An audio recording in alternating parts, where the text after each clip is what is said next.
Hi everyone, today we'll be going over the specific changes of the new motor glider. Let's check it out. First, the new motor glider comes with pitch assistance. What this means is that during takeoff, once you reach a certain speed, it will automatically climb and achieve liftoff. Once airborne, tap to accelerate and slide the wheel back at the same time to travel along the ground. Next, let go of the throttle during flight and the glider will maintain its altitude while gradually reducing its speed to 60 km per hour and engage autopilot. Sliding the wheel forward during flight will cause the glider to pitch up and ascend, and sliding the wheel back during flight gradually pitches the glider downward to approach the ground. Furthermore, when turning left and right during flight, the glider will level itself off. The body of the glider and camera angle will tilt for greater immersion. The view of the ground has also been upgraded to better help players observe their surroundings while turning. Let go to stop turning, and the glider will stabilize on its own. As for landing, after descending to a certain altitude, the glider will disengage autopilot to help you slow down and land. Lastly, if we keep pitching the nose up, the glider will end up upside down. Flying upside down will cause the glider to enter an automatic descent, making it much harder to control. It's a real test of skill. So, the new motor glider is now easier to control for better playability, with greatly improved user experience. We're sure you'll have a great time with the new motor glider. That's all for now. See you next time.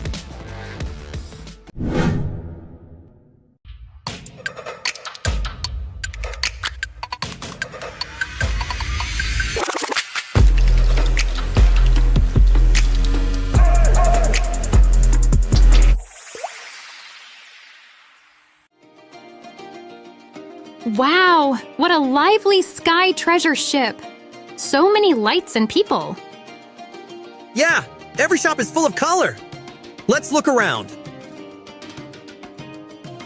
Welcome to the Golden Moon Cloud Market. Haha! You can light the ship's magic lamp each day to get Paradise tokens. During certain periods, there will also be a lucky box drop. The Sky Treasure Ship contains loads of great gifts. Come peruse the various stores and go home with your bags full.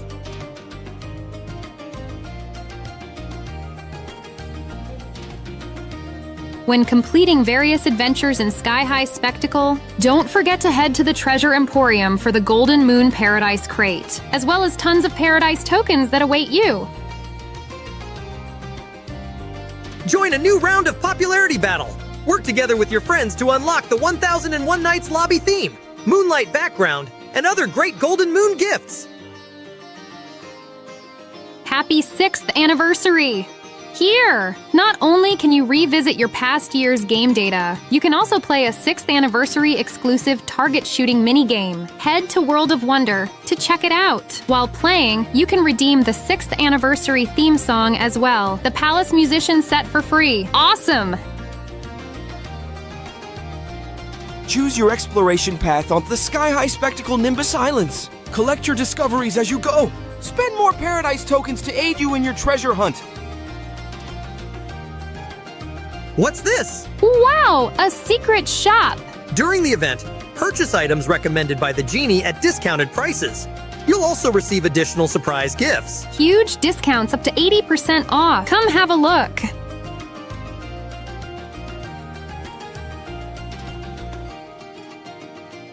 What are you waiting for?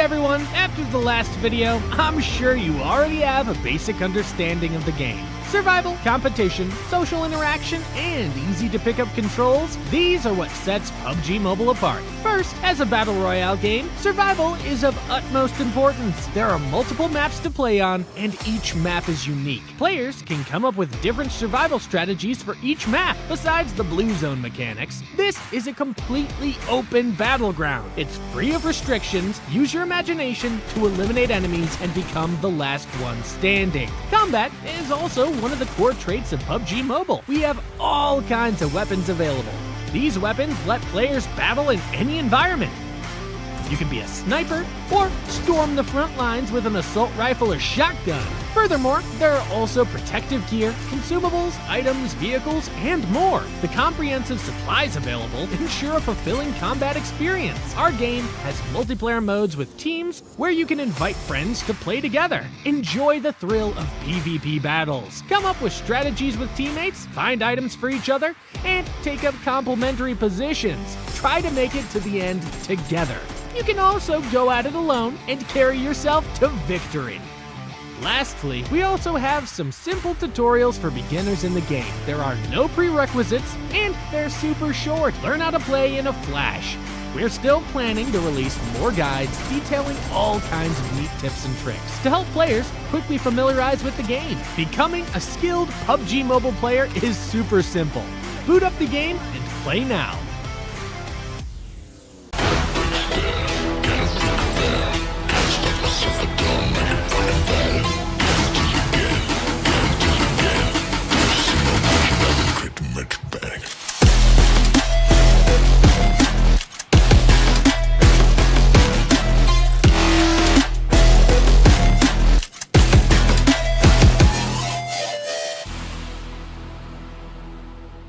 IQOO.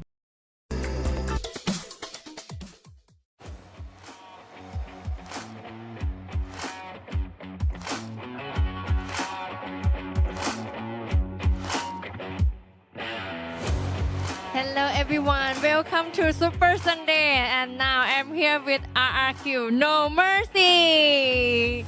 Say hi. Hi, Just hi. Are you ready for Super Sunday? ready. Okay, ready. Your team is well known for playing aggressively with a lot of elimination. How does your team overcome it when this strategy doesn't work? Oke, untuk RRQ itu semua orang ketahui lah yang kalian punya playstyle itu lebih ke arah agresif dan mendapatkan elim point yang banyak. Gimana kamu mengantisipasi kalau ketika strategi kamu bermain agresif itu nggak jadi? Paling kita bakal ngelakuin plan B dan itu lihat aja lah nanti. Yeah, if we having a problem with our main strategy and of course we have a plan B and of course we gonna execute our plan B and yeah, you're just gonna see the result afterwards. Is plan B is a secret? Yes. Yeah. Really? I just wanna ask because okay, I'm not and no talk your plan B. Your team is always performing well on the weekday but struggling on Super Sundays. What is planned for today to make sure your team will be perform good?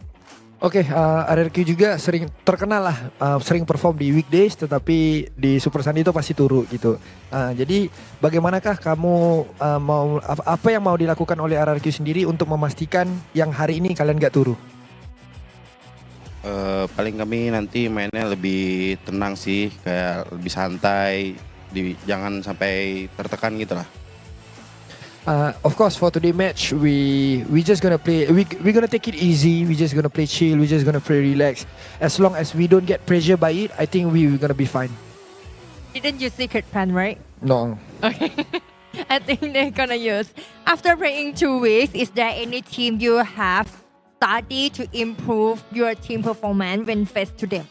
Oke, jadi setelah 2 minggu PMSL berjalan, ada nggak tim-tim yang kalian pelajari untuk membangunkan lagi performance ataupun kualitas pasukan RRQ sendiri?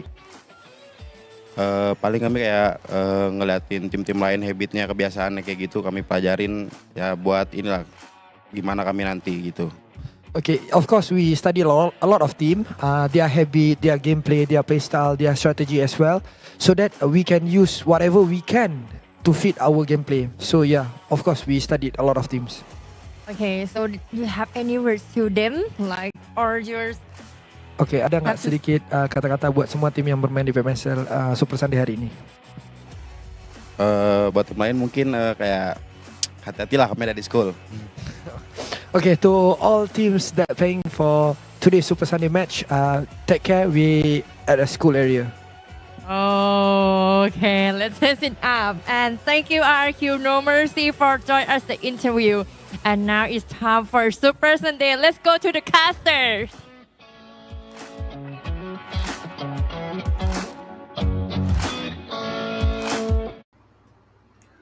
Welcome, ladies and gents, as we prepare ourselves for the Super Sunday run of the PMSL Summer. This is Contract here alongside with Choo Choo to be your casters for the entirety of the evening. And here we go, Choo Choo. The second week of Super Sunday is going to be action-packed. Now we do know for a fact last week the Xavier has been performed such a sublime Super Sunday, by the way. Out of 6 chicken dinner maps across all 6 maps, they scored himself 4. I don't know if that's going to be another new record today by a different team, but we're looking forward when it comes to the Xavier's performance. Can they carry their momentum from last week's Super Sunday and just carry it forward for today? But also speaking of the other teams, example like Alter Ego and Boom, we do know this is going to be the previous champions back-to-back Alter Ego, and also the defending championship title, which is going to be Boom. They pretty much dropped the ball when it comes to week number 2 performance. Yeah, hopefully they will come back here today, but we might actually have a new contender entirely.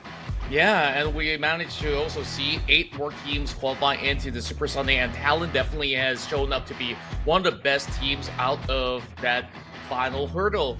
So we definitely want to see how well will they be able to cope with today's performances, as these are your participating teams. We have the Savior, Boom, Alter Ego, Morph, BIGETRON, Red Villains, FaZe Clan, U2 Alliance, as well as Vampire Esports. Also, we are congratulations TALON, RRQ, XERXIA, PIGMY, Infinity, Team Flash, and KT and Sam9 for advancing to this Super Sunday, the second week of the Super Sunday, super crucial, by the way. And also when it comes to comparison between the two teams, you do have RRQ and PIGMY. Yeah, when it comes to the numbers, we have to give it to the side of RRQ. Their firepower is amazing, remarkable indeed. But PIGMY, they're pretty good themselves when it comes to playing it safe and just take the opportunity when they can.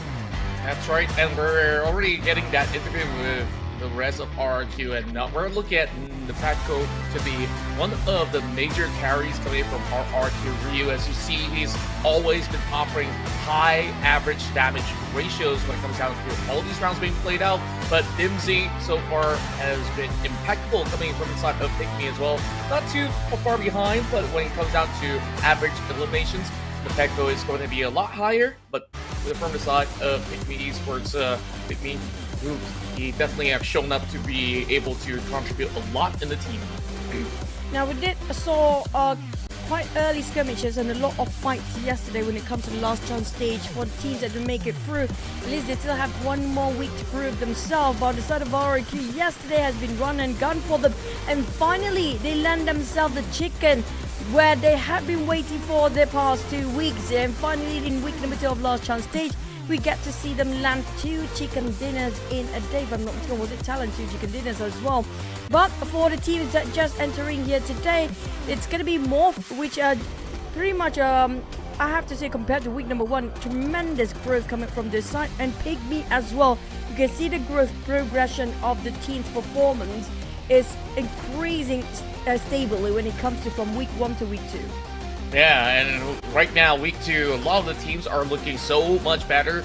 PIGMY is looking at either in that absolute form to be able to dominate for today as well, and they managed to also qualify for the first week, so we do expect them to be able to pull some records for this entire evening. Now, of course, we start off today's matches with the same run of beginning in Sanha, and after that, we're moving into Erangel matches back-to-back 3 rounds in a row before we hit into the Desert Dunes of Miramar.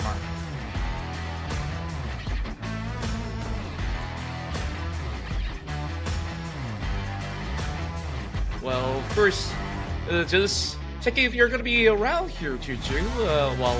Yeah, I'm here. Okay, no worries then. So, first, these matches is going to be played out in the usual setting. So we're going to see how will they basically fare when it comes down to the first match. As we've seen, all these matches inside Sanhok to be very, very rowdy. That's true. When it comes to Sanhok, it's all depending on the circle. Heavily dependent of Sanhok circle is always going to be one of the main factor for the chicken dinner of the day. And speaking of which, the chicken dinner pretty much a big score when it comes to Sanhok of how small the map it is. And also when it comes to eliminations, usually the average is going to be around 8 and 9. So we don't expect like half the amount of eliminations just like going to be in a Wrangle later on in Murama because of how the circle, like I mentioned, heavily dependent on the circle when it comes to Sanhok. Because we always have this the circle as a start that comprises all 3 islands. That's right, and it has always been so difficult for them to maneuver. Now, we go into our predictions on who will be performing for the course of the day. I see that you got DX all over there, so you want to talk about that for a little bit? Kings of the Super Sunday, what else for me to debate regarding this? Because these Avis, last week, out of 6 maps, they scored 4, and we thought they're going to score another one for the 5th one, but apparently they didn't actually do that. Maybe they're giving chances for other teams to have their banners just to wave across the screen, by the way. But speaking of these Avis, I don't know what happened, what changed since the final day of group stage in week 1.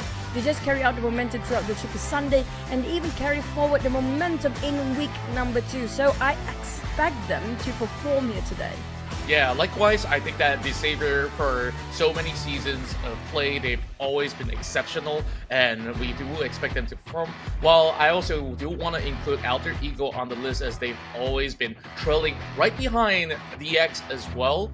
And looking from the last chance qualifications, Infinity Esports definitely have shown up to be the strongest of the pack, and I think that that momentum will be brought forward to today as well. That's true. Speaking of Alter Ego, we compared with Boom. None of us actually predict Boom for today because I don't know what happened to Boom. Week 2 doesn't seem like they are feeling it. Feels like they just not doing it right. I don't know, it's gonna be them experimenting some new stuff or try to prove something up for later in the grand finals. But I just hope they do find themselves finally the right footing when it comes to finish off the league stage and march towards the grand finals without any problem, because they have a title to defend for this season. That's right, and when it comes down to how long it has run so far, maybe they need to replenish their stamina a little bit more, as we will be jumping into our first game, and we'll take a couple of moments from now. But when we take a look at Boom, sure, it may have looked a little bit shaky, but they are basically given a day's worth of rest in order to go in for a reset and just basically use that good time available to readjust what they need to be playing in their optimal form heading into this Super Sunday run. But all the players, they're definitely happy to be here, and one of the teams that is gonna feel very, very happy about this moment is going to be Sem 9. They managed to qualify in that final hurdle of the last round in those last chance qualifiers. And now, within seconds, we're hopping into Sanhok. Yep, speaking of which, let's not waste any more time. We're going to fly over in 5, 4, 3, 2, 1. Are you guys ready for the Super Sunday? Buckle up, let's go.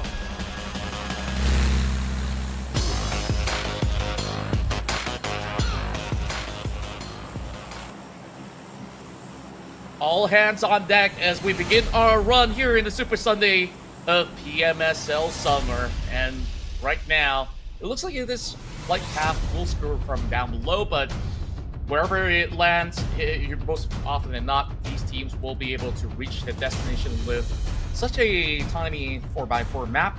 Now, we do have some pretty interesting stats when it comes down to Sanhok. Alter Ego has scored the highest of average points, so we would like to see if they could still pull up with those high numbers in the run.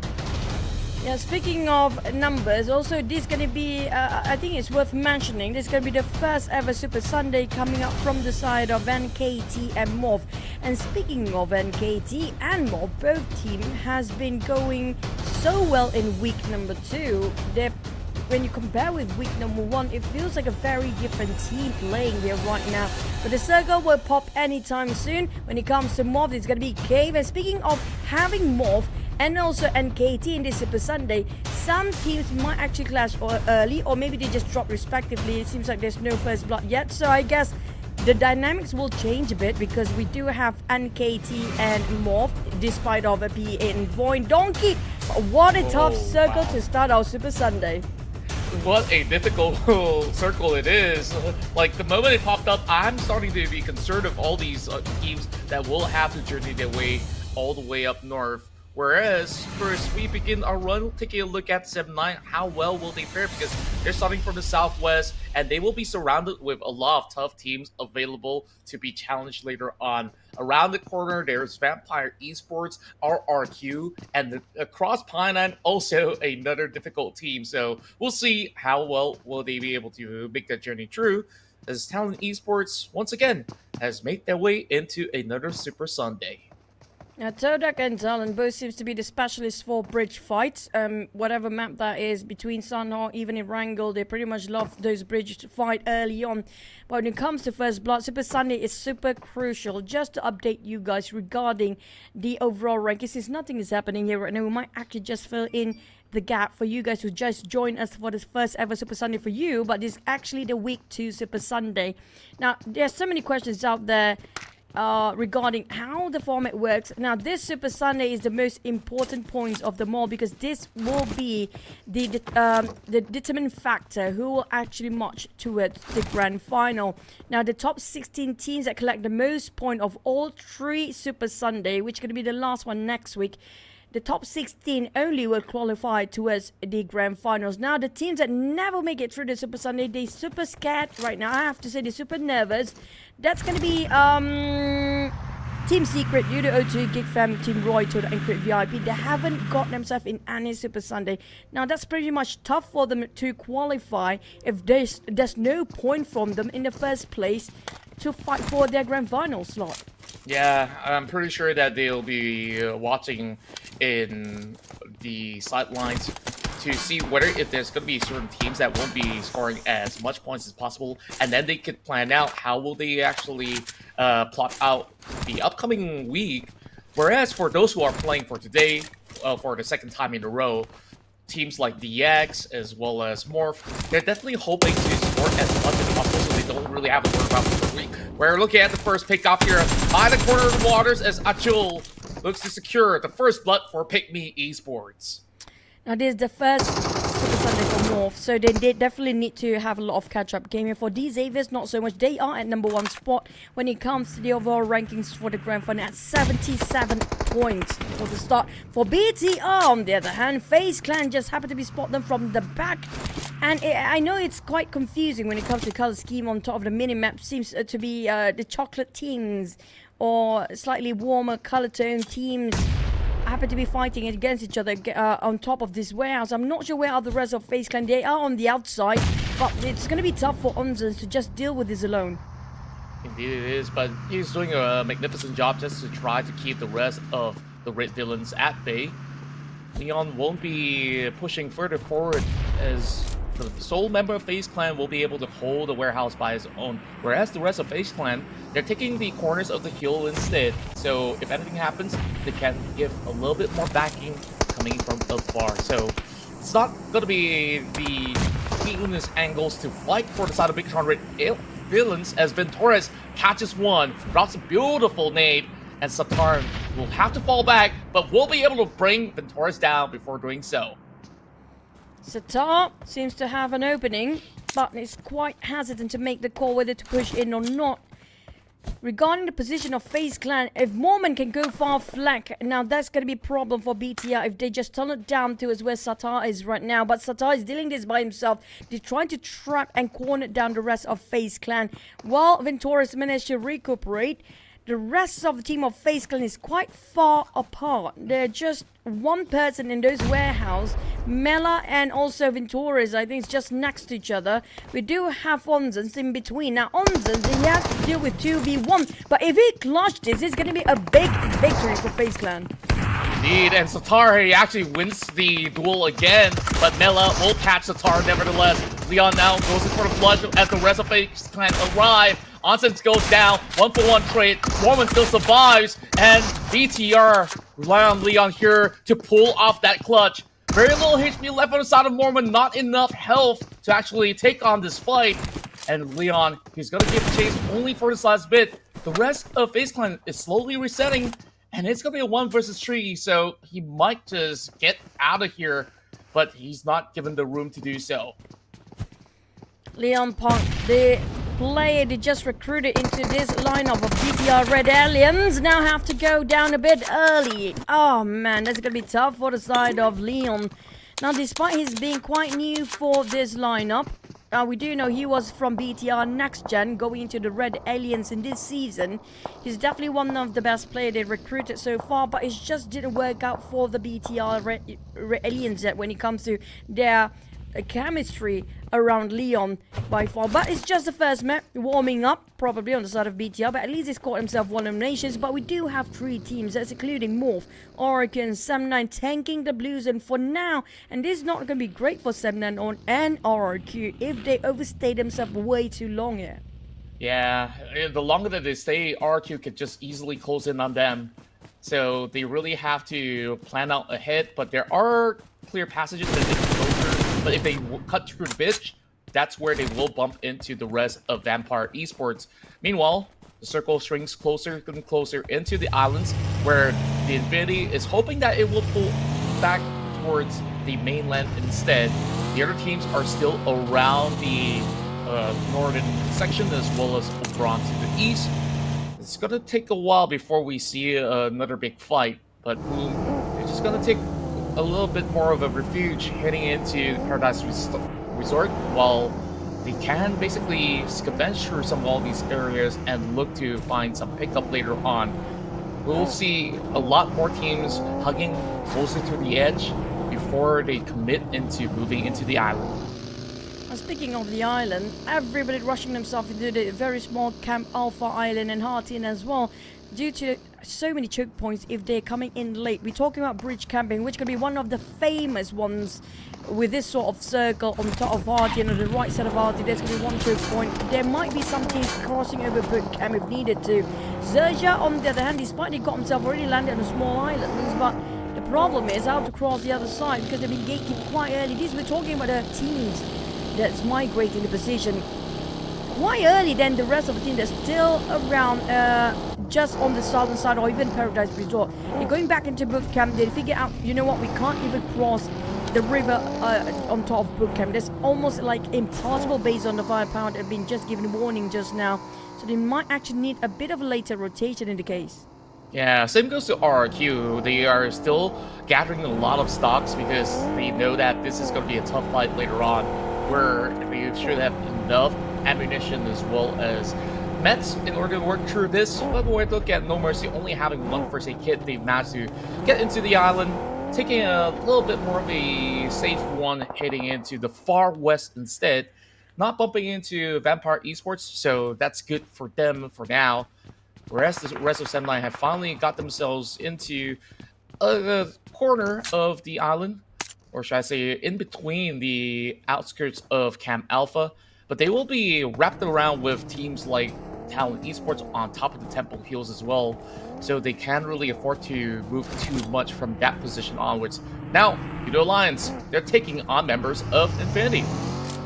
This is going to be on the outskirts of Martin, not crossing the river yet for both. Team Infinity spotted out Adiclip over peeking himself, giving away his position. That's an easy spray coming from Logan of Infinity, but I think it's still going to be savable for U2 Alliance for now, hoping that Tiger Axe won't finish them from behind. But look at the spread from the Infinity. They're so confident of wrapping things around against U2 Alliance. Now they look in trouble. Tiger Axe popped the smoke, but lucky enough Leon spot that one out, so it actually bought time for Adiclip, but Tiger still got him down anyhow. The spread from Infinity is just too much for U2 Alliance right now. Yeah, it's absolutely overwhelming. There's not much space for them to work with, and Jimmy soaking some damage from that grenade. He has to pull all the way back, Not too sure if they should even stay for the moment because this is not looking all too good for them to take them end of the fight. And from the flank, in the waters, it's Gatuni getting a glimpse and managed to tag some health bars off of the side of Leon. Logan drops that nade. Jimmy is going to be down. 2 members left from the side of U2 Alliance. But how much can they do against a full squad of the Infinity? Leon, switch it over to DBS. Back with his rifles. Olio coming up from off angle, but the blue zone is not going to be kind. It's going to be stage number 3. It's still painful enough. Well, we do have a different fight against Alter Ego and Talon, but Leon still fighting for the rest of U2 Alliance. He needs to go for the push, but he couldn't spot them out. But if he just turns the corner, he can actually finally see them through. But the DBS won't hit from that distance. Still got small kill coverage that will cover the rest of Infinity. Logan trying to buy them time. Talon being eliminated by the side of XERXIA and Alter Ego at the same time. But U2 Alliance, we're not done yet. Here comes Olio, drop on 1. UMP did wonderful work in the hands of Olio right now, but he needs to save Jimmy. Leon, where is he? Olio is going in by himself. Well, I think Leon is trying to revive his teammate. They managed to reset, but the rest of Infinity will not go down easily. Oh boy, seems like there's just a lot going on inside of Sanout right now. While that happens between the fight of U2 Alliance versus the Infinity, we've already lost Talon Esports. They tried to rotate over, they got their vehicles pretty much detonated, and they did not even get a single point at all inside of this match. 7-9 with good defense, they lost their vehicle, never mind that because they got themselves a really good pull into the shacks. Meanwhile, grenades from the top, dropping into the side of XERXIA. Not going to be able to find any good catches for Rosemary. But look at the rest of Alter Ego's position. They are pretty much holding firm onto this high ground, and nothing's going to flush them from there on. Leo still holding on as NKT joins into the party, taking down Leon. NKT. Olio, U2 Alliance, after one to the other, and oh my god, Infinity still managed to do such a flat swing there, but it's not going to be enough. NKT just finish off the job of between these two teams, U2 Alliance as well as the Infinity, both taken out by this cleaning crew, which is going to be the NKT team. Right now, XERXIA's on the down, winning over Alter Ego, but now switch it over to FaZe Clan. Seems to be a lot of third party going on from certain corners. There are 2 different corners of the map. Well, Humphrey, you do get himself quite in elevations, but moment to spray from this angle, a bit tough to toss. Nate, almost impossible. But Rosemary and Alter Ego, if one of them being knocked down, Hans for you and Rosemary, it feels impossible for Alter Ego to just reach out towards their fallen team members of how separated they are between those mountains.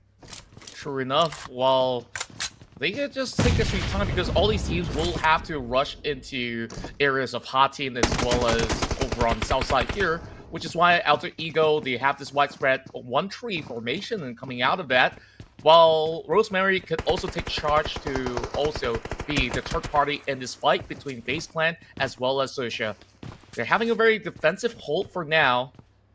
XERXIA pretty much spread into the shack, but there's not going to be a clean, straightforward push just yet. Great glimpse coming from Ventoris to land a little bit of damage as he managed to also dodge that Molotov. Whereas they're waiting to see Mela could actually go for a push as well. But those positions, it's going to be pretty tricky for them to push any further from there because take a look at the hills. Alter Ego is still putting in the pressure with bullets sent their way. You have to figure out in less than 10 seconds here because the blue will take them out one by one for the teams that's fighting here. FaZe Clan and XERXIA will not win. None of them are going to get this out alive. We're talking about, you mentioned Alter Ego taking the high grounds, but one of the members, Mela, finished off by RNJ. Mormon gonna go in and finish them off with the DBS. But the problem is how to get into the safe zone with 100 meters away. Whilst RIQOO still taking out on, I think there's going to be Team Flash last play. Not really, still have a trio. Gosu need help. Where is Kwang and the rest of Team Flash? They're nowhere near Gosu right now. Not at all, and RIQOO, they're just looking to put in the pressure. Gosu will not be able to dodge that bomb grenade coming from the back, and that gives an opening for the rest of RIQOO to storm through. Asa just dropping a beautiful one. Meanwhile, we're we were talking about where exactly is going, he's just going to take the long way route to try to hold into a deeper section of Hatin. Now, only a few members left for the side of Team Flash as they will try to see if they can pull through. While the rest of FaZe Clan is being pressured by Blue Zone, Rosemary holding them down. Victorious tries to actually keep up with the pressure of the fight. Mormon coming in from the back as well. Spotted out. Sharp eyes coming in from Rosemary. And this is nowhere for Victorious to go. Still has the angles. But how will he do it? Oh my word, Victorious knocks him down.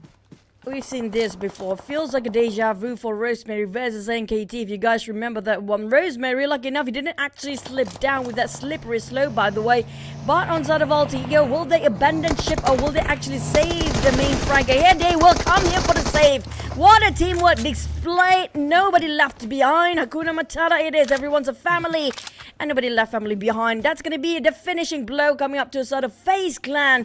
Alter Ego, despite they're having some issues against for the sort of Rosemary just now, they will actually gain back the momentum as a 4 with 5 eliminations secured across their point. I absolutely love the duel between FaZe Clan, even despite Victorious being outnumbered. That 1v1 from low ground was impressive against Rosemary, but we're talking about a full squad here coming from Alter Ego. There's no way that he will be able to clean them up, even if he tries to push for Rosemary. But we go back into Hatin. The circle does bring them all into the urban setting, whereas Spider-Man finds a member side of PIGMY, as Nate will be able to spot one member down from the side of NKT, trying to lurk through, but that's no safe passage to bypass the rest of RRQ Ryu. Just looking at RRQ Ryu, how they work together as a unit, they're just so impressive when it comes down to close quarter trades, and NKT is down and out with that final nade popped in by some members coming in from across the corner. Now, surprisingly, these Xaviers, yes, we remember they're Kings of Super Sunday last week, which was week number 1, but so far they haven't made any sort of action initiated yet. They haven't made any knocks or any open fire for now, so I assume they're back to their old strategy, just waiting for the right time while the teams that remaining around 6 or 5 teams left, that's where they start to pop out and start to shoot everybody down. In the case of this, there's gonna be a different team that they compete with last week. These Xaviers we talked about, then they finally knocked down on Snake. RQ 1 knockdown, and Lamborghini did not waste any more time to just finish that one off, but Wong, I think his back sticks out for a bit, that nobody willing to just leave this vicinity right now, because probably know somebody's there. But instead of RIQ, they're trying to fight back, counter fire. These Xaviers, Nate almost being knocked down, finally will knock down by DBS. Urgent fights back, the pair goes on the ground. Seems like RRQ in shambles. RRQ, they've put 2 members into these corners, but what a defensive pull from the top side. The Savior only has Nate T being knocked down, and he will eventually be picked up as well. A little bit of over-aggression coming in from the side of RRQ. They really tried their best to flush out the rest of the Savior. They had some good grenades in, but it didn't seem like they had any form of angles to take on that fight. Their grenade dropped into the side of No Mercy. Not going to be able to take him down. Vampire Esports squeezes through. These tight corners of the wall. And look at this. The circle will move out of Hatin. So whoever's there, including DX, will have to start moving down south. No mercy given at all for the side of RRQ. No mercy, left, right, center. There's somebody shooting down between these Xaviers and Vampires. There's a huge 2-angle swings if he needs actually to do work by himself. But Tony K spotted out Shadows. We remember how Tony K clutch when it comes to week number 2 early this week. And he definitely got himself a miraculous run of Chicken Dinner in the very last minute. If I'm not mistaken, that was around Wrangle or even Sunhawk as well.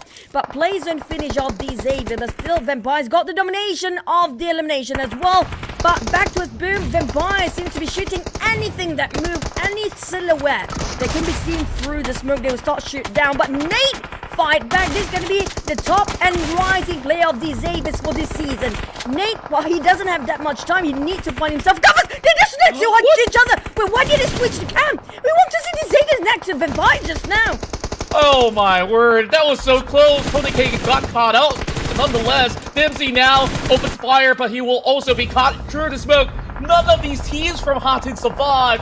DX Number 5 is all that they can bring to the table with 6 elimination points. But Alter Ego, they've been waiting on the top side of the hill. This is their best moment to actually strike back. They have clean vision over all these teams. They're in this tiny little circle. But the other problem is they have to climb down the kills. Octa taking charge as he's on the lower ground. Alpha finds one member inside of 7-9. 7-9 in trouble, only having Huyu surviving to tell the tale.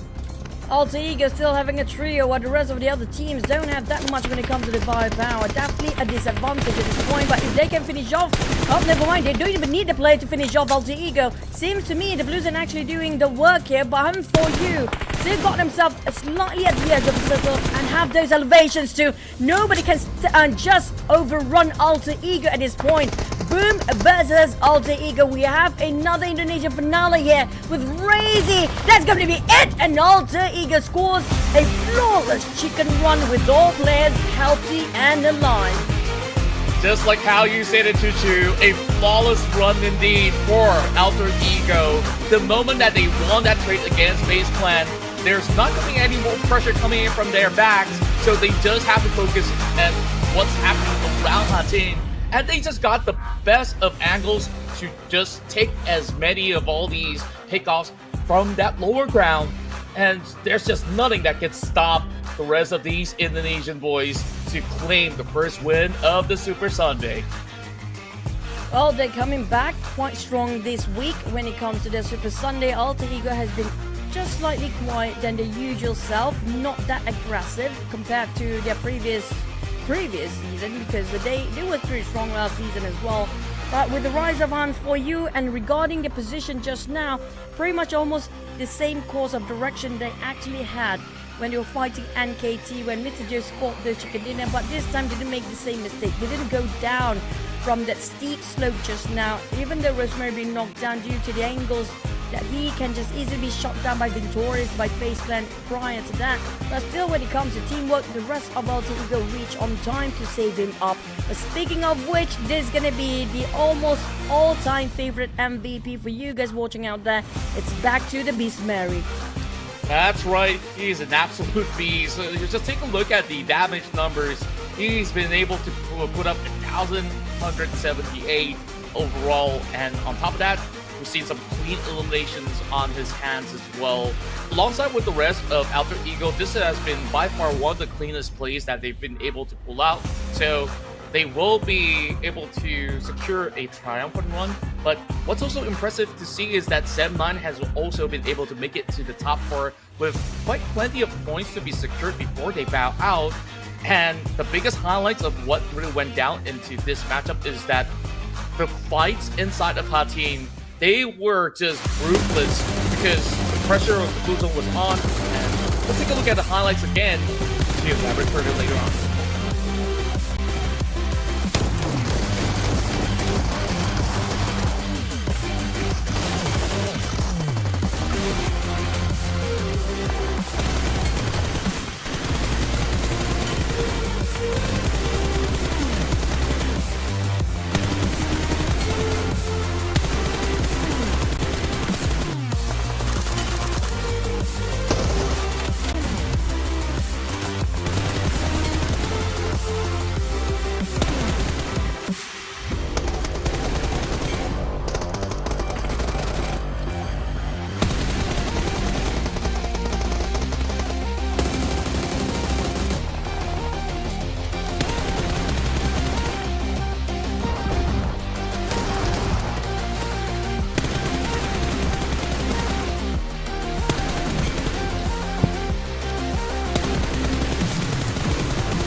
Now, Alter Ego, with these numbers, this just gonna push up when it comes to the league standings of the grand finals later on. They already placed themselves in second place in the league standings based on week 1 with 58 points, plus another 23 points. That's a half the amount.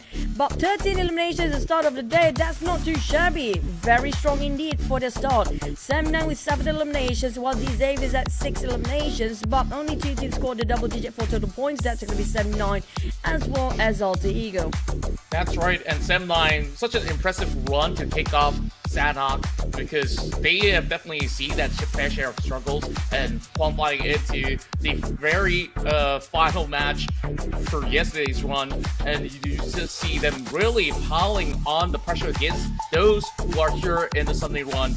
Meanwhile, we see a lot of early fights that went on that didn't really go the way of BIGETRON Red Villains, but we take a look at the head-to-head so far between Rosemary as well as Kenny S. Now, what's really interesting to me is that Kenny S, he might have actually dealt about close to 500 damage, but he's secured 3 elimination points, so that is great work coming from the side Sam9's ace in order to at least stack up some points, but Rosemary definitely has the more impressive numbers. 1,000 over by one particular player. But speaking of the numbers, well, there's going to be another big whooping amount of damage coming up from the side of Alter Ego with over 3,000 damage. That's more than half. FaZe Clan, it's going to be not even half of what the damage output coming up from Alter Ego just now. That's just how big the difference of firepower right now for the one of the most favorite teams out there when it comes to the performance. But between Sam9D Xaviers as well as FaZe Clan, their gap wasn't as much. That was quite a close one for the side of Alter Ego to break the record. Do you remember the record for the highest damage is still for the Gunslinger damage output as a team is going to be 3,899 still by RRQ. Yeah, and if this is going to be an angle, I think that number can be matched. But when it comes down to all these scrappy fights that we see in South Sanhok, I think 3,092 is still pretty high, considering that Alter Ego has gotten quite the god elevation from the top kills of the temple. So DX so far has been able to still put up quite the fight despite them pretty much cornered up into Hatin when the Blue Zone kind of pressures teams, even like FaZe Clan, to move outwards.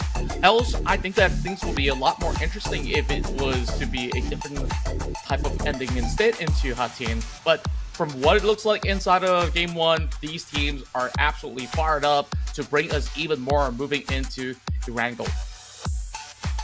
Yep, speaking of Wrangle, it's going to be a totally different story. But for our top 4 gunslingers, it's quite a bit of illustration here just for you guys to take in about all the numbers out there. Just look at the numbers. Beautiful, a lot of 3s, a lot of 1s, and a lot of 4s, guys.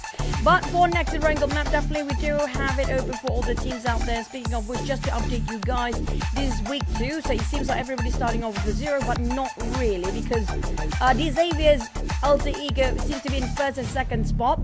And when it comes to compare to Sam9, who got himself in the top 5 as well in the last map, Sam9 actually just placed himself at 8th place in the overall league standings with 32 points in week number 1. Now the teams that I feel like really should have the motivation to push themselves forward, it's going to be Vampire Esports. If you look at how Vampire Esports perform in week number 1, things definitely not well. Something's wrong. Everything is wrong everywhere for Vampire Esports. Across the total league standing of week number 1, they got the least amount of points progression throughout the entirety of week, which didn't even break a double-digit number. That was a 9 point that they actually gained during week 1. Only 9 points compared to TALON Esports.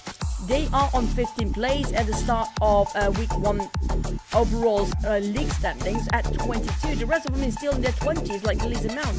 The only one that actually lagged behind so far is going to be Vampires. But at least it's a good sign for the team that just joined us here today when it comes to Super Sunday, which is going to be NKT as well as Morph. They're starting at a 0. So this is going to be the 3 teams that are dying to get themselves up there in the overall league points of each Super Sunday. Yeah, there's definitely a lot to unpack when it comes down to who will get the best out of this Super Sunday run. As for the side of Vampire Esports, there's still plenty of opportunities for today in order to stack up more and more points. Qualifying for 2 weekends in a row is good, but you got to ensure that they put even more numbers.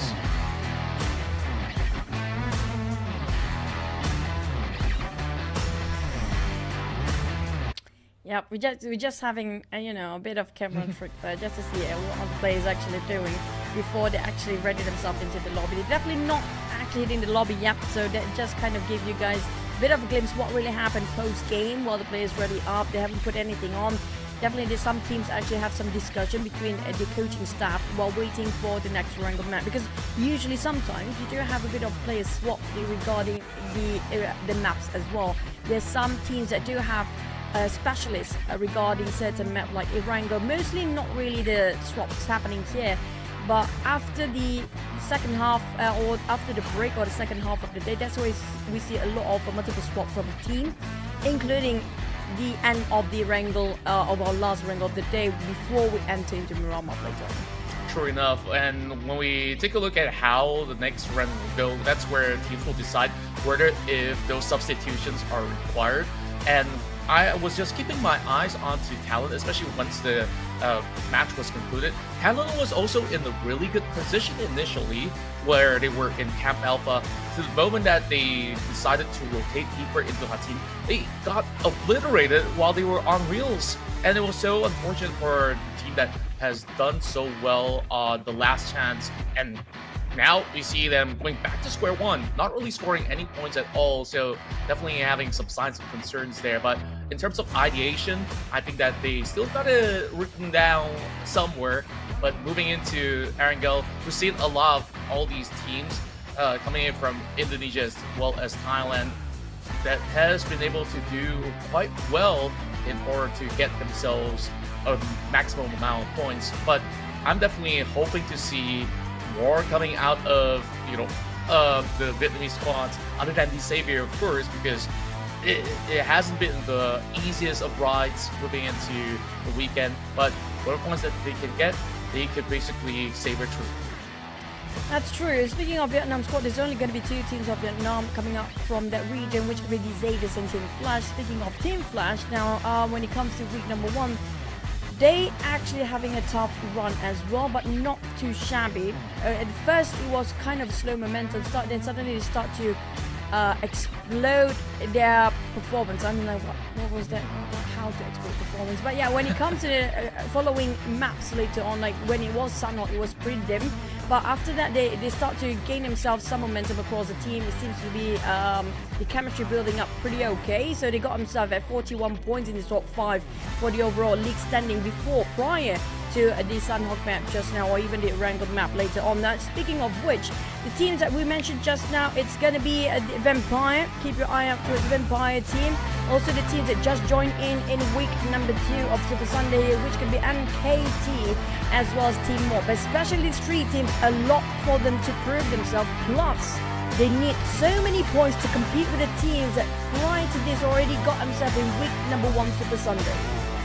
Yeah, and on top of that, certain teams are looking to have a fresh start, looking at this weekend to be pretty much a whole new reset as well. BIGETRON Great Villains didn't exactly start on the right note, taking on some of the members of FaZe Clan very early and did not win that duel. So they might have actually think a little bit more true to get themselves a better record as we approach our first map of Erangel. Let's go to our second match of the PMSL Super Sunday.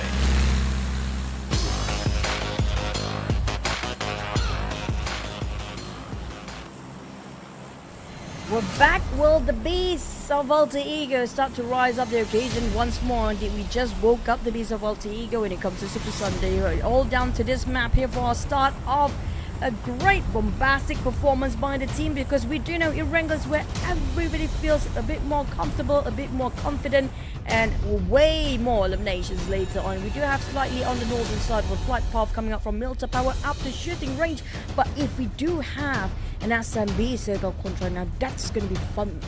Yeah, this is what I'm staring at because a lot of times this type of flight paths indicate that it won't be on top of the flight path, but we'll wait for a moment's time for the circle to appear.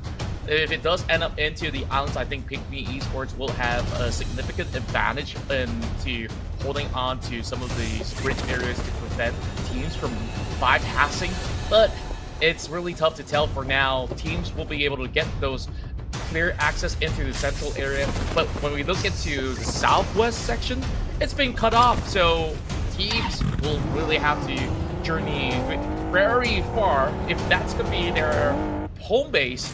So we'll just have a look into how this is going to go. Northern Plains, not too bad after all. Couple of taps early on. Pistols actually works. We've seen Knife yesterday. Knife even can actually do a lot of work here when it comes to PUBG Mobile. But speaking of which, I do hope we have more micro Uzis. We've seen when it comes to, was it last week, micro Uzi? Yes, I think so. It's such a rare occasion to have micro Uzi back in the game, but micro Uzi can shoot towards mid-range sometimes. I'm not saying all the time. You happen to be lucky that it will connect for the sprays. But I do miss micro Uzi plays, but if you want to compare with DBS right now, it's not going to happen. Yeah, true enough. I think that players would definitely prefer to have the DBS to be a little bit more reliant into securing those knocks when it comes down to a close trade. And we take a look at Boom once again, where this team definitely have performed outstandingly well throughout the course of the week. Still trying to find that form of rhythm heading into this weekend. So far, I think they're still doing decently, as the past round have rewarded them with 8 points overall. As we take a closer look into some of these impressive stats, Alter Ego so far have not had any dip of performance, and we're still hoping to actually see a lot more out of Talon, because that round in South Sana was not indicative of what they usually put on the table. Now, I had this conversation with Cloud before, which was last week. Now we don't actually see Alter Ego like how crazy Bismary. I'm sorry, I'm used to Bismary these days. Biscarry, sorry, yeah. we can see that it's an improvement coming from Alter Ego as an all-rounded team. We're talking about not heavily depending on just Rosemary to do all the work here on the side of Alter Ego. Definitely when it comes to the season, it's just tremendous progress of the other players of Alter Ego, especially Hans for you. He's been doing such a lot of work. It's so many work, just like how much Rosemary actually pushed out the damage for the team. He can actually live up to the par. But on the side of Octa, it's pretty much an all-rounder player, so I can say that he's pretty much fill in whatever needed for him to do. So for Alter Ego, without even Rosemary this season, they still can deliver, but it's just that they still need slight more push, just that tiny push to have that by the end of it. Yeah, I absolutely do agree with you, but with the addition of Hans, like you said, he's definitely lift up what the roster is all about, where back in the days it's heavily dependent on Octa as well as Rosemary. Now they can basically hold their own, so things are still looking pretty good for them, although they need a little bit more heavy punch to secure themselves maybe even bigger numbers. When I talk about big numbers, I mean they've already got this huge of a lead here in that Sanok bout with 23 points to book out with. They will want to increase this margin. Meanwhile, for the rest of the teams that are keeping up to the pace, I wonder if Sem9 can hold up to this second position, because right now, most of them is going to be PIGMY Esports, DX, as well as Boom, and we will expect the table to shift once this round of pairing concludes. Speaking of which, RQ is going to take on this battle against Sem9. Sem9 will not be able to hold their own with Snape crashing through. Gold coming up from the side of Sem9 to pick a fight against RQ. It's actually an accident and a clash, but we do have a third party coming up from behind. Are they interested to take fight as well? Possibly they are, because it's going to be Boom. And RQ and Boom are known for not backing down for any fight. And Sem9 just walked straight into it. Two teams probably just going to be wiped up by Boom at this point. RQ, well, thanks to Boom, RQ actually being eliminated and saved Sem9 in the process. But they're not going to leave anybody crossed by either. Tap down to the last player. Well, it's Boom, guys. It's Boom. Boom is back.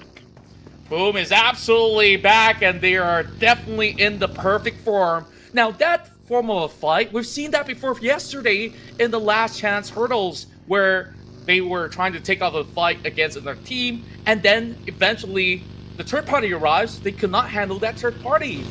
7-9 RRQ, they got the short end of the stick, but boom, what a strike that was. A clean 4K here to just wrap things up in the early game. It's only stage 1, we lost 2 teams already, so expect certain areas to open up the moment that they will go in for those rotations. With this north circle, there's still plenty of time for a lot of teams to still navigate their way past those bridges. Speaking of bridges, we might actually expect some teams who love to themselves play a couple of bridges fight. We're talking about TALON and possibly Todak. But Todak's not here, sorry Todak. TALON might be one of the most interested teams to take those bridges away, but back towards the teams that really in dire need of points, this is going to be one of them.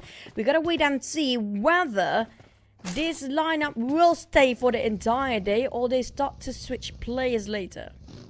Yeah, and take a look at that. Ventura is just going underneath the noses of DX. Very smart maneuver coming from Ventura, just making sure that he will not be within the crosshairs as he passed by this compound.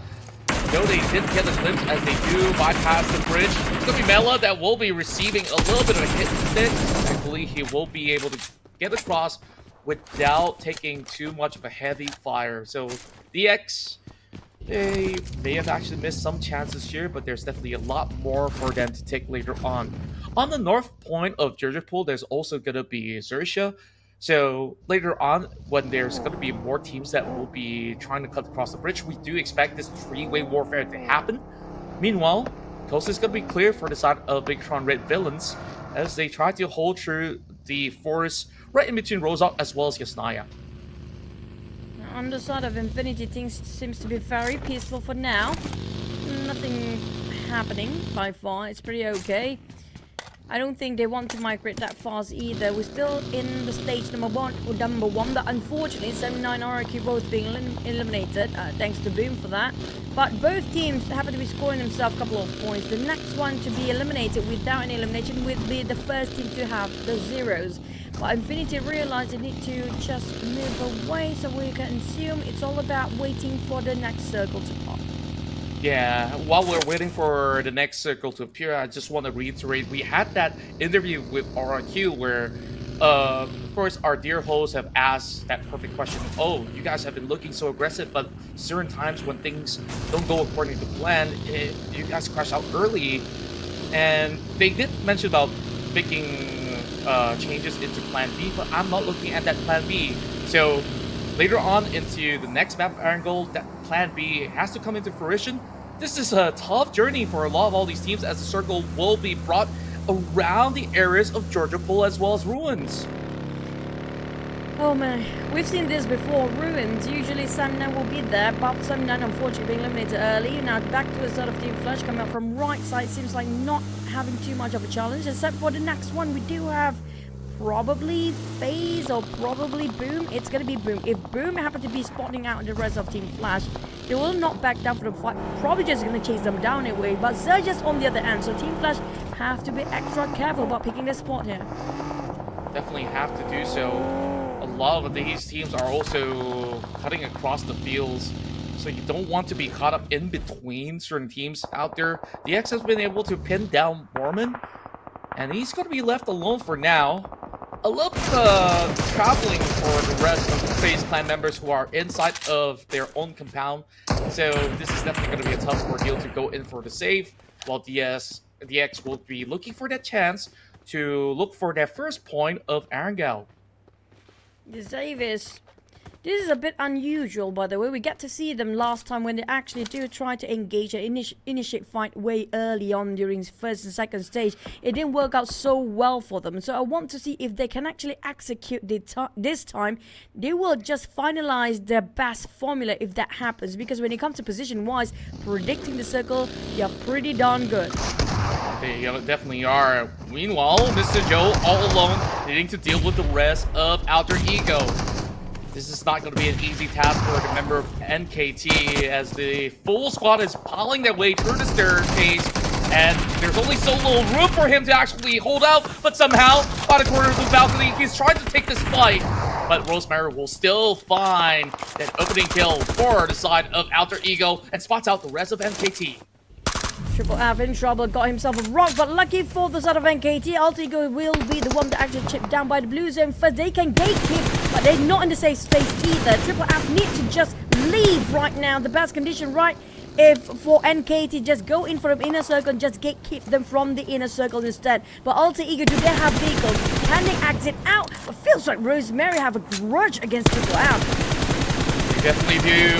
Triple F just wants to get out of the way because the blue zone's already closing in. Maybe look for a different alternative when they get themselves into the zone where they can slowly gatekeep the rest of Alter Ego. Alter Ego is going to take the long way route, as they do note for the fact that this is going to be hard to bypass into the areas of Mount Gatka. Well, PIGMY Esports is going to be holding on to hospital grounds while they eventually will be looking for a push towards the side of the X. A lot more teams over in north than the south, so maybe a little bit more leeway, but BTR almost getting caught out there by Kwang. Kwang, Team Flash, they need to leave. Staying in the blue zone will not be as forgiving because of how small the circle and just so many choke points later and right on top of that circle. Just on the northern side of Ruins, by the way. Speaking of which, these Avis, Gatka Mountain is still in the circle. Whoever tried to fight for Gatka Mountain, it's going to be super worth it. You can just farm elimination numbers from there, but they have to make sure they have enough resources to pop the smoke in case this new contender tries to take away the Gatka Mountains from their hands. Indeed, and the only team that could basically be putting up the challenge onto seizing that control over the Gatka Mountain is going to be PIGMY Esports, whereas the rest of the teams are looking to take a little bit more of that defensive pole inside of North Georgia Pole, where you see a couple of all these multi-story buildings where they could just seek refuge for the meantime. Pondbit now needing to deal with these two members of Talon moving by this area, but Talon definitely has been very disciplined into not going past certain areas of an open field. Speaking of that fight that could potentially happen, even Alter Ego has joined in from the back, tried to take control of this Mount Gatka as well. And last time we saw these Avis do actually take the other end of the side of Gatka Mountains. Now PIGMY actually arrived here first. That's going to be a good sign for Alter Ego to back off. If you're late on top of the Gatka Mountain, there's no way for you to fight it out, especially if there's two teams up here. PIGMY giving out warning shots, a bit unhappy that the side of Alter Ego tried to take them away. But I'm not sure where these Avis is at right now, because it seems like they're not way too near towards PIGMY. Maybe the moment circle shifted away in stage number 3. They decided, you know what, we don't want to take the Gatka Hills. It's not going to be worth it because it will not be the last few circles, because usually these Avis, they always play in the center instead. Yeah, I think that is a very good measure coming in from the side of the X, knowing that majority of all these players are also not going to be around, so plenty of opportunities to be sieged. Meanwhile, Alter Ego, the moment that they have moved into the regions of South George, they find themselves a couple more targets in the form of Vampire Esports, who's still looking around the warehouses. A tough one to crack, but Alter Ego, they're happy enough to take some of all these high ground areas to cover what's happening over onto the north as well. Meanwhile, Elva is also by these containers while the rest of Team Flash advancing their chances to pick off members from the side of PIGMY Esports, but they trade back. Hobbit with the sharp shots, and there's a lot more going on. And look at that circle, it's still split 50-50. It's going to be major choke points on top of those two bridges, left and the center of the circle there. While Morph is still trying to find himself way into the zone, while Team Flash will gatekeep, saying goes to the side of boom! I don't see a way for Team Flash to survive this one with only Kwang remaining as their solo player. While Morph also trying to figure out, scratching their heads right now, how to get in there. Do they have enough smoke? It's going to be crucial for them to have those smokes right now. And I don't think Boom will want to leave anytime soon, but the circle might probably will shift later on. So they start to make a bit of a migration, or maybe they're just going to push all the way towards Morph. But we have back towards the Gatka Mountain. The fight is still commencing. And the rest of Unit Alliance, they're going for that 2-2 split as well. This is going to be looking a little bit awkward while they do have Billbot being taken down already. What a flush it has been. That may clips onto Unit Alliance. This is going to be tough for the side of Leon. They need to actually go for a reset. I think Luke has been knocked down as well from the back. PIGMY winning the trades, but the nades are looking sublime. IQOO just ending another member's side of Judo Alliance, leaving only one more standing in the way. It's going to be Jovenki that will falter instead. Judo Alliance actually wins it out. That nade just now coming from Judo Alliance turned the table around against PIGMY while they were losing. This is just how important nades can be during some dire and such as sticky circumstances. On the side of Boom, they're digging their own grave. They push all the way to the side of Morph just now, and now they taste a bit of their bitter medicine by their own hands. Flippy spot out Razy knocked down, but from the back, LZ seems to be interested in taking the points away from afar. Yeah, he's being pinned by the corner of his vehicle, and there's just no escaping that grenade. Boom Esports looking so clean so far, and they will be able to get themselves 10 frags in this match. What a run it has been. And Vampire Esports, they only take refuge right underneath the bridge. A lot of teams have done so in the past, trying to clear off Tony K. He's all alone, but it's definitely going to take a while. Tony K versus Tony K. Now this is going to be fun. Look at who's the OG here. Is it going to be Tony K or Tony K? Tony K, you have to prove yourself now. Alter Ego, unfortunately, will have to shut down on their run with those hefty points. They're down to 2 eliminations, but at least, sorry to say, no elimination points and no placement points since we still have 11 teams in such a small circle. But FaZe, they're not happy with Tony K, definitely. Tony K is the OG, but Tony K, can he turn things around? Infinity, well, that's going to be the last member, just taking a bit of dive, and Fluke will shut him down. Now, we do know which one is the OG by now. That's definitely for certain Tony K. It's going to be his teammates that he relies on to take on his imposter, if you may say. But Tony, I think they tried his level best to even survive to tell the tale. Only managing a top 11 finish for the side of the Infinity. Meanwhile, BTR, they got themselves some really good lookout points at the very least. Spotting one member out of the side of XERXIA, or should I say tree. Now, more pressure calling on those grenades. Did not land perfectly onto members of Judo Alliance. Meanwhile, they managed to drop one, and seems like the God has already got himself into a sticky situation. We don't really expect NKT to just rush right through, but they are. Shadows does actually pin onto the side of Triple F, giving a little bit more of a chance for Judo Alliance to hold even longer. But unfortunately, Judo Alliance seems to be caught themselves while they're migrating, shot down for the vehicles, if I'm not mistaken, with those explosions just now. But Engage it is Spider Tan, girls and boys. Can he do it by himself? Why not? With a shotgun, but never mind. Well, valiant effort on the side of NKT. Spider Tan, you are definitely not the biggest spider, too scared of the rest of Judo Alliance. Well, there's going to be some reset on Judo Alliance. They need to make it quick because Vampires is just too close next to them. Yeah, looking a little bit more like Incy Pinsy Spider right there. The moment that he arrived, oh, that's a nade coming in as well. I believe that to be coming from BPE. Schweppes getting another knock onto Judo Alliance while the rest of TALON got caught up against the rest of Boom Esports. And they've been looking so clean so far. Yoru's got nowhere to run, nowhere to hide. Just getting himself a little cover, but that's not quite it. Pobbit strikes yet again, adding into 4. And this team is just rampaging up the north. Now, speaking of talent, they're down to last player, which is going to be Misery. We saw him trying to navigate himself into the center here, trying to drive as fast as he can. But we talked about Judo Alliance. Seems to me they have some difficulty to spot themselves or have their hands on any of first aid. They couldn't find too much first aid within those so many boxes. Those boxes are broke, by the way. Now, that's going to be unfortunate, but TALON last play, Misery finished off around his migration back towards the very small tower. I think Judo Alliance will survive for now, but Vampires and FaZe is going to be next.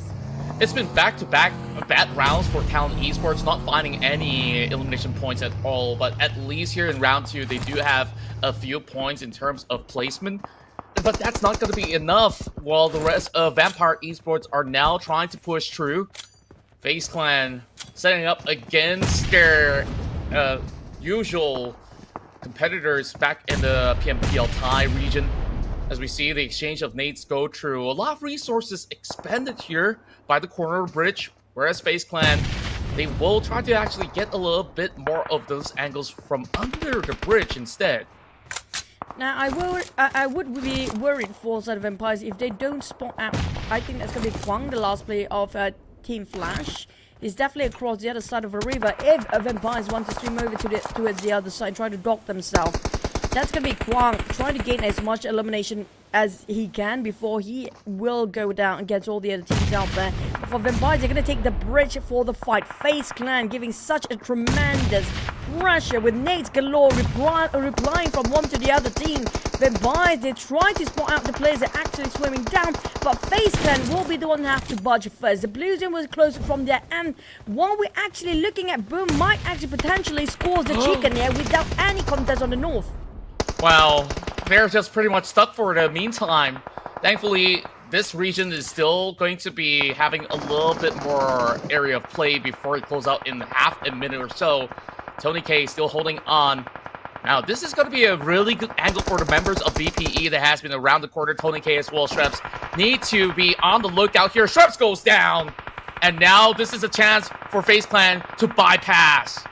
Ventura is trying to spot out the knocked out members of Empires, and Fluke trying to climb himself back up. Ventura, he doesn't have any space out there. Barely actually just scraped through the slope spot for Ventura. Finally found it out by Tony K. Here comes the DBS at work, and it seems like almost an impossible task for the side of FaZe Clan to get out from the trench, but we do have a different contender from the sides. It's going to be D-Save shooting from afar, and it's going to be trouble for both FaZe Clan and Vampires at the same time. Yeah, they're pretty much stuck in this rut, and there's really not much spacing to go. Just hoping that these stray grenades will land onto the side of Flukif, and perhaps Mela will eventually get that spacing for Onses to also swim through. Eventually, Shreps goes down.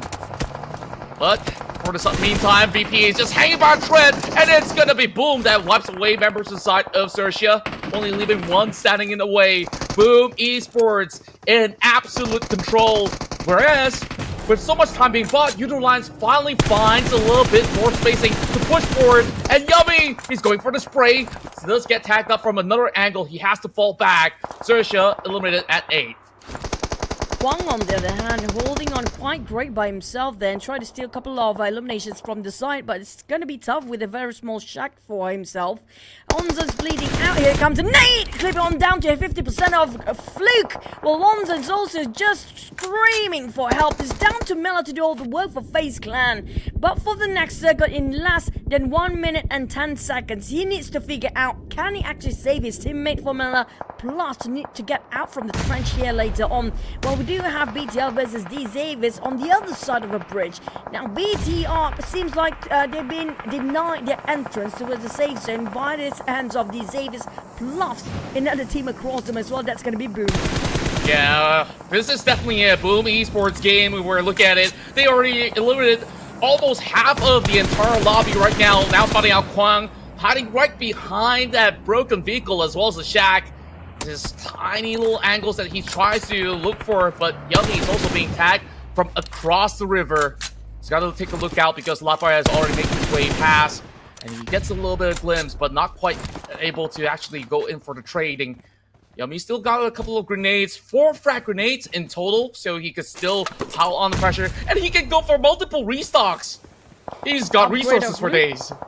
True to that. He got quite a number of death boxes laying around, and it's pretty convenient for him. It's like just next to him there's a convenience store, and it was absolutely free for him as well. Now Boom rushing in, pushing to a set of BTR, trying to finish off the entire crew. That's gonna be the last member, Satar. Oh sorry, it's Lapar down there, still swimming.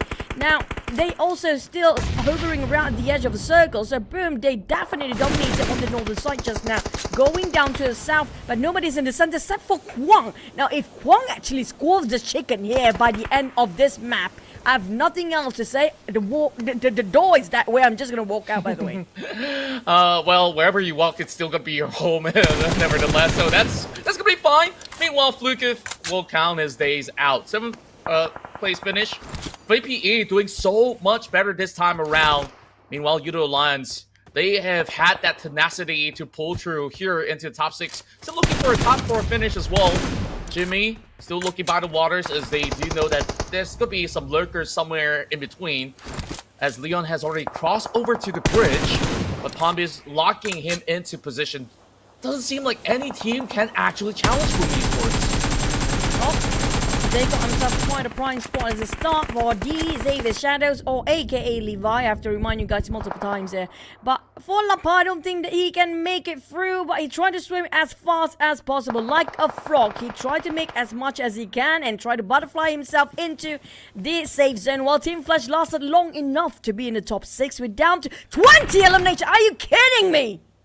Yep, that's what I've been talking about. These guys, they need to just wipe the entire lobby clean, and it will look like it will be so.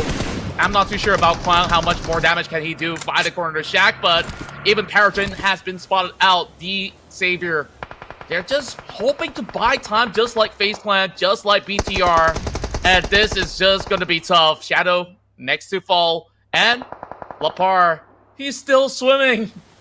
How long more? Yummy May is so hungry, he just aimed for more. He himself, 12 elimination, make it 13. My god, he's breaking the record. Boom! Now breaking the record of RRQ, they scored 22. This is the most across the entirety of PMSL history right now. They are taking it more. What can stop this, guys? This is not a beast. This is not a monster. This is just the end of the world for all the other teams out there. They are the Judgment Day. This is Boom Esports, ladies and gentlemen. Well, it's time to change our predictions because we counted them out from the prediction end, but they will make themselves known. Feudal Alliance, if they can't find anybody by the water, they will end up in the top 2. Somehow it's been really awkward for BTR as well as that one member of FaZe Clan, Mela, that has been right in between, but shots are being fired. Pombit looking for even more. And Boom Esports, consider it done and dusted. Lapar, he's just gonna drown. While Jimmy OP, he's gonna look for more. Feudal Alliance does have him to be able to actually go for a trade. And somehow, nobody spots Mela, and Mela strikes back! Feudal Alliance only secures third finish. Boom. It's gonna be 24. 24 eliminations. Are you freaking kidding me? 34 points in total. That's breaking all the numbers out there. They're breaking the physics and law of PUBG Mobile. Not that we have physics in PUBG Mobile, by the way, but boom! What a bombastic boom boom bang performance, and this is Yummy May taking the reign as the kings of the most elimination in one single round by one individual play, but as a team, my god, 24. Unbelievable. Absolutely unbelievable. There's no words to describe what went on, but it was just boom at its finest, taking on everybody as they go. As we will take a look at the stats, just look at how crazy it was. And Yummy has gotten so much in this match itself that I don't know, you can just send this guy to take on everybody else, and they have just basically scored about 3 chicken dinners in this round itself. This is scary. This is just how, I don't know why, I don't know what happened to Boom. They've been quiet for the entire week number 2. This is something that's so baffling. How did this guy actually play? What did he see? He's not wearing his spectacles right now. He's not wearing his glasses. I see like an X-ray. This guy is just like Superman. He can see through all the structures in between, but he still didn't break the record for the gunslinger when it comes to the individual with the most damage. He just did, I think. When it comes to distance, this guy has been run and gun for Boom. Like travel distance, still gonna give it up to BTR, but when it comes to distance, how far did they rotate themselves just to finish and demolish all the other teams from behind? But we're gonna rewatch. How did Boom score 34 points in this map?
was a bombastic round. Boom Esports with a record-setting 34-pointer run here in Erangel and see themselves claim such a massive amount of points in map number 2.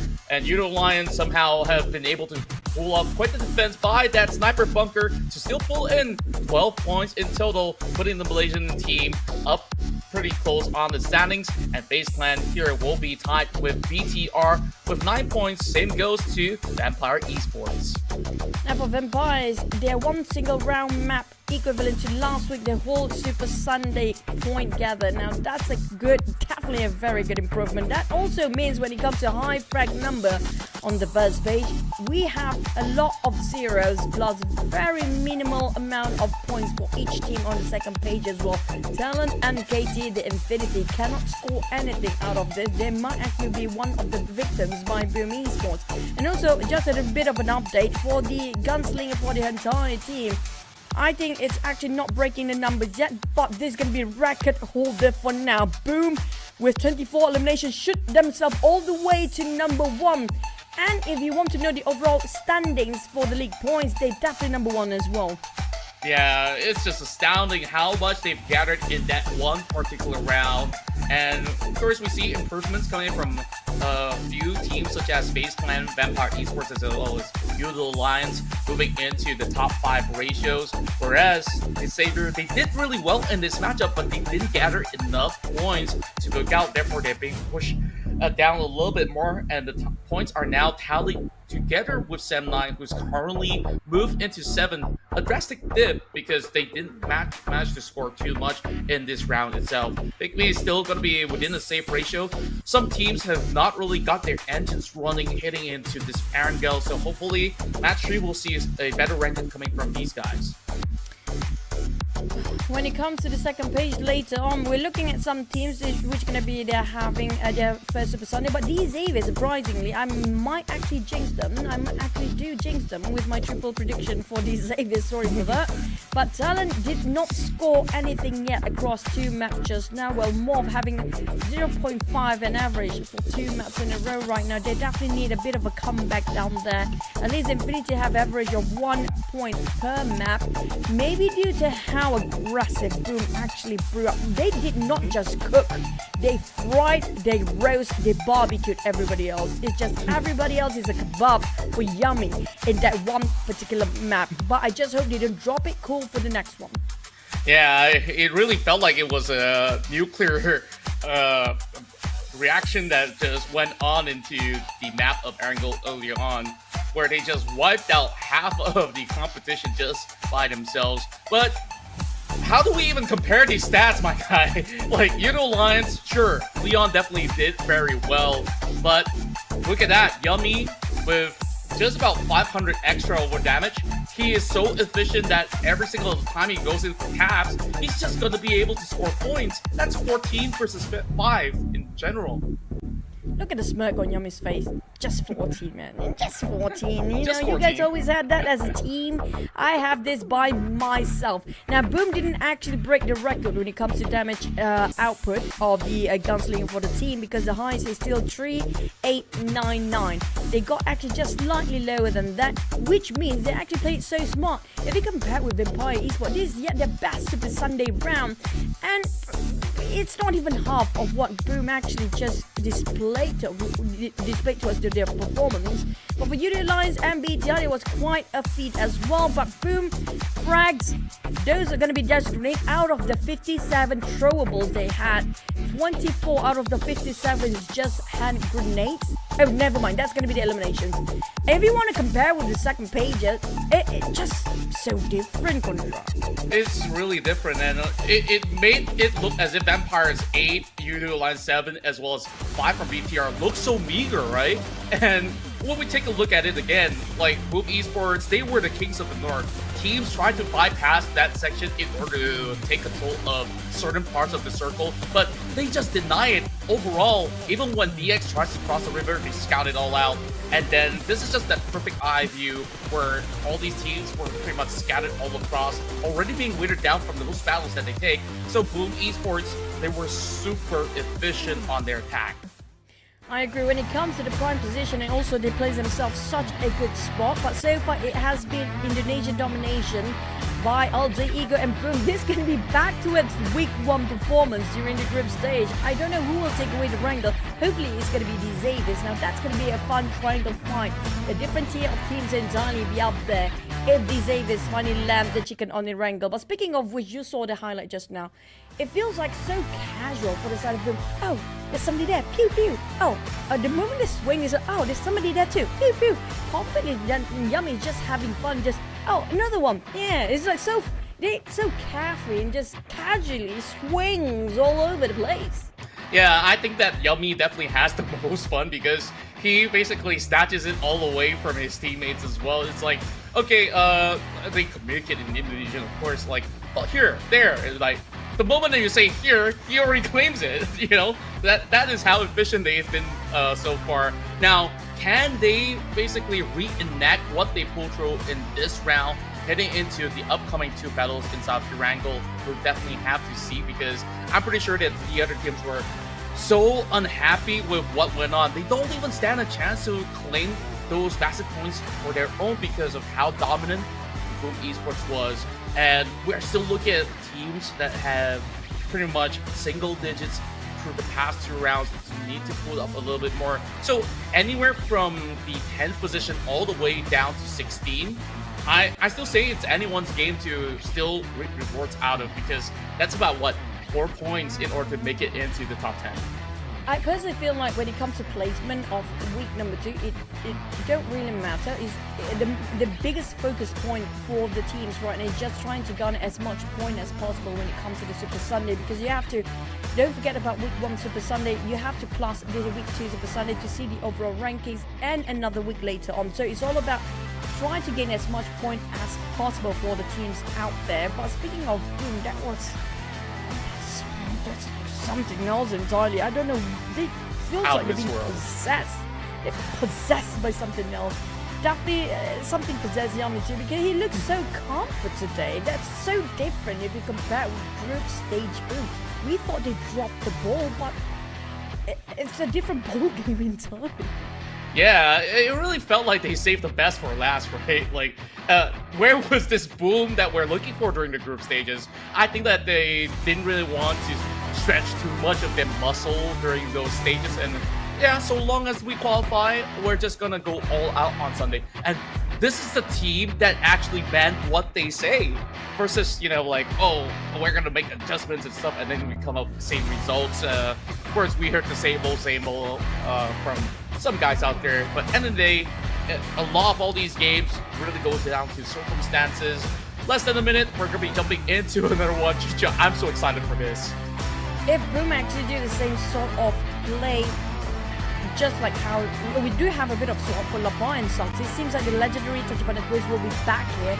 I assume both Luxy and Suxy will be playing this one. Now, just now, there's no chance for other teams. Now, it's all Boom spotlight. It will be different here this time. Will Boom still scores another? Let's just jump straight into it.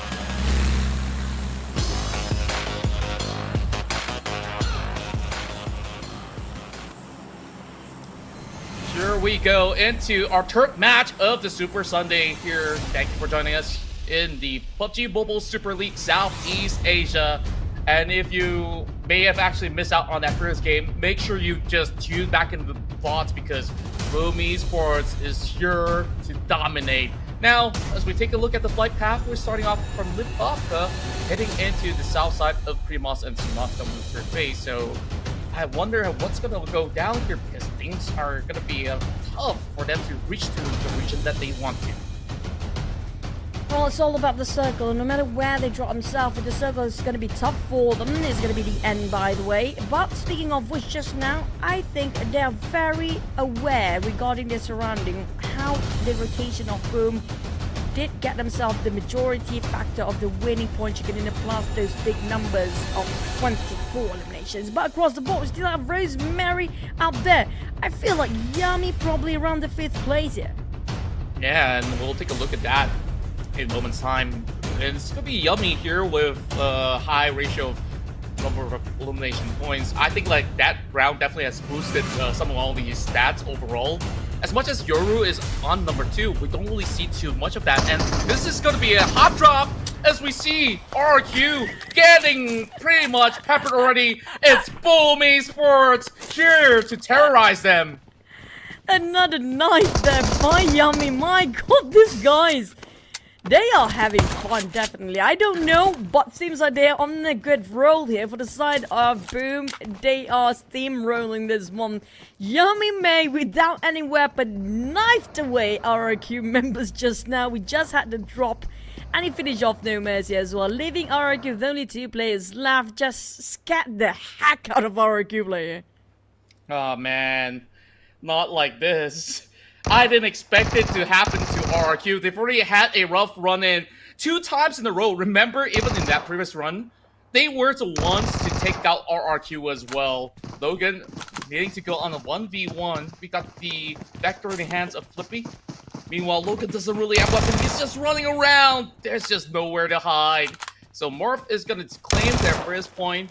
Without Logan, things are going to be a little bit difficult for Infinity. Oh, here comes another tourniquet, but he's reserved down to only 4 with the Vector, but at least he's landed some pistols, if I'm not mistaken. Maybe a couple of ammunition around the corner. Yep, there you go. But for tourniquet, he got himself an AK. And do you want to fight against your Vector? Here, Flippy got himself a Bison, switch it over to M16 as well. So both players do have rifles. But for the side of Morph, I don't know if they actually know that somebody else sharing. Flippy might actually get a good idea of where Fermi is going to be at because he's been running around. Now the rest of Infinity has arrived to the scene, so Flippy has got to take on this fight. If he could basically pick one out, that would be great, but he's got an AK in hand, a lot of damage being dealt as he goes in for the jump shot. Beautifully executed, but there's going to be a retaliation coming from the rest of the members of Morph. Infinity. Tiger Act. Still fighting back. 30k's not been spotted out yet. This might be the turning point here. Infinity actually turned the table around. As Morph, despite he got himself some advantage early on with 1 player of Infinity being eliminated, that was Logan early on. But it feels like Morph in shambles, limb by limb, taken out the rest of Infinity, and they're trying to figure out where are the remainders of Morph. And right now they're being broken, forced to break their formation. Yeah, splitting themselves way far apart from each other. Yeah, that wasn't exactly the cleanest fight that we're looking at from the side of Morph. And as much as Flippy has garnered 1, of course, the trade didn't really went his way after the rest of Infinity had regrouped, so it definitely caught them by surprise. Even sending 1 member to come in for the exchange didn't seem like it has worked out, so the Indonesian team currently stuck with only 1 point from that previous round, and now only getting 1 more from that 1 trade. Honestly, it wasn't worth it to commit into these early engagements. And we go back into RRQ, right? They both are on monster trucks, passing by ruins. This is going to be a very familiar circle as compared to what they just played out in that previous run. So I think that a lot of teams will have pretty much the right ideas of how to play this. Just needing to watch out for Boom Esports later. Since nothing is happening right now, how about we have a bit of a segue? Now, imagine, I do know you guys in the chat also kind of, this is going to be the dream team. I agree. Yummy, Red Face. For me, it's going to be Red Face, right? Yummy, Red Face, Rosemary, plus Napeko. It's going to be incredible if this 4 actually stacked up. And hopefully one day, just a show match, right? Like, we might actually hopefully one day PUBG Mobile do have this the PUBG Mobile Star Challenge once more, where it's going to be different format this time, where all the star players of each region across the entire world will pick from different team top fraggers. And that one, like example, the one that I mentioned just now from Indonesia, probably going to be Rosemary plus Yummy plus Napeko plus Red Face as a team. And then a different region is going to be sending out their best 4 fraggers across all the other teams as well. Imagine how that's going to be a fun show match.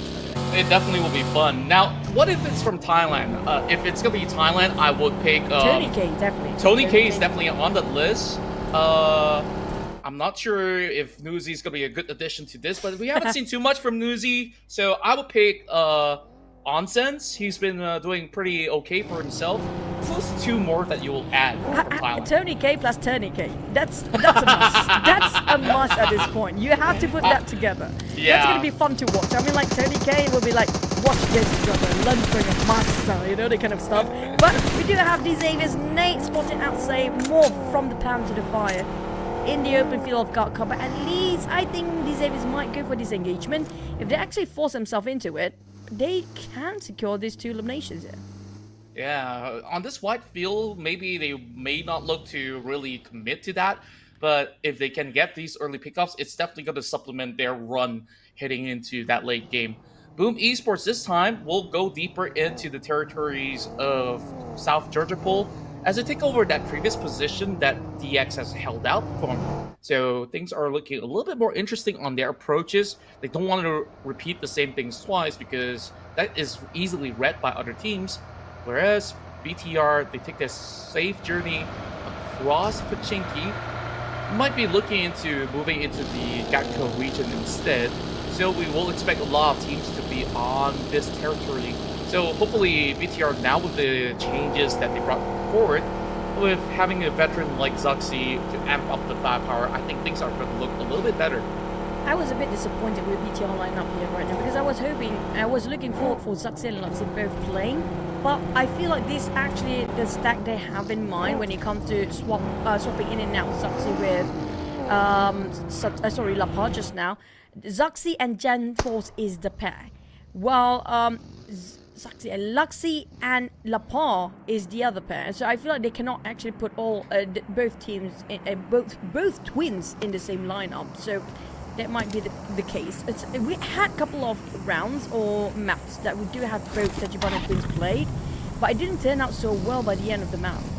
And I guess that there's still a lot for them to figure out, where a lot of all these guesses into Gatka has paid off for a majority of the teams. It's going to be FaZe Clan that will take control of Mount Gatka for now. XERXIA is going to look to join in the party, whereas the rest of Boom is going to secure a better angle into the city of South George. Now, what's interesting to note is that DX, they're playing on the south side of Mount Gatka, and just across, there's going to be another squad that's going to be waiting in the wings. So access to the mountains absolutely cut off for teams that are going to move in a little later. This is going to be a very similar circle to the last Erangel map as well. We do have this sort of rotations before, so I can assume that if Boom actually go the same navigation, they probably will, but we have difference at this time. The 7-9 is still alive. He just crossed himself the bridge. XERXIA is following their tails quite closely behind, but on around the North Jogapol side, I think 7-9 will have some issues up there as well because we heard gunfires on the other side, but it's actually these Xaviers taking one of the BTR players down. Chen was in trouble. And speaking of, never mind, from these Xaviers to Alter Ego, pick your poison. Pick your poison, BTR. And at the very least, it's just going to be a clean pickup coming from the side of Alter Ego. One member down from the side of BTR, whereas M9, they got themselves a little bit of pressure coming from XERXIA as they managed to bypass that, and now looking to be holding firm into the territories of South George. BTR, they decided, okay, we've already lost one member. We don't want to rotate anywhere else. This is just going to be a firm hold from now until teams actually cut across these corners. TALON Esports, just closer into ruins, where the members of BTR are still having the discipline to just check these corners, whereas another 2 members from the side of TALON are looking to push upwards. Now TALON, they had a bombastic round. Not the Boom. They're not Boom, so they cannot get bombastic. So I guess TALON had a great run when it comes to last chance stage yesterday, but feels like things have been quite different when we do have Boom, Alter Ego, the Xaviers, and Vampire in the lineup too. So it feels like they are readjusting the positions and the game strategy when it comes to the timing of rotations as well.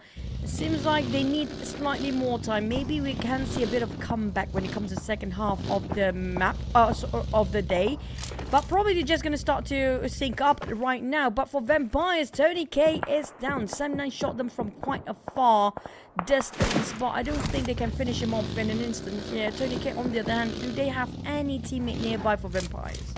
They do have a few members nearby. They should be able to go in for the rescue. Whereas Sem9, after the knock, they are trying to send Loyu into a deeper region to actually challenge the rest of Vampire Esports. But they held back. They do know that the new circle will be appearing, and teams are being forced into playing across the hospital, Geographical grounds, as well as Mount Gatka. Now, let's see who's going to be the king of the mountains later on. As the rest of these squads are still trying to traverse their way in, and it will be a lot tougher for them to deal with all the surmounting pressure. As you see, the rest of BTR, they're on the wheels again, immediately getting tackled by Mela. Bull Embrace and Mela still trying to shoot with the red dot just now. And this should be FaZe Clan circle, by the way. It's going to be their domination of the town, but can they actually stop all the teams from pushing towards their side? And speaking of which, we have another team engaging here. PIGMY down to only 3 players left with Billboard leading out. Now Joe spotted out Shreps. He didn't actually see his flanks, but Tony K got another knockdown that saved slightly and then by condition here. Well, Tony K trying to finish off the rest of the members that have been knocked down early on, but there's another team from the side, or was it another player that actually having to butt in from the flank side? PIGMY down to only Dimsy, while Tony K and Fluke will go in. Alliance is yet to take things away. Yeah, and it's the perfect time for them to strike as a third party. Vampire Esports saved by the bell. PIGMY turning tails to run away from this kerfuffle. And Jimmy supplementing with such a long-range cover on that Mini 14. Things are looking good for the side of the Udo Lions. They pick up 3 points. PIGMY is already out. No points gathered. Whereas, with a weakened side of Vampire Esports, Udo Lions is hoping to pry this fight open. Tony K, he was hoping to secure those eliminations against PIGMY just now. Stolen away by Udo Lions in the very last minute. Managed to knock them down. So much effort being put in, but now they are in trouble. Udo Lions spreading out as a triangle. We do have the 4th player, Jimmy, coming out from behind. This is going to be the bane for Vampires. There's no way out. They're cornered down and boxed in. I think Luke will go in for the rush, and Vampires, well, Jimmy OP at least got knocked down from Vampires. Luke managed to take one out, but not securing translated to point yet. Well, Vampires still have the fight in them. We do have another visitor coming ahead. It's going to be NKT next. And now only down to Adik Luke. That push was unsuccessful. Now it's going to be 2 up for the side of Vampire Esports. Thanks to the heroics of Tony K! He will just obliterate the Malaysian side of Udo Alliance. Oh, that was reckless coming from Jimmy. We thought that he's just going to take an angle. He went directly into the crossfire of Vampire Esports. What a defense coming up from the side of Vampires, fighting 2 teams back to back, and now it's gonna be the 3rd team, which is gonna be NKT, and they down to only 2 players left, and the nade will clip down on Fluke, and it's gonna be a tough one to save him by now. It's kind of a red light for Vampire to just back away for now, because the Blues start to reach out to their side, and they're pretty low themselves, and KT on the other end, forcing them to still fight it away. Tony K grabbed himself with an M416, now sprayed over to a side of Degot is down, and despite it being charged in back to back by 3 teams, Tony K and Shrub still holding on. That's right, it's already 6 points for the side of Vampire Esports. They managed to still dance around through those grenades, but this one will clip towards Tony. Now, down to Schweppes, 1 versus 2. It's only by the truck, and he will be able to get some bullets in. And now facing up against Spartan. Can he actually hold the line? He will not. Spider-Tan will eventually wipe away all of the vampires. And now this will be a clean passage for them. But what a fight from FaZe Clan.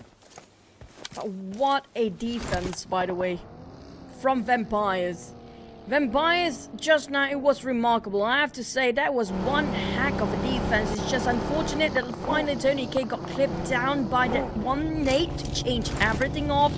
But still, they scored themselves 6 eliminations thanks to triple teams that came in back-to-back. NKT also haven't faced themselves heavy casualty out of that results from the fights just now, down to only 2 players plus the blue zone as well.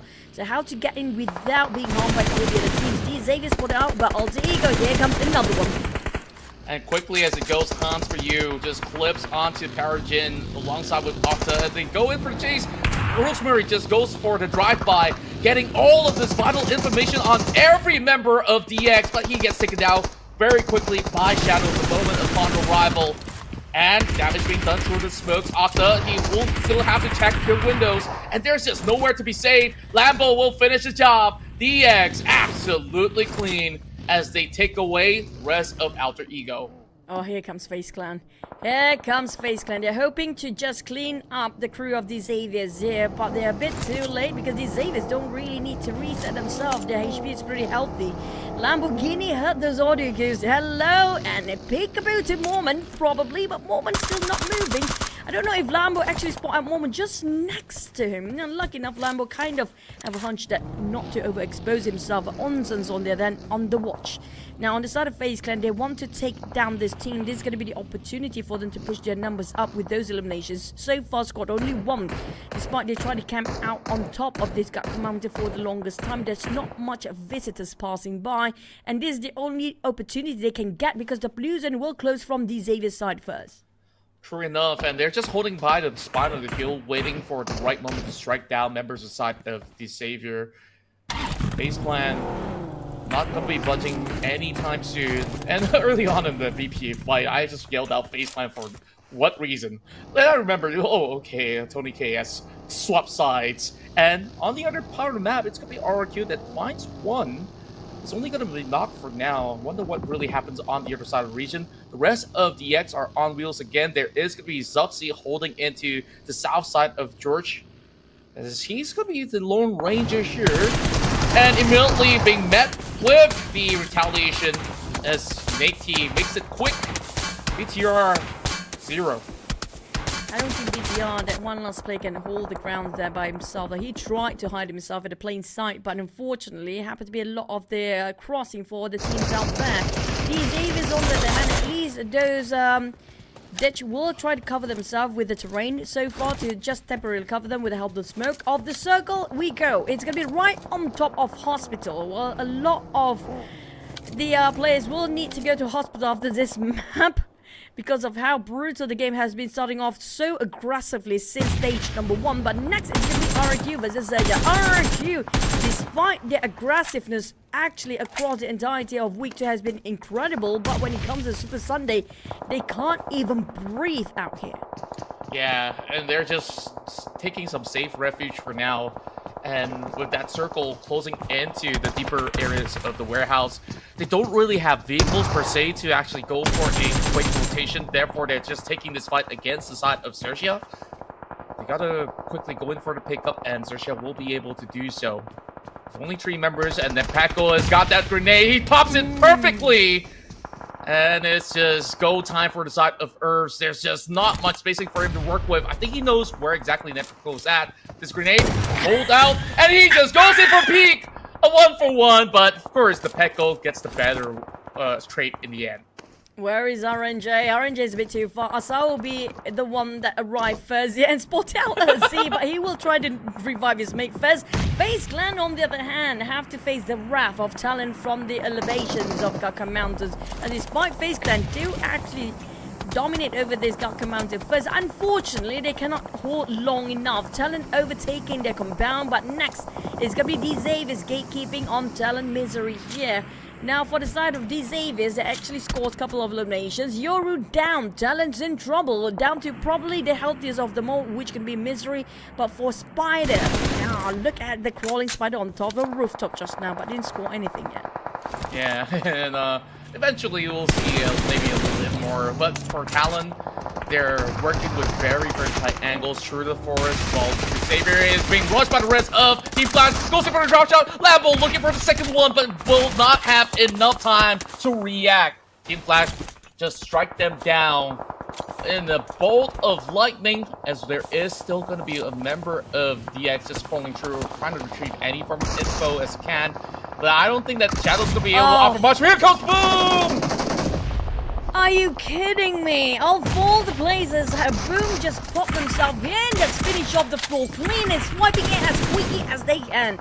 Yummy, mate. You know what? I don't see anybody, but I just randomly spray because it will work. He just missed it. He missed it. He used an FPP mode and it cost him for quite a bit. Boom, what were they thinking? I mean, things were not looking good in this spot. It happened to be TR, it happened to DX. They tried to rush in, and somehow they could not spot Team Flash inside of all the shrouded smoke. And Team Flash, they prevailed. They held on through thick and through thin. It's 8 frags in total right now for Team Flash. Sam9 have been capitalizing over the circle so far, spreading across on the northwest side, while RQ how to get out of that, watching so closely, tightly behind them. The moment they're trying to go out and run to cross the street, it's going to be the end for it. But if Sam9 that leaves, there's going to be opportunity for RQ to still squeeze into the safe zone no matter what, but still quite a distance, around 100 meters apart. Still doable, but on the side of Infinity, here comes the Xavier's last player. The Savior relying on Shadow. He does have a tiny little shack, and there is where those Molotovs will eventually find it. And instead, it's going to be Batman that will steal it away. So that is going to be the end of DX. They got 6 points, so that's definitely a lot better than they have actually hoped for. So they're still hugging tightly into their number 4 spot, where the members of RQ Ryu will not be able to last too long. Hitting into the top 5 right now. Somehow, we are still having the members of Infinity lasting really long into all these skirmishes, despite them not really having the healthiest of run. They have already gotten themselves 6 points picked up so far. And speaking of picking up, one of the members need to be picked up right there. Tiger bleeding out. They will have to play S2. But on the side of Team Flash, they scored himself 9 eliminations by now. Yes, they do have a trio, but trio is still something that you should look up to, not to underestimate or undermine the players of trio here.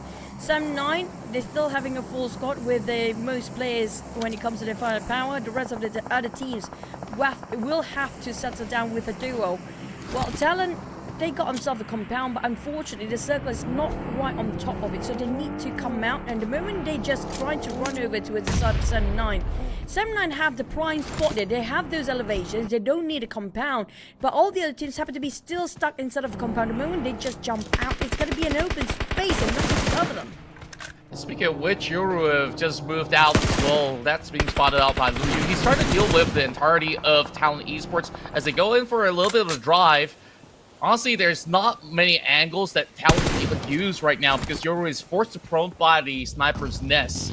I call it a nest, but it's just a tiny little step away for him to even take any form of pot shot. It's pretty Deb that will secure the elimination onto Talon. And quickly as it goes, Deb gets both of them. So now down to the top 4 as we will have Team Flash trying to take a journey across into the spawn of the kill to challenge the rest of Sam9. Sam9, can they close the game here to land themselves a Super Sunday Chicken? It's going to be very important.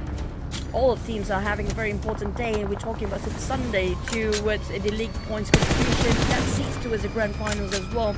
And KT Spider 10 is still there with Triple Apple on his side. Scored himself a 3 eliminations for the entire team. But Team Flash, despite they got themselves some terrain to cover just temporarily, but they will be caught out by Semna. Here comes the push, here comes the rush. We do know the moment they got knocked down, they tried to force themselves to push for side of Sam9, but unfortunately, UI took a bit of damage that will hold the position for a tiny bit more. Yeah, and that also allows resetting coming in from the side of Team Flash. These are the 2 teams that will be looking to steal that chicken dinner. But first, NKT as well as the Infinity can play spoilers to the battle between these 2 giants right now. I say giants, but first, throughout the course of the week of performance, I think Sam9 definitely looks rejuvenated after qualifying into the Super Sunday. Batman, though. I agree. Very different Sam9 compared to the group stage of week 1, and even last week is just so different here. But for the side of Triple F, look at Loyu. Both of them seems to be, you know, sneakily trying to surprise each other out. But on the side of Infinity, they need to leave. They like it or not, they have to figure out how to get into the center without being spotted by Sam9, who got himself quite a view from above. But Team Flash just got themselves the circle. It's between Team Flash and Sam9 who will win or maybe somebody else will surprise us. Probably so, but Luyu has been doing an excellent job here with the damage output, getting another knock. That's not going to be secured just yet, it seems, as Luyu is holding back the rest of NKT. only one member, but it doesn't seem like he has any idea at all. He's just lurking right underneath his nose. And Yu Hai, he's just holding down the mid sector while 20K tries to book it, will be punished by Gosu. Oh, down to one last player, I think, for the side of Infinity, which still holding at the edge of the circle, by the way. They're trying to open up the angles. Got Tunny will be unleashed by Batman. He just popped the smoke. That's given away his position. That's a spray coming in just down to 50% of HP. Team Flash try to deal with whatever on their flank side first. That's going to be 9 still in the points away. And that's going to be 7 elimination. And Infinity also resolved to 7 eliminations. We're down to top 3 with different flags and different regions going for the finale here. Kenny is just basically eating up all these space away from the rest of Team Flash. So it's all about how well can Team Flash defend. Triple F somehow spots out Luyu. There's going to be a chance. He does spots him out. What an eye coming out of Luyu. Sam 9, this is time for them to shine. But for the side of Team Flash, reposition himself, take a bit of a courage and a risk that they're willing to take all the way up, finish off that and Yu Hai at the same time. This might be turning things around for the side of Team Flash. That unpredictable navigation straight pushing into the center was not expected by 7-9, but now it's down to Gonji. Team Flash still down to 1 player, 2v1, despite they got slight advantage just now. A perfect run here through the hills as 7-9 finally gets their win of a chicken dinner here in the Super Sunday of PMSL Southeast Asia. There's going to be another good day for some Niners scoring themselves a Super Sunday chicken, which is going to be big when it comes to points progression throughout the entirety of Super Sunday. Now, week 1 Super Sunday wasn't so great, but it's pretty okay. They are in the middle pack, got themselves at 8th place. Before we start this week's Super Sunday, they are at 8th place at 32 points. But with week 2, such a good start. Hopefully, they will carry out the momentum throughout the entire day. But for Boom, after the very high performance, going in a roller coaster right down with a very small amount of eliminations. But when it comes to damage output, Kenny, we saw how great he picked up the angle. Look at the damage received. He got the least amount of it. Yeah, and on top of that, he was the one that clutched it out against Team Flash final push. And through the smoke, he played it out perfectly. He swapped those weaponry between the AUG as well as his secondary weapon. The moment he ran out of bullets, he would still go pummel down anybody pushing through his way. Even despite some surprises, this 7-9 side is looking so strong. Let's take a look at some other stats as well, because when it comes down to contribution, it's only 28%. That just tells you how efficient the entire 7-9 squad has been playing so far. I agree. With Kenny being the flanker most of the time coming up from 7-9, the rest of the team follow up with his call. That was just teamwork at its best. When it comes to distance traveling, they are actually the most traveled team as well at 48,000 meters. Compared to the others around 30s, and Infinity actually right on top of the circle since the start, I guess. Yeah, another crazy stats is actually coming in from Team Flash. They have 48 smokes being popped in this matchup, and this is how they've defended themselves so well to last into the top 2. And because of those smokes, they managed to out-trade Boom in that close quarter fight as well. But it started off with a bang here. We saw some trade between Warp as well as Rez, but we'll let you guys watch through the rest of the highlights.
swear to God, Yummy May being possessed by something. Did you actually see the replay just now of how he just stabbed No Mercy, mercilessly, with no mercy at the start of the map just now? But when it comes to the points elimination, 21 in total, there's going to be a big boost for Sam9 in their overall week 2 Super Sunday. Team Flash quite consistent here today. Yeah, Team Flash definitely have been being proactive throughout, of course, the run with great utility usage, with so many troubles being used up. Now, let's take a look at the second page here, where, of course, it's been a tough luck for the side of PIGMY Esports, and I would also say BTR so far hasn't really impressed throughout the course of the Super Sunday run, whereas at least everyone has been pretty much on the ball, trying to get into a better position in these matches. But there's still more to go. 3 more maps of play throughout Sunday.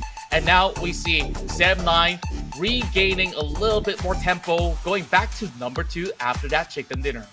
Yep, pushing down Alter Ego to 3rd place with 10 points gap between Sam9 and Boom right now, but still elimination across the board, dominated over by the side of Boom with their crazy out-of-the-world performance before this. For Vampire slowly pushing up, but the one that we should concern about is the team at the very bottom. Now, this is the first time Morph in the Super Sunday. They need to gain as much as possible. Yeah, and it's just so ruthless, right? When it comes down to Super Sunday, it's only 1 day of play for these teams to get that tempo. So it's already halfway through the mark. We want to see more coming in from RRQ, TALON, XERXIA, as well as Morph especially. Meanwhile, I think that some of these teams have been able to at least break into that double digit before they eventually go into Miramar, where things are just going to get increasingly more difficult. So, with that being said, we still see teams like Infinity as well as NKT, they put on some decent average points. So, we definitely want to see whether or not eventually can they convert any of this into some massive haul of points. Now, speaking of our second half of the days, I feel like I want to change my prediction later on. Just going to note for our producer just listening to this. I don't know who I actually will have to put up there, but I feel I don't want to put Boom because it's going to be like the mainstream right now. But how about we make it a bit more spicy? Now, I do want NKT as well as Morph to gain as much points as possible. So I'm probably going to put these two teams, NKT as well as, who was it again? Morph, because it's going to be their first time ever for this Super Sunday, so they definitely have dire need of the points rather than all the teams already top up there, which we do know it's going to be the same name: Alter Ego, Boom, the Xaviers. Now Team Flash rising up to the occasion, knowing the fact that the compatriots, which can be the Xaviers, already up there. But we're gonna have the break for a bit, which can be a crazy run of Wrangle after this. Stay tuned, don't go anywhere. We're gonna go right into Wrangle after this, after the short break.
Hi everyone, today we'll be going over the specific changes of the new motor glider. Let's check it out. First, the new motor glider comes with pitch assistance. What this means is that during takeoff, once you reach a certain speed, it will automatically climb and achieve liftoff. Once airborne, tap to accelerate and slide the wheel back at the same time to travel along the ground.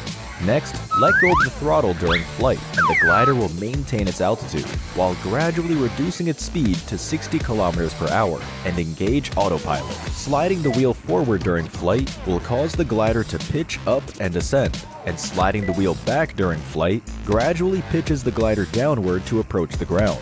Furthermore, when turning left and right during flight, the glider will level itself off. The body of the glider and camera angle will tilt for greater immersion. The view of the ground has also been upgraded to better help players observe their surroundings while turning. Let go to stop turning, and the glider will stabilize on its own. As for landing, after descending to a certain altitude, the glider will disengage autopilot to help you slow down and land. Lastly, if we keep pitching the nose up, the glider will end up upside down.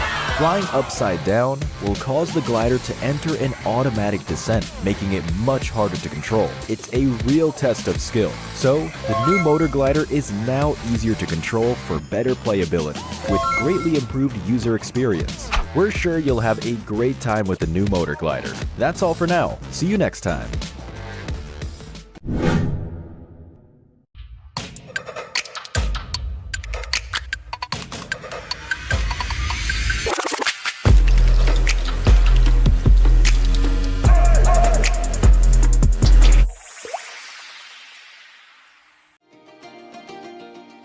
Wow, what a lively sky treasure ship!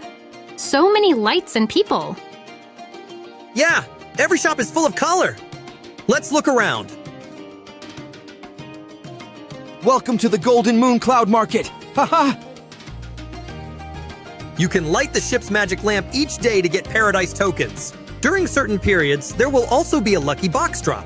The Sky Treasure Ship contains loads of great gifts. Come peruse the various stores and go home with your bags full.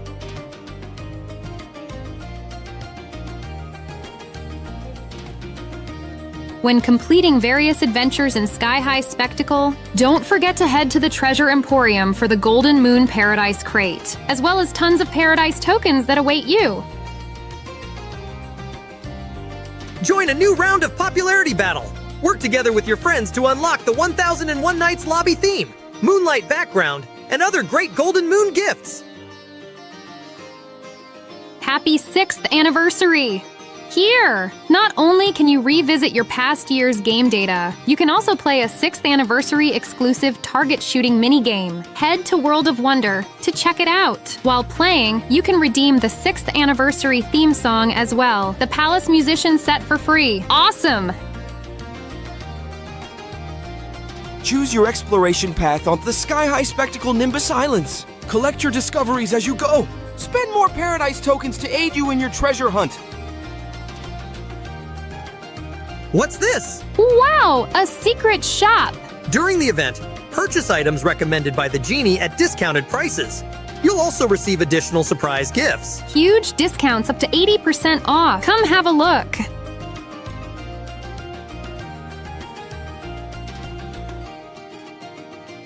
What are you waiting for?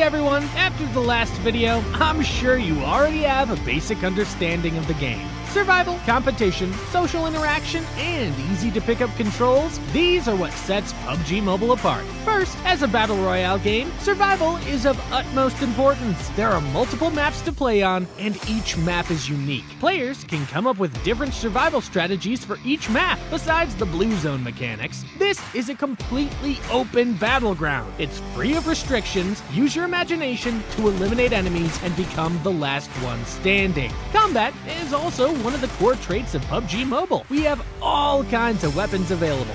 These weapons let players battle in any environment. You can be a sniper or storm the front lines with an assault rifle or shotgun. Furthermore, there are also protective gear, consumables, items, vehicles, and more. The comprehensive supplies available ensure a fulfilling combat experience. Our game has multiplayer modes with teams where you can invite friends to play together. Enjoy the thrill of PvP battles. Come up with strategies with teammates, find items for each other, and take up complementary positions. Try to make it to the end together. You can also go at it alone and carry yourself to victory. Lastly, we also have some simple tutorials for beginners in the game. There are no prerequisites, and they're super short. Learn how to play in a flash. We're still planning to release more guides detailing all kinds of neat tips and tricks to help players quickly familiarize with the game. Becoming a skilled PUBG Mobile player is super simple. Boot up the game and play now.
Welcome back for Heartbreak of Super Sunday. And now I'm here with AE Rosemary. Okay, currently your team is at top 3. Do you think you can keep the performance and overtake to the top 1 ranking by the end of Super Sunday? Oke, buat Alter Ego sendiri sekarang berada di posisi 3 besar. Adakah Rosemary dan juga kawan-kawan PD yang kalian bisa memaintain performa kalian dan mendapatkan posisi 1 di ujung hari nanti? Kalau untuk PD sih PD banget lah yang pastinya. Soalnya masih ada 3 match juga kan yang akan dimainkan. Yang pasti kita pasti lakuin yang terbaik lah buat kita 3 match nanti lagi main. Of course, we are confident to get to secure the top 1 by the end of the day, but then we still need to be careful and try to maintain our performance at a very good level. So yeah, we just gonna focus game by game. Okay, top 1.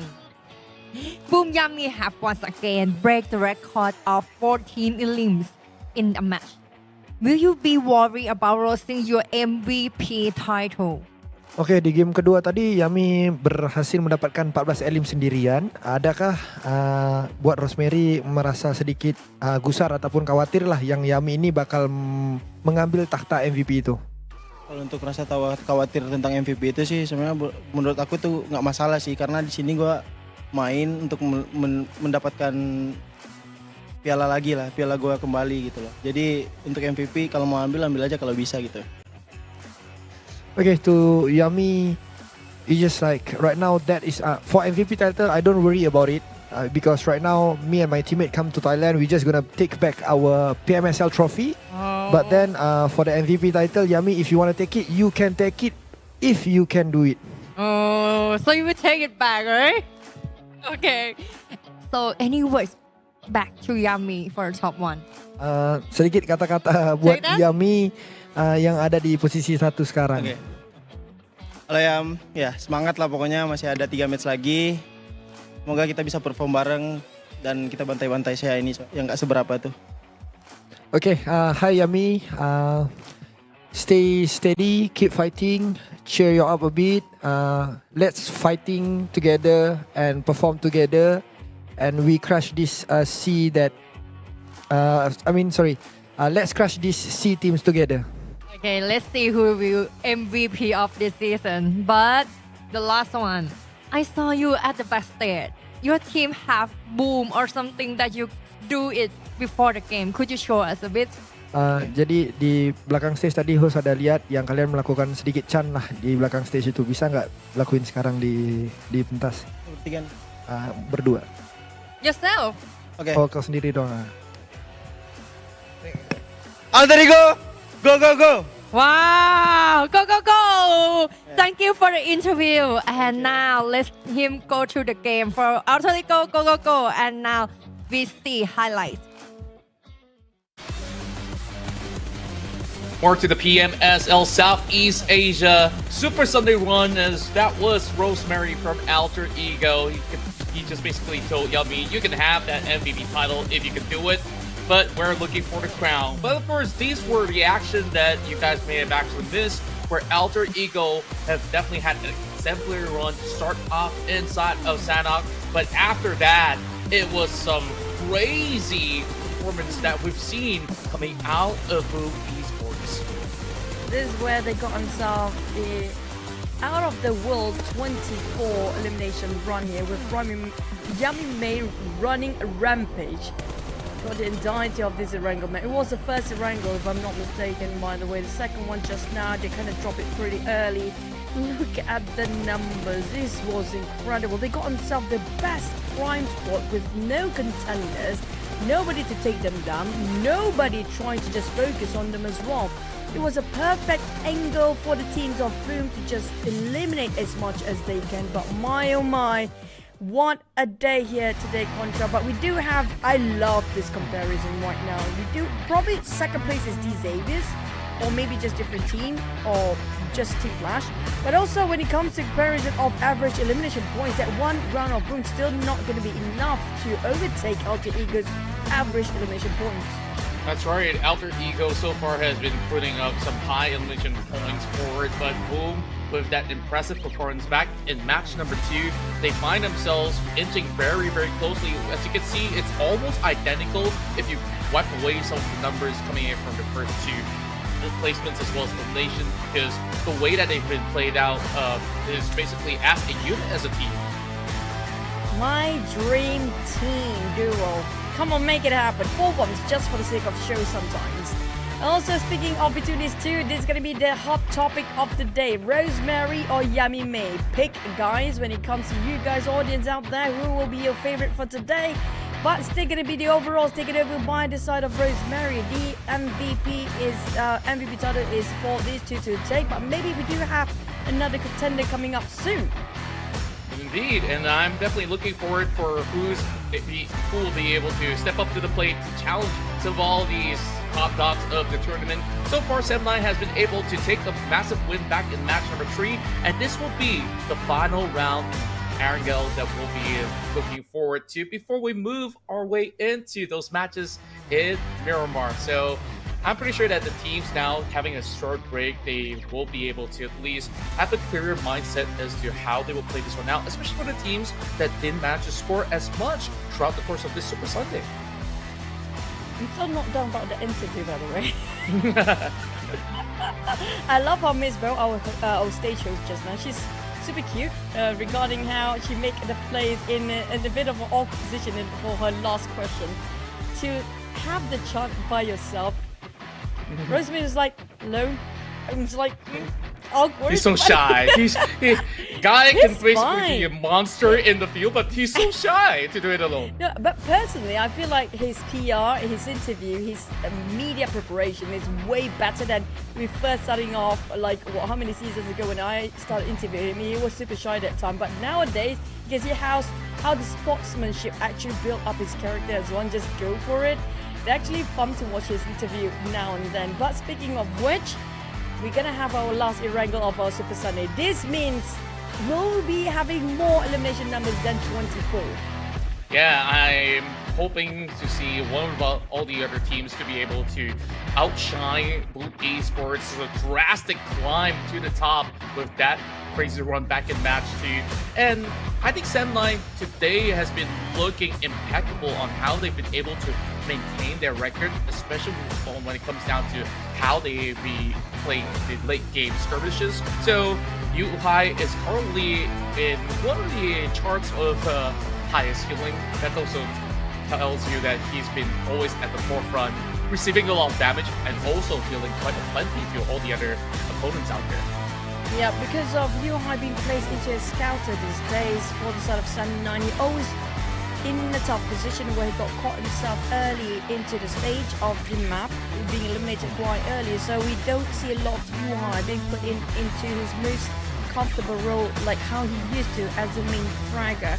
But when it comes to the total points of last map, we do see probably 79's on second place when it comes to only week number 2.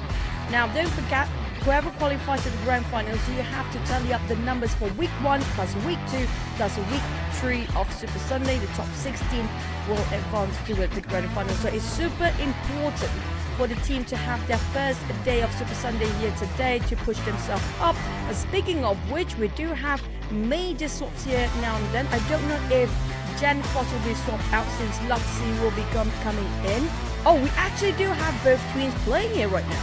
Yeah, I'm liking that they actually try something different, because last round it did work out according to plan at all for the side of BIGETRON Red Villains. So hopefully with something a little bit more familiar on how the chemistry works between the twin brothers, that will give them a little bit more confidence heading into the final matchup of Erangel. So other than that, I want to see if other teams have also made changes before they move into Miramar as well, because right now it didn't seem like all the other teams have too many changes, but we do see Hazel 8 now being brought in to swap 0 off for this upcoming match. We don't see a lot of Hazel with 0-8 in the same lineup. Now, I do wish we get to see that for once, because I personally feel like Zero will be one of the most crucial players for the lineup of Morph, if I'm not mistaken, was it? Yeah. And then also, speaking of which, it seems like a jolly side Vampire is having fun here. don't know what is the issue, but Team Flash, I don't think they have any subs. So far, we haven't seen any swap at all for some teams. That means certain teams, they only have 4 main players and they are not having a break at all. Yeah, and certain times when you are having 4 players to be running the full course of the tournament, they get worn out. And I think, like, of course, certain times when it comes down to some really big matches for them to score a lot of points, it will be quite tough on the players themselves. So they need to ensure that they remain steady throughout their endurance race to the top. Right now, because we are moments away from moving into the final matchup of the Wrangle, and I'm looking at a lot of confident faces here, especially from Vampire Esports, where they start to have a much better round this weekend. That's kind of true. Compared to last week, now they scored way triple or 5 times more than they had secured the entire week of week 1 Super Sunday. Feels like they definitely found their root of the error before and just rectified it when it comes to week number 2 and definitely had a better performance. But when it comes to the second half of the day, every fingers of the players need to warm up now because it's going to be a feisty start, especially Yummy May. Well, he's calm as cucumber. He's a very adorable person in person. And last time I saw him was in Macau, where we had a bit of an issue for his health that time, so I was being slightly his doctor during that time as well. But he's a very, very polite person for Yummy, but he's not that polite in the game though. I mean, when you're facing off against such tough cookies in the tournament, you got to be feisty. And of course, kudos to you, Choo Choo, being the doctor on duty during that tournament. And right now, of course, a lot of things have changed from the last time you've seen some of these boys out there in terms of how they play the game and how they've been able to, of course, form better chemistry throughout those couple of months. It almost felt like it's been a year, has it been? And look at that. The moment that you get the Twin Brothers on, you know what, I just love the camera so much. This is gonna be the number 1 MVP for the Terminator. Probably it's gonna be the entire league once more, but I agree, when it comes to camera, those 2 boys of the twins, Luxy and Luxy, they are very good at playing with the camera, and they are very fun people to talk around as well, very playful indeed. But when it comes to the next map, they cannot play it around anymore because this is where everything matters, especially for the Indonesian teams. This is where the confidence level boost will be at maximum because they do know they are most comfortable in a Wrangle map. In Miramar, yes, they still have a bit fair share of firepower in it, but when it comes to confidence, it's so different compared to the Wrangle here. Yeah, and I hope that they will be able to have some swift recovery to band-aid some of all these points being lost, or should I say, unearned heading into those matchups. Now, we get a perfect bird's eye view. Well, I want to say a wide view instead of bird's eye view from these players out there. They are looking to be getting themselves ready for another epic battle, as we will be taking a look at some of all these top scorers for today before we even get there. It's been pretty interesting to actually look at how the tables have turned for teams like EX, where, you know, they've been the kings of that previous Super Sunday, and it seems like the kings have been outrightiously so dethroned this week. We hope to see that recovery coming from the side of DX, although they've been able to put up a better number that's lackluster as compared to week 1.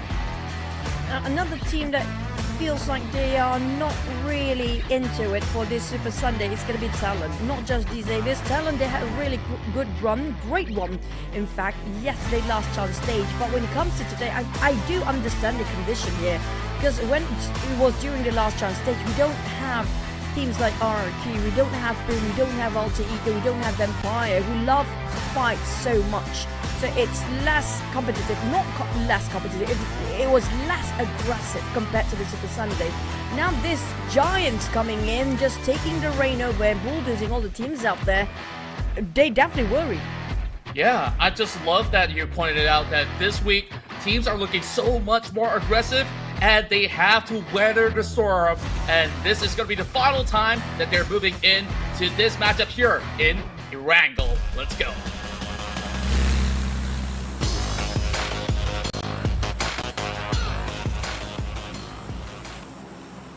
And we're back for our last Erangel for our second week of the PMSL Summer Split 2024 for Super Sunday. And speaking of which, I do wish our admin can actually listen to us, or maybe in the future put up the poll.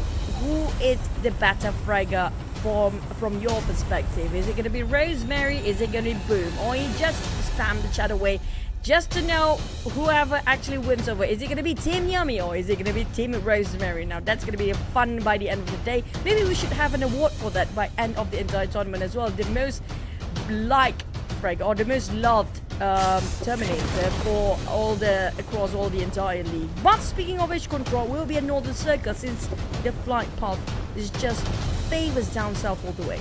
Yeah, this is skewered all the way down towards the southern end, so we might actually see a lot of all these early trades, just like what happened to RRQ when they face off against Boom so early on.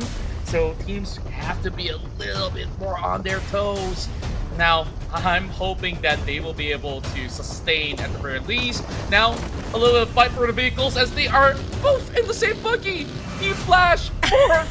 Okay, Kwam's out. He says, I don't want any part of this. You got a wrong teammate there, brother. Well, why not? You're getting a free grab, a free taxi. Might as well just hop into it. But you will be walking straight into the enemy's lair that way. But speaking of which, unfortunately for Team Flash, because of that reason, they lost one man early on. But it's just a tiny one. But a tiny error in the start. But we do have quite an interesting. The moment FaZe Clan just parachute themselves down. I don't know if TALON actually did not spot Venturis, but that's going to be super lucky if they kind of will see that one coming. Yeah, I would say they definitely will be relieved by that. And FaZe Clan, they are very proactive in the early game. We see them already taking some pot shots onto TALON. TALON will safely move into Yasnaya. Meanwhile, the rest of BTR says, okay, it's time to move into the island. NKT's going to be following suit. As they do find themselves a buggy, they are looking to the gate. Entry point of NKT. Shots already being fired, and they just go for a huge U-turn. Early shots, and this is going to be fun. There might be a lot of teams trying to breach come as well, depending on how the circle shifts later on. But for BTR, there's just going to be a warning shot. Nothing else will follow up through from there on. But on the downside, they do need a couple of loots, not just a couple, tremendous amount of loot to make sure that they will secure those engagement and successfully take down teams. If not, hopefully there will not be any more teams passing by here. Yeah, great work coming from BTR now. Looking to be able to just get themselves all these favorite loot. Meanwhile, NKT, they're forced to swim across. Pity them. Not even a boat for them to get by. Boat is not really the best option for most teams right now because of how sharp their eyes can see through the horizon of the sea this day. So it's best to just resort to swimming. But on the side of NKT, I don't think they even managed to loot too much just now. So hopefully the moment they dock themselves, there's no team will be playing Marines around the coastline down there. Yeah, hopefully so. Or else it's just going to be an early exit for the side of NKT. Meanwhile, VPE looking better as it goes. Currently sitting at number 4, 22 points in hand. U2 Alliance are one of the teams that have taken that boat safely into the islands. And I'm just looking whether if they have just about enough loot. I'm just looking at a couple of AR and SMGs. Oh, Jimmy Win carried the bike over, so that's going to be pretty okay for them to just journey across. U2 Alliance, I think they've been doing much better. And at 7th place, wait, what's going on here? Rosemary aggressively challenging XERXIA as he come here, buddy. That monster truck not going to go anywhere. But unfortunately for Rosemary, it didn't connect entirely. But Alpha managed to finish off the job, knocking down on RNJ as he have to recuperate himself. It's a free elimination points by the AKM of Alpha. Worked wonderfully well on his side with the sniper rifle. Sorry, with the rifles. But Alter Ego, look at how aggressive they go. My. I don't even expect them to be able to get the catch off the RJ so swiftly, and now Lobby tries to go in for a trade. Good damage being done, but not enough to actually knock him out just yet. Hans, he's gonna be able to pull in the pressure. Megamind does find him while the rest of Alter Ego rushes through. Megamind actually turns him down, so that's gonna be a 1-for-1 trade-off, and Rosemary will find Lobby. It's going to be just Hans for the trade of the entirety of XERXIA here with Z already cooked up the nade. The last remaining member for XERXIA, surprised by the sudden attack of Alter Ego, attempt to just finish off the entire crew of XERXIA here. Z happened to just chip down almost to 50% of HP. He managed to knock on another one, but his reserves running low with those ammunition as well. Octa have to extra careful. I don't think they have enough. Ooh, Octa. 2 HP. This might actually go sour for Alter Ego if they have one misstep in this moment. Indeed, it might just be huge Nate not connecting though. Octa now playing ring around the Rosie. He's still tucking the HP bars, but it's too much to do. Alter Ego wipes the floor clean. XERXIA, early goodbye here in Arangao. At least XERXIA not ended up with a 0. They managed to secure and translate the point from the knockdown of Hans for Alter Ego just now. But unfortunately, XERXIA, that's going to be the last run of the wrangle of the day, so they have to prep up things for the next Miramar map. Vampires do take the boat right, but it seems like, yep, they are doing A-OK. I don't know what happened to NKT. Did they land safely on the other side, though? Hopefully so. I do assume that they will be able to get into their designated area, but for now, Vampire Esports is taking the big wraparound. I do suspect that to be an island ending with how many teams who are moving into the island. Meanwhile, a battle between DX in the middle of the open as they try to cut across. It's going to be RRQ that stops them on their track. Now, this is going to look a little bit awkward. I don't expect them to have that much resources. It's still so early. And DX at least have a few by the shore already. RRQ Ryu are going to coordinate this attack. They're on that 2-2 split, but they will send Nepeko to join the rest of the team. Asa is playing in spite of Hexas on the side of RRQ. I'm not sure about Vampires. I haven't seen Newsy for the entire week number 2. Now Alva, Batman, what a spray there. Didn't even whip a crisp one at that. Easily will translate into 1 point. Rosemary is a bit too far though. But at mini 14, if he got himself the scope that he actually needed, might actually can save just a tiny bit. But I don't think they can reach out to Alva on time. Yeah, it's gonna be pretty difficult to do so. Batman already on the Bay watch, while I think he's gonna be able to get a grenade elimination. Great work once again coming out of U2 Alliance. Alva all alone. He's just biding his time, as that will be easily done by Gosu.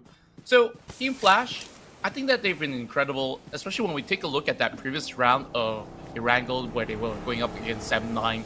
They were playing so defensively, and even against PUBG Esports, they have managed to win that trade. So, I think that they're off to a good note. Currently at number 5, they are tied with DX, so there's still a lot of things that they have to do, and look at that. It's a confirmed finish on the island. Oh, not just that, it's going to be on the right side as well. And still a couple of... part of the bridge is still in there somewhere. Sometimes the circle might surprise us with the northern shift later on.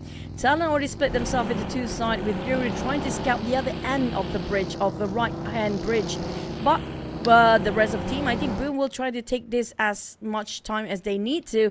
Whilst Alter Ego, despite their win big against XERXIA before, but due to their loss of 2 members, which going to be Hans as well as Alva, it's going to be difficult for them to just be aggressive after this. So they might actually play it safe and just wait it until top 6. Very likely so. And I think that this is going to be a really good run for PTR, because they have been the ones to be in the island the earliest to be securing spots like Novo Renoe, as well as the radio tower that takes control of the entire section. They have the high ground, so it's all about how well can PTR secure some of all these cookouts, while the rest of PIGMY, they're looking to infiltrate the compounds. NKT having Mr. Joe pulled out, and eventually goes down. A bit premature shot there coming up from the side of Mr. Joe. Mr. Joe was looking up for you just now. Was definitely hoping for some surprises. Mr. Joe will be one of the clutcher for the side of NKT, by the way. But PIGMY, on the other hand, realized that only one person in there. And NKT, they were trying to exit out before Mr. Joe being eliminated just now. But on the side of NKT, there's so many teams happen to be focusing on their side. We talk about 3 teams here. PIGMY, BTR, and there's one more team on the other end, which can be Sam9. Sam9, I'm gonna keep an eye out on them because they are looking for that 10 point to match up against Boom Esports, but they're scouted out by Satar all the way from up the hill. It'll be a tough challenge out there. Razy now finds Flippy as the Indonesians are going up against each other. Yummy does actually catch over onto Flippy. Well, Luxy with that shot onto Yuhai. Oh, the floodgates wide out in the open. Oh, the sniper. It's been a while we have sniper rifles actually do work in the game. So this is kind of surprising. And Luxy, one of the best sniper back in the days. Finally we get to see him in action once more.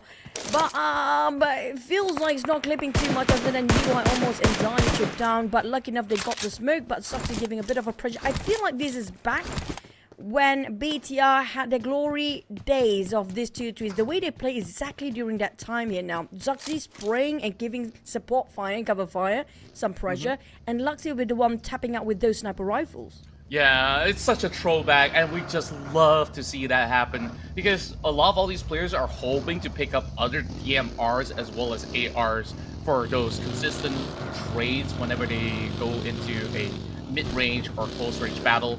So we see lesser of all these M24s, the Bosi Nagant, or even, you know, the Kar 98K, which I've been missing so much on, and what better way than to have Luxy to go for those one-tap machines. Now, over on the bridge, it's going to be a little bit of commotion between RRQ as well as TALON. Only one side will get to cut through, but TALON's definitely taking a major control. There's just so much to do for BTR. Even Vampire Esports is eyeing out on them, so they got to ensure that they stay safe. Yoru, the Scott angle from the top of the bridge, is sending Axel to deal with the rest of RRQ. If not being careful, it's quite a clear shot for RRQ to fight back. Yoru taking on Snape. There's going to be 2 knockdown on RRQ. RRQ, they cannot find the momentum in this Super Sunday at all. Talon on the end start to be on the rise here. Axel trying to just spray it over and just secure the entire team of RRQ. What happened to RRQ in this Super Sunday? Yeah, they were just denied the entire course through. And here goes the attack launched by Vampire Esports. Finds multiple targets of BTR. They weren't watching their backs. They were just focused onto the main course of the island. And they got 2 members punished. Now, Luxy will have to turn tails and run into another direction as Vampire Esports, they take over the radio tower. Tunnel vision is going to be the bane for all the players out there. Infinity, on the other hand, have to face Talon and try to gatekeep them and bridge cam even. But the thing is, I don't think the next circle will be on top of this bridge. It might be in the slide, like probably in the middle of it, but not for the entirety of the bridge. So Infinity as well as Talon seems to be in the same boat. There's going to be only one team will be alive by end of this stage. But Morph spotted out these Xavier's players. These Xavier's, they're really dropping the ball here. Down to only one last player there is. Yeah, I mean, I don't really blame all these players for playing such a difficult circle inside of the island. And as for Yoru, he's doing such an excellent job just to keep the rest of Infinity worried about getting caught up. Because he's got that perfect view from the top of the bridge. As you see, Gotuni and the rest of Infinity is trying to catch him off guard. Does a little bit of damage, but not enough to take him down just yet. Back to his Infinity. Yoru. I don't know how much reserve he actually does have in his clips with that Scar L, by the way. Hope we get a glimpse of it. There's no resources replenishment up there for Yoru though. If you want to climb down, never mind, he doesn't have to because it's going to be Alter Ego doing the job instead of Infinity. Where did that kind of shots came from? I think it's across all the way the other side of the bridge. Yeah, very likely. So I want to see where exactly is Rosemary because Infinity have tried so long. He's actually all the way back into Novo. Wow. That was impressive. Now, that gives a free pass to the Infinity, and Talon are not in the position to cross as well. So they kind of bit too much more than they get you. They didn't watch their back. What a trashy circle, by the way, for the last map of Wrangle for the day for all the teams Bridge circle it is. It's going to be fun. We can anticipate a lot of swimming teams later on. It's going to be Olympic of swimming by end of the day. But for FaZe Clan, realize that they're not really being blessed by the circle. Have to figure out how to cut across NKT with PIGMY just pushing them from the back, also keeping the pressure on. But Billboard being spotted out. Ventora's got the opening. This is going to be go time. But the problem is FaZe Clan, 2 members knocked down. Never mind, Onza's still healing up. They have to deal with PIGMY first.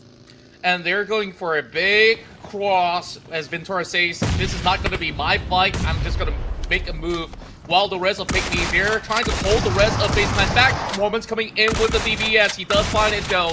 And now, PIGMY members who are trying to go for this trade are starting to lose members left, right, center, and Onson's also taking another different angle to pick them off as well. And these teams are committing when the blue zone's shutting in. This is not going to look good. Melis is going to be ditched, while Billbot will be able to secure one more. Mormon tries to move with the vehicle, but will be picked up as well. Oh, it's going to be a lose-lose team here. FaZe Clan lost 2 members. That's having casualty on the side. Well, PIGMY down to only Jabranki. What can he do? Jubbing in the way? I don't know about this, but he at least got 3 first aid. He doesn't have vehicles. Hopefully he does have it parked somewhere safe. But Onza's coming up from flank. He still managed to swing, and that's a big one. But for Alter Ego, what happened? It seems to be a different state there before the start of the match. Yeah, it could have been so much better for these guys out there, but we're still not done yet with FaZe Clan. It's going 1 versus 1, and finally, Ventorious will seal the fate of PIGMY Esports. They walk away with 3 points, so still heavy casualty on FaZe Clan. Can they resuscitate 1 fallen member? We'll have to see, but the Infinity still by the bridge. The good news is they do have the circle upon them, but cover, not so much. But at least they're having a truce against Talon for now, which going to be leaving out only Axel on the side of Talon so far. So I think he's taking a bit of a dive down there. Yep, definitely is. FaZe Clan on the... well, probably they try to just cross over the other side and just being sprayed down. Probably also the vehicle being exploded now. But I doesn't actually tally up because FaZe Clan still have that 1 member. They only have 1 vehicle. Back to the side of Boom. This is going to be also the last player of Boom. I don't know what happened. Down to only 1 player. Probably because they fought against vampires before. U2 Alliance Jimmy secures the last member of of Boom. And this giving opportunity for 7-9 to push the numbers up here. Yeah, this is going to be that golden ratio of match for them to take that #1 spot for the Malaysian squad. Whereas Turney K will be able to find the final member of Talon Esports. So consider this match over and done with for Talon Esports, but that has been a better run because they got themselves more elimination points. And the circle will move into the island, as that will also be secured for the likes of U2 Alliance as well as NKT in a poised position. Yep. A prime spot, golden sweet spot there for those 2 teams, NKT and U2 Alliance there, but for the rest of the others, good luck pushing all the way towards the northern side, slightly northern side to the circle, while 7-9 will try to gatekeep against vampires, but I have to be aware regarding, they cannot be oblivious how many teams they are around them somewhere for 7-9. They are quite in the center between vampires, between Team Flash, and also possibly behind them is gonna be BTR. Yeah, very possible, and we might actually get a little bit of that rematch between Flash as well as 7-9. But they are driving towards the direction of Ventorious. He's only alone, as the FaZe Clan member have definitely suffered with those launch of attacks coming from PIGMY Esports previously. The Infinity still have that full squad swimming across. It's going to be Tony K that will be right underneath the bridge with a Lost Smokes to cover his own track. So should be a free pass, but I think spots 1 movement inside of the river. Oh, it's fishing time already for U2 Alliance. AUG for the nice one for reserves here, second weapon. Infinity in the swimming. But we do have also... oh, the taps. There's also, I think, Talon players still survive, or did he actually been taken out? He's been taken out. But for Infinity, this is going to be a bit of a hard swim for just Got Sunny. The rest of the team already secured himself around the dock area, docking himself just at the coastline. But for U2 Alliance, giving it such a tough spot for Sunny. Definitely he's screaming right now. Why Why me? Why? Yeah, and that was also a headshot by Addict Luke as well. How does he even tell? My goodness. Addict Luke, he's gonna look for more. He spots out Logan too. And GotTooney's gonna drown. Is he really gonna turn back for GotTooney? Okay, No. I think this is just gonna be it. No, they're not going to turn back because of VOIN KT now dealing with the rest of Infinity, who's actually docked themselves up there. So I don't know whether to stay inside of the water right now is the safest spot or just dock yourself up, because there's going to be two teams eyeing you out both ways. So there's no option for the side of Infinity right now how to get out from it. Oh, grenade coming in from the side of Tiger X, and that will put one member down from the side of NKT. So it's going to be able to find the rest of Infinity. I mean, how many people are striking down the Infinity? I'm not even sure this time around. The Empire Esports, they prey onto the weakened high side as the rest of NKT is hoping to also strike them down as well. Now they turn their backs onto Vampire Esports, so we will see three-way warfare. Infinity against the world, man. This is just tough for Infinity, not just GotTooney. I feel like the entire crew is sharing the same fate as the last member being knocked down early on. But he's still alive with the last member. TonyK fight back. And here comes Vampires. Don't spot him out. The IGL of Vampires now. TonyK realized that too much for him to handle. But the moment he just climbed up the mountain or the hill, Sam9's waiting at the other end. Where to go for TonyK? Honestly, where to go next? I'm just really surprised that TonyK is still alive, right? Considering that how many of these Infinity members were caught out. Now the rest of BPE swarmed in. He spots out TonyK, and that duel has been won, but it is Venturus that will shut out Frank, while TonyK once again shows who's boss. Oh, huge Molotov pushes him out, and that is just a smart play from Gosu. Oh, what a fast one. FaZe versus Team Flash just now ended up with a flash, by the way. But also TonyK versus TonyK once more. I love that one. But TonyK, speaking of which, that drop straight into his face here. Another one knocked over to a side of Straps, down to only 40% of HP left. Another nade flying over the other side. They are tossing so many utils towards the side of Empire. They cannot get out from a nade galore. But lucky enough, Stone is there, picks up TonyK and just goes straight into the safe zone in the vehicle. Still bleeding out. But for NKT, they're locked down as well. They're fighting against U2 Alliance. Next, Sam9 trying to chase the heck out of Vampires. But Vampires from the fire to hell down there. Because they have to face NKT and even U2 Alliance next. Yeah, it's not going to be easy task against these two teams that were so prepared. But NKT's pretty much sandwiched in between. They're the ones that's dealing with this problem. They only have a couple of grenades. But where do they look? Where do they even look to defend? As VPE, they're closing on them with only Stone, but VPE's got the trouble of Sam9 overlooking the hills. TonyK does get that drop. Good nade onto Spider Tad, so they're gonna tag team their way against the God! The God finds it! And now down to Stone! And Stone goes down! Another one bites the dust around the same area of the Infinity right now. Now next is going to be NKT versus U2 Alliance, but Sam9 wants to butt in as well. They toss a nade over the side. NKT buried their own graveyard as well. 3 teams naded down and got finished off at the same place where all the teams went down at the same spot, which is going to be the coastline. Sam9 versus U2 Alliance next. Here comes the next one, but do they have enough util? They've lost quite a number. They deployed too many hand grenades early on. Yeah, this fight is definitely going to be an epic one between these two Malaysian squads. Pretty much full stack on the side of Sam9. U2 Alliance have only lost one so far, but looking at their position, they could actually play it a little bit more defensively. Meanwhile, over on the south, it's going to be a little bit of a chill time for the side of Team Flash, as they will have a little bit of trade against the members of BTR. BTR only left with one more. But what a finish it has been. BTR somehow makes it into the top 4, still surviving after all that scuffle to Chernobyl. This is arguably one of the fastest wrangled map we ever had for the entirety of the tournament. Stage 6, we're down to only 3 teams. 4v3 v1.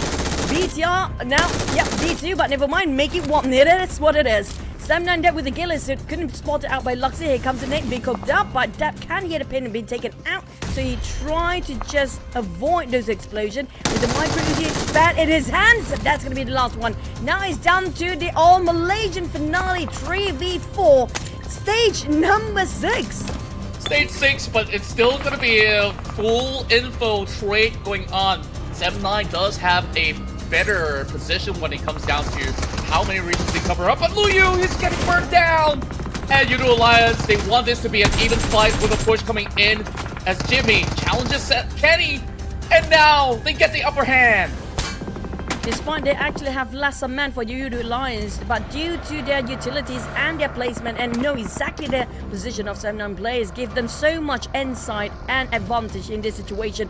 But they spotted out 7-9 players want to get out from the fight. They will not let them go. Chase them out. Trying to tail them from behind, but IQOO just caught himself around the coastline. Knows exactly where this guy's gonna go. Dap already spotted out. Here comes the force and pressure coming up with also the vehicles in between. You have to deal with so many problems. Dap as well, but where is Oleo? He's a bit slow.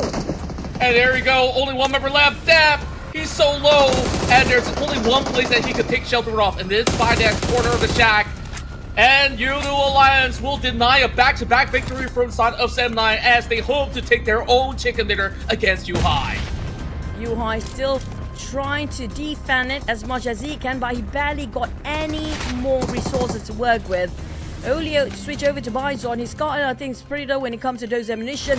IQOO on the other end, trying to see if he can actually pressure U-High to get out from there. The pick is coming up from U-High, trying to clutch it out. He's going from the back side of the shack just now, but that's going to be it. IQOO finish him off. U2 Alliance scores the chicken for today. The Malaysian teams is on the rise, and not just that, what an ending, what a fast wrangle. One of the fastest matches to be played out here in the PMSL, and it's been 2 consecutive wins for Malaysia, but it will be the first of the Super Sunday for this week itself for U2 Alliance. So they are definitely showing their prowess when it comes down to how well they play inside the island. Honestly, I thought for a moment 7-9 could have actually done more right there, but U2 Alliance, I think their timing on the strike was just perfect. But thank you, Circle, for making it so difficult for the players. It's such an entertaining match for all of us to watch this one now. But 849 damage coming up from IQOO. He's back on the rise. Well, Jimmy, he's the IGL here, just doing a lot of work. I think everybody pushed themselves up in this map, except for Leon. Leon being eliminated quite early from the rest, if you compare with the rest of his teammates. Yeah, this is what is even more impressive about U2 Alliance, because they were playing majority of the game with only these 3 members, and yet again they walk out with that chicken dinner. And I think IQOO has been so impressive. We saw that shot onto GotTuny even from I don't know how many 100 meters away, and after that, not only dealing with that Infinity squad, they had to face off with his NKT, Vampire Esports, and then eventually said bye.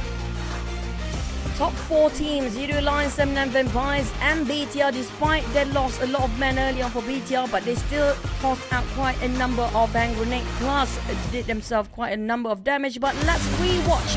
What a trashy garbage circle from the start, but it was fun. Let's rewatch the U2 Alliance chicken dinner.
And with that being concluded, that will be the Malaysian squads to be able to get 2 different chicken dinners. It will be a switch of hand with U2 Alliance securing that 20-pointer here, besting Sam9 in the process in that final duel. That's 11 points for Sam9. Meanwhile, Vampire Esports once again rising up to the occasion with those 8 points secured, while BIGETRON Red Villains, they got themselves 7 points to share it across with Team Flash as well. That makes up the top 5.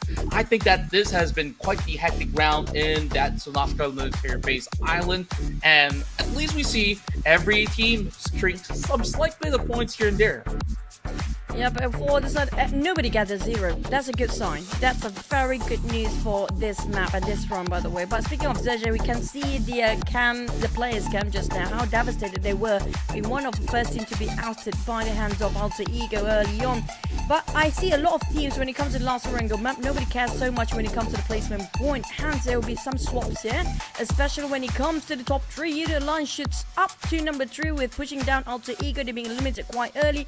Vampires push down instead with Team Flash alongside FaZe climbing up the chart here at 7th place. Yeah, looking so much better heading into this weekend run for Vampires as well as FaZe Clan.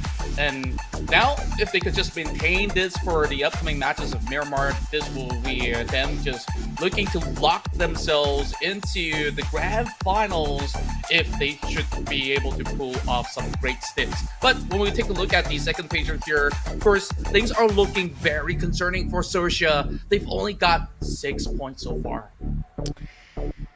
Oh boy, this is going to be tough. It feels like a deja vu, but a different team. Vampires had that last week. This time it's going to be XERXIA. Seems like Zoe hits the Thai teams around the single digit at the very bottom. But U2 Alliance hitting themselves in the average bracket of the Gunslinger. When it comes to the damage of Gunslinger, the usual number is going to be 2.1, slightly lower, 2.1 to 2.5. While the rest of the other teams, I think we have to thank the circle. Not many damage output can be seen here due to how many players finish off by the play zone instead. Yeah, and other than the play zone, I think a lot of these teams were taking fights outside of the zone, and even when they were to move in, that's where they get caught out. I think Blue has did the most damage. We saw how much that he has to handle by the corner of the river, which was really impressive. And on second place is going to be Tony K, which we saw them striking down members inside of Infinity and also had to deal with 7-9 eventually. So 2 more maps to go, ladies and gentlemen, as we've already got Erangel as well as Sangham pretty much sorted out. So these 2 fights inside Miramar, it's absolutely going to be hot and humid. So Choo, I think like there's definitely a lot of expectation being set for some teams out there, but it's good to also see that, you know, it's a big bounce back from the teams of PMPL Malaysia. Yep, so far it has been the Indonesian teams at first starting off their momentum quite strong, and then the Malaysian teams happen to be rising up the occasion. Next, we expect it from a different region. Can it be the Thais who love Miramar more than the others? Or you do know that Team Flash start to be a bit more aggressive based on their performance entire day here today. I'm looking forward for Team Flash, and I'm sorry, these Avies. I just predicted the entire line of prediction for the Avies. I think that kind of, yeah. It's okay. I mean, I guess like I put myself a little bit of jinx as well to, you know, TALON as well as DX. And I guess like we thought that, hey, the previous week stats were looking really good for them, but maybe it's been a little bit more of a break, which they kind of have overestimated how much more these other teams have been so hungry to take on these challenges heading into this Super Sunday run. So DX, I think going back to the works here, week 3, we'll see them being a lot more motivated to once again get another chance on this Super Sunday. But more often than not, when you have such a spectacular performance back in week 1, I think that might just be about enough points for them to pull through to the grand finals, at least. I think they definitely probably a high chance in the top 16 for the grand finals. They secure quite a number of points when it comes to week number 1. Now it's down to whether they can squeeze into the week number 3. That's a different story. But so far, I feel like Well, Vampires definitely played way more stronger than their last week performance, and it feels like their objective of the day, it's going to be just focused on the eliminations. They don't really focus on placement points.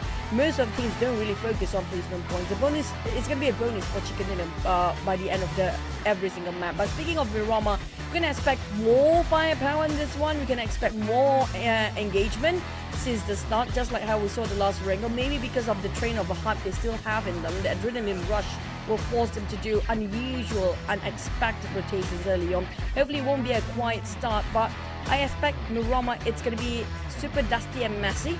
And not just that, depends on the circle as well. So far we had a lot of water treatment. I mentioned to you guys yesterday as well, right? We don't have too much on the left side of the map so far when it comes to Miramar. Yeah, and from yesterday's one, we also see a little bit more of that fight around Cruz de Val and another one being in an absolute different territory. So maybe it's going to be a change of pace as well as compared to water treatment, as well as what you mentioned, Impala to also be one of the hot spots out there. So I think that teams are definitely very familiar to play around regions like Chimasera or so. So I hope to actually see more curveball. Even the south side, like that empty area around Patona, that is a very difficult place to play.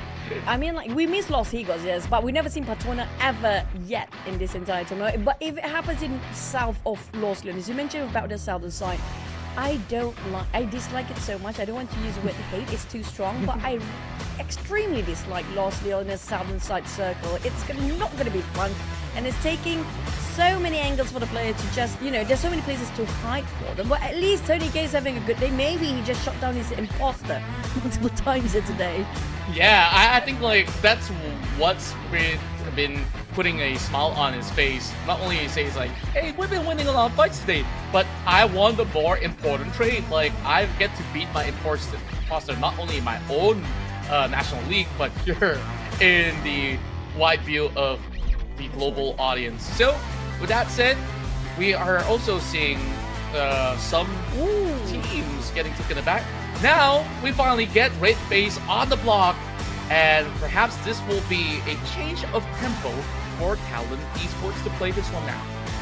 I personally feel, I really like Red FaZe as the fragger because he can go crazy with those shots, he can go crazy with his rotation, something a bit too reckless, leaving all the rest of the team behind, but just going solo in towards the rush of the other teams.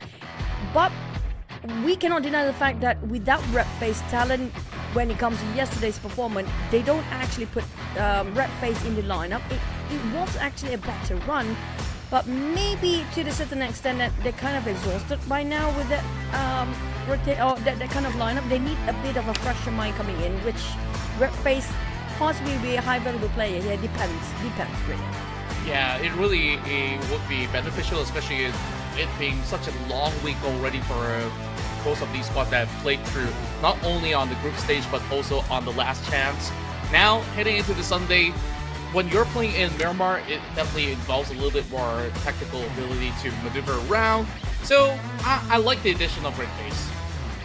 I personally saw Alva just now. I think he's like trying to be the Einstein for the team. He's the one that have to calculate every distance between team and the others. And then the others are like, just, we're just going to put all the burden to you. You do the calculation, you do whatever it needs to, just make sure that we actually win and stay alive. But the rest of the team do actually perform quite well. Alter Ego, despite they're not actually last season champions, they still maintain their consistency no matter what the situation is. Yeah, and that's what we actually love to see coming out of Alter Ego. And to me, I think that Team Flash has been outstanding throughout the course of the groups as well as yesterday's run as well. So I'm hoping to see more out of this Vietnamese squad, as they have been one of the major flag bearers, especially now with DX being down. I think that they are definitely hoping to outscore the rest of DX by the end of the day. They can. Team Flash, that's the thing. It's so unpredictable regarding their stability of performance.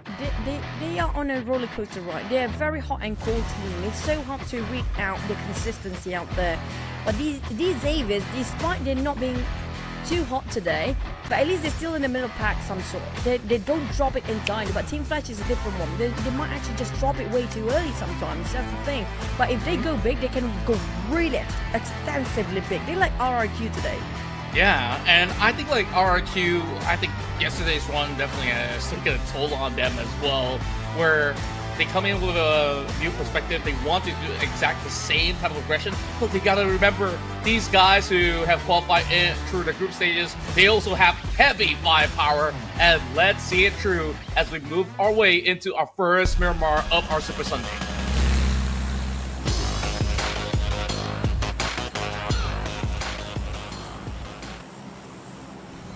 Back to Miramar from Puerto Princesa down all the way to from southeast probably down up to northwest. So we do have La Cabrera for the ending, and it's splitting the map evenly into two sides, right and left. But it's all down to the circle, but high chance it's going to be a generous one. I assume it's going to be a generous one. Yeah, I do believe so. And for the past day up to today, Miramar has been really generous when it comes down to how it allows players to really get to where they really need to be. There's not too much of a challenge for these teams to get to where they need to in the early phase of the game, but even so, we've seen some early battles happening, and we might even get one later on, as we see NKTE to be the first one to be taking dips into the side of Porto, so not too far, they eventually will have to challenge IQOO Esports by the corner of Impala as well. Now, what will be the biggest curveball, I wonder, when it comes down to how the circle plays out? Well, we have to wait and see. Also, Eagle dropping himself quite early on south side of Los Leones, and KT on top of Puerto Princesa. Zergia's also on the south side of Los Leones, but we do know how big Los Leones is. It can just fill in with 4 or 5 teams. But we do have another truck stop. Are you kidding me? Another truck stop. Oh, pretty interesting. I mean, with that updated area around that corner, which, you know, teams usually have not been actually paying attention into moving into that direction. I think it's definitely great for the teams to get used to that area of play. And it doesn't seem like there's any team around El Azahar either, so there's a lot of space for the taking. Now we give our eyes into how Zenline has been doing right now, because they are just 2 points away from tying it with Boom. Well, like I mentioned, placement, it's not that important. Based on the Super Sunday, the most important thing is going to be collecting as much point as they can. But the running for the MVP or the Terminator of the entirety of season, it's going to be important for the teams up there as well. It's going to be extra bling bling and ka-ching ka-ching, which we do know it's going to be in USDs. But speaking of another team, Vampire is the only team that didn't score themselves double digit last week. But this time we have Morph and Zergia. But I do, for me, Morph, this is their first Super Sunday, so I get it. They're quite having a hard time reading out the rotation of all the teams, because when it comes to Super Sunday, their plays are so different compared to group stage and the last chance stage. But Zergia's on the other end, they already had their Super Sunday in week number 1. They should kind of adapt to it by now. Yeah, they definitely have been able to at least read the room right, but there's still, you know, certain occasions where they were also being flustered by the pressure of how things get into the late stages of the game. So other than that, I think that they've been looking pretty okay so far. Meanwhile, Team Flash so far will have a good region of play inside of San Martin. Won't be too far to rotate into the first phase of the circle, so they can just easily take their time for now. Alter Ego already calling for an early rotation into the zone, whereas for Boom Esports, they don't really have to move too far. They're already in Pala, by the way. So we will give them a couple of minutes before we actually see some good fights going our way. Well, last time we saw this sort of circle, 3 teams possibly tried to get into the truck stop early on, because they do know the compound itself, it's heavily comprises of a lot of buildings, and not just that, it's quite a small space as well, so not too much of a space to be shared by more than 2 teams perhaps. On the side of Morph, now what can they do to push the numbers up? Probably play a bit safer, but it's not them to push and initiate the fight every single time. They're always being ambushed by another team or caught himself in a triangle of crossfire and happens to be the one that pinned down by 2 teams at the same time. Yeah, and Morph has been trying so many different variations to even bring in help this time around in order to at least score a few more points in the Super Sunday run, because being close to the bottom definitely feels super uncomfortable for a team of such a high caliber like Morph GPX. Well, it's been pretty lackluster, honestly, moving into this week too. Meanwhile, for the side of DX, honestly, mid-table, not too bad, but if they could just bypass teams like FaZe Clan or even Team Flash, they would be much happier. Newsflash Contra is just Morph this season. Right. They have so many name changes throughout the season. Well, sometimes it's Morph, sometimes it's GPX, and then you don't know what's going to come up next in the next season. Yeah, but it's always going to be about, you know what I mean. Then, okay, Udo Lines. What's that here? But speaking of Udo Lines, Leon taking the first right foot out and spotted out Alva. Alva, the one trying to figure out the strategy for the teams that we saw. He was looking at the minimap before the game even started. Sadly, the overthinking actually did not make him do so well here right now, as Udo Lines can instantly finish it off. But the rest of Alter Ego, I don't know where they're at currently, because it seems to me only Alva happened to be there by himself. Yeah, and I think like this has been 2 maps in a row that Alva gets caught out like this. It definitely doesn't look to be beneficial towards the side of Alter Ego Esports. I mean, as much as they are still in the poised position at the top for, you don't want to play this fast map of Miramar with one hand tied behind your back. Now, that's also going to be Lapar that gets caught out in this long-range trade. Srebs now soaking some damage, also getting knocked back. So perhaps this is going to be an initiation. But it doesn't even matter because Sunsy has got that one covered too. And, well, that actually comes 1-for-1 for both BTR and VPE. Now, BTR do have a slightly different change of lineup here. They actually swap out Gemforce for Lapar. This going to be interesting lineup. I think they're trying to experiment on their Bass main roster right now, which will advance towards the final week perhaps for the side of BTR, because BTR, they're not really in the safe spot here, because we talked about their performance in week number 1. It was pretty okay at first in the first half of a week, which is going to be the group stage, but when it comes to Super Sunday, I mean, like, I feel like it's a different era entirely. We do know there's going to be the OG player in there. That's going to be the legendary twins, Luxy and Suxy. They're one of the most veterans in here, other than the Xavier's player as well. Yeah, speaking of which, like, there's so many players that comes and goes from all these seasons, but it's Suxy as well as Luxy that has been the mainstay since, what, 2019 up till today. And it doesn't seem to see these players to be having too much of a dip of performance after so many years of play. As a matter of fact, it does supplement the team when it comes down to how well they bring the experience to play. Now, Alter Ego has got some stragglers somewhere in between, but I don't think that these teams are looking to subscribe into any of these big fights. But nevertheless, I think that experience definitely does pay off. And you take a look at all the Thai region overall, you also have so many of all these familiar faces like Onsens, and the list goes on, right? Tony K, as much as he's made his debut so young into the pro scene, he's still here to play. He's still young, by the way. He's still very young. And that makes me feel so old.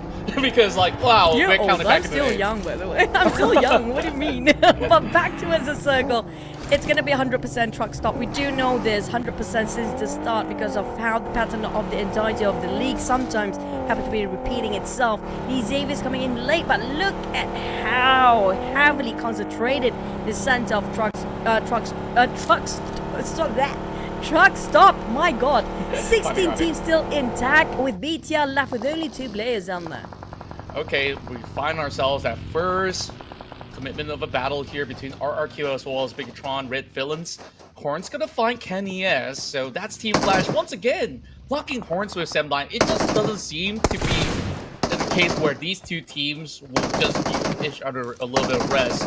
Batman now will secure the kill onto KDS. Meanwhile, the trade onto Luxy as they're taking long-range taps, but they are slowly backing off. My, what's really going on here? Because RQ is also losing members out there in the open. Oh, Team Flash come up from the back. It's always going to be the third-party players here early on. Whoever opened fire, there will be somebody happen to be... it's like a compass. The shotguns and all the guns, audio cues, is going to be attracting all the teams that happen to be passing by. And they're just going to pull over and just take away the points whenever they can. They will try to stop and pull over. Now, Team Flash definitely got that one knocked down. But lucky enough, it's quite a distance. Around 200 to 300 meters apart. So it's impossible for them to push in straight to RQ. So I think it's no problem for RQ to just revive, and definitely they are doing that. But U2 is taking this slow and steady control. Yeah, and I think it's definitely the right play coming in from some of all these players out there that get themselves pretty much caught out somewhere towards the mid-game of Stage 2. It's still relatively early in Miramar's context because there's still so many stages to go, but with so little spacing, they're just hoping to actually find any elevated angles where they could just get more information throughout the course of the map. Speaking of which, Infinity, they're taking the safer route, which is to wrap by the edges. Very peculiar play, but of course the road less traveled might actually pay dividend later on. Well, not the same case for the Xaviers. Despite they trying to rotate as late as they can be, still being caught up by another team. Same goes for Infinity. I don't think these two teams can get out from the blue unharmed. We do know, we've seen so many extended fights in the blue that it never fare well for any of these teams. But unless Morph decided to just gatekeep from the inner circle, which they can not too far off, Infinity will have trouble to shove themselves into the safe zone. A bit of a drift for Logan even.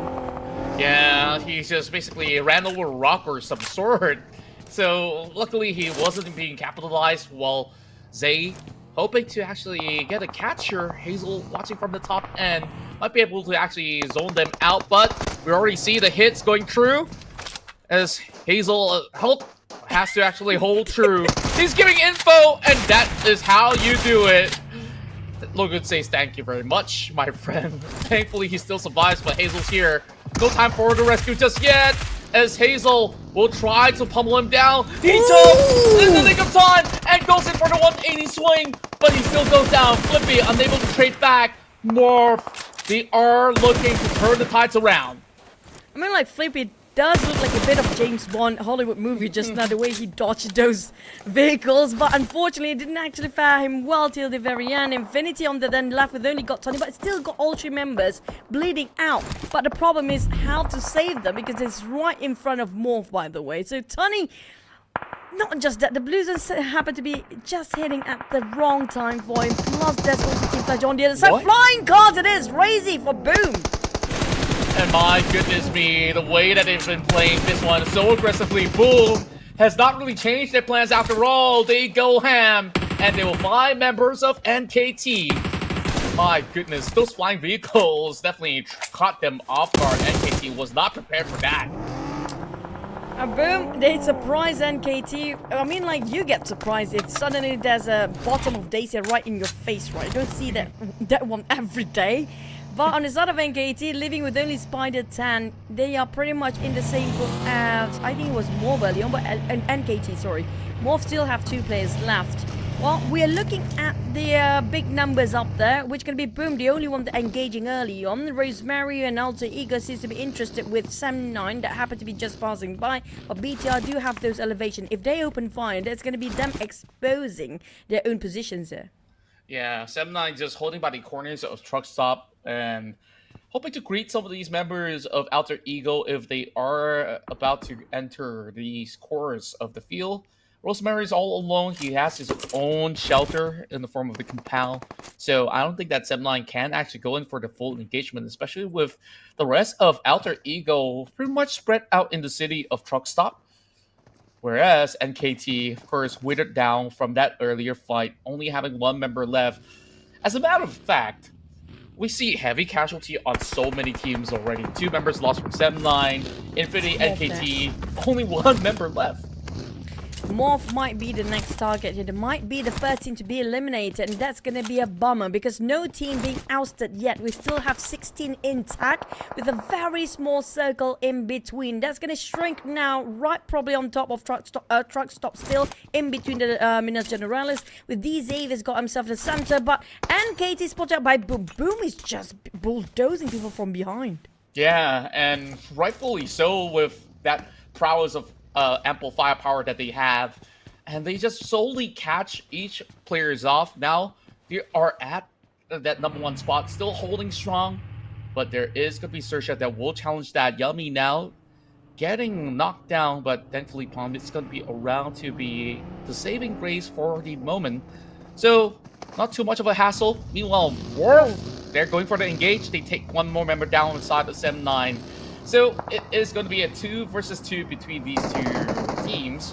Whereas, Boom, they're closing in. They want to challenge XERXIA.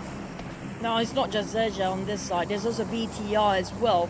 Boom, they might attract you to angle fight here. We're talking about the swing options for the side of Boom, but they are actually focusing on to the side of BTR, not taking XERXIA into consideration. It's actually 7-9. Yuhai caught himself in the crossfire of Alter Ego, Boom, and Morph on the other end. That's worse. And all eyes on to Yuhai, and he's down. Another one team that actually ended up with a 0 for the first Mirama of the day, second last map here. And that's 2 teams out so far. Team Flash taking it very slow, but they're taking it slightly blue. But look at how many teams are there here? 3 IQOO, PIGMY, and Team Flash. My goodness, all these valleys of the hill has been occupied, and it just makes it so rough for the side of Team Flash to even maneuver around. All caught up, and now this North Point engagement doesn't seem like it's faring good for the side of Gosu. He have to expend all these smokes so early in stage 4, just hoping to survive. Whereas the rest of PIGMY, they're just fancying their chances now. One grenade cooked up, looking for Corn. Corn gets a little bit of glimpse. That's only gonna chip some of his HP for while Gosu goes ahead, supplement the attack. How are they gonna pull this off? So many members of PIGMY, and the blue zone's already setting in. He gets knocked, and it is going to be PIGMY's side that will be able to just clean up. And that's a lot of mat kits there as well. The first 8 was abundance on the side of Team Flash just now. Well, we do have one last player of Team Morph in the center of the crossfire as well. IQOO Spot is still going to keep the rest of PIGMY. That's going to be... Is it going to be the last player for PIGMY? Not really. Still 2 of them, but the Blues start to hit. But Rosemary... How did Rosemary keep on popping off when there's different teams we're focusing on? He just loves this third-party catches, and for some reason, he always hit the mark. And we don't even know where exactly he's coming from up till today. And that's just one of the MVPs of the tournament, just being excellent at his job. Well, that will be pretty much allowing some of all these members of PIGMY Esports, though they did so well in that fight, they just took too much of a time by the outskirts. Oh, here comes Boom. They want to annihilate the entirety of XERXIA, down to only last player, I assume, for XERXIA. No, still 3 of them, but pretty sick or pretty down in terms of their health. Circle will shift. It's back to its Truck Stop with BTR in the center as a duo. The Xavier still not budging, which means they're waiting for the right time to open fire.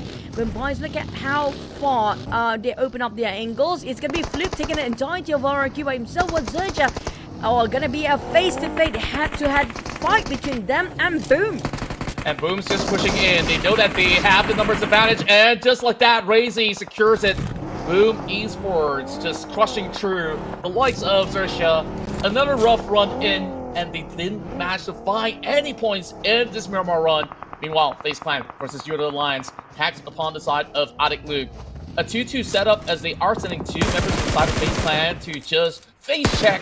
And now, Yudo Alliance is also worried that there is Boom Esports around that they have to be taking concern of. So all these smokes are being popped. These 2 units of Yudo Alliance trying to hold strong, but it didn't seem like they have any rest at all because Blue Zone setting in. Now, the only option for the side of Yudo Alliance to get it out alive is going to be go down south, take a bit of a blue zone, and just go the other way around, a bit of longer rotation, just to not get into the fight in between the crossfire the FaZe Clan and Boom. But speaking of Boom, well, they spotted out earlier. He's going to be knocked down once more.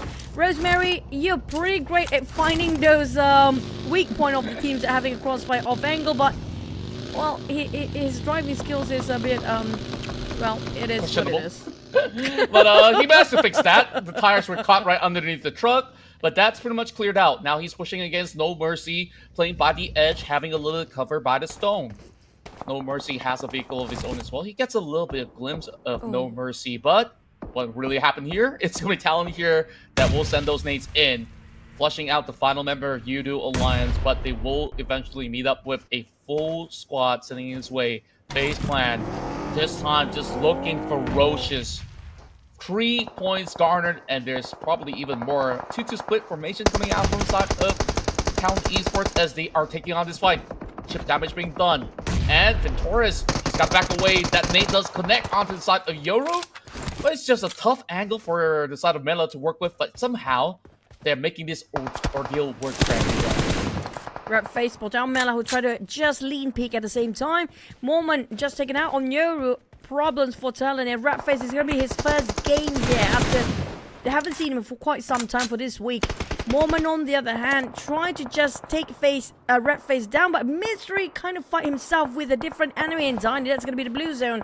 While the rest of TALON being cornered down to one tuck of the corner, while FaZe Clan also spotting them out. It's going to be tough for TALON to get out from there. The moment they try to just get away from the blue zone, it's an open area with barely got any structures in between for them to take covers to just advance forward. Yeah, and Misery is already getting some damage coming in from the blue zone. Boom, still looking to pry this one open as 2 members of Alter Ego is stuck within the city of Truck Stop. Now, this will be the update of the circle, which we'll see it going maybe closer into the center of the field, which BIGETRON Red Villains will be fancying their chances. Now, with only 2 members, there's not much that they can afford to hold, so they need to focus onto a designated area. The south side sees a lot more teams moving their way compared to the north, where RQ will be looking to close out some chances of VPE passing through.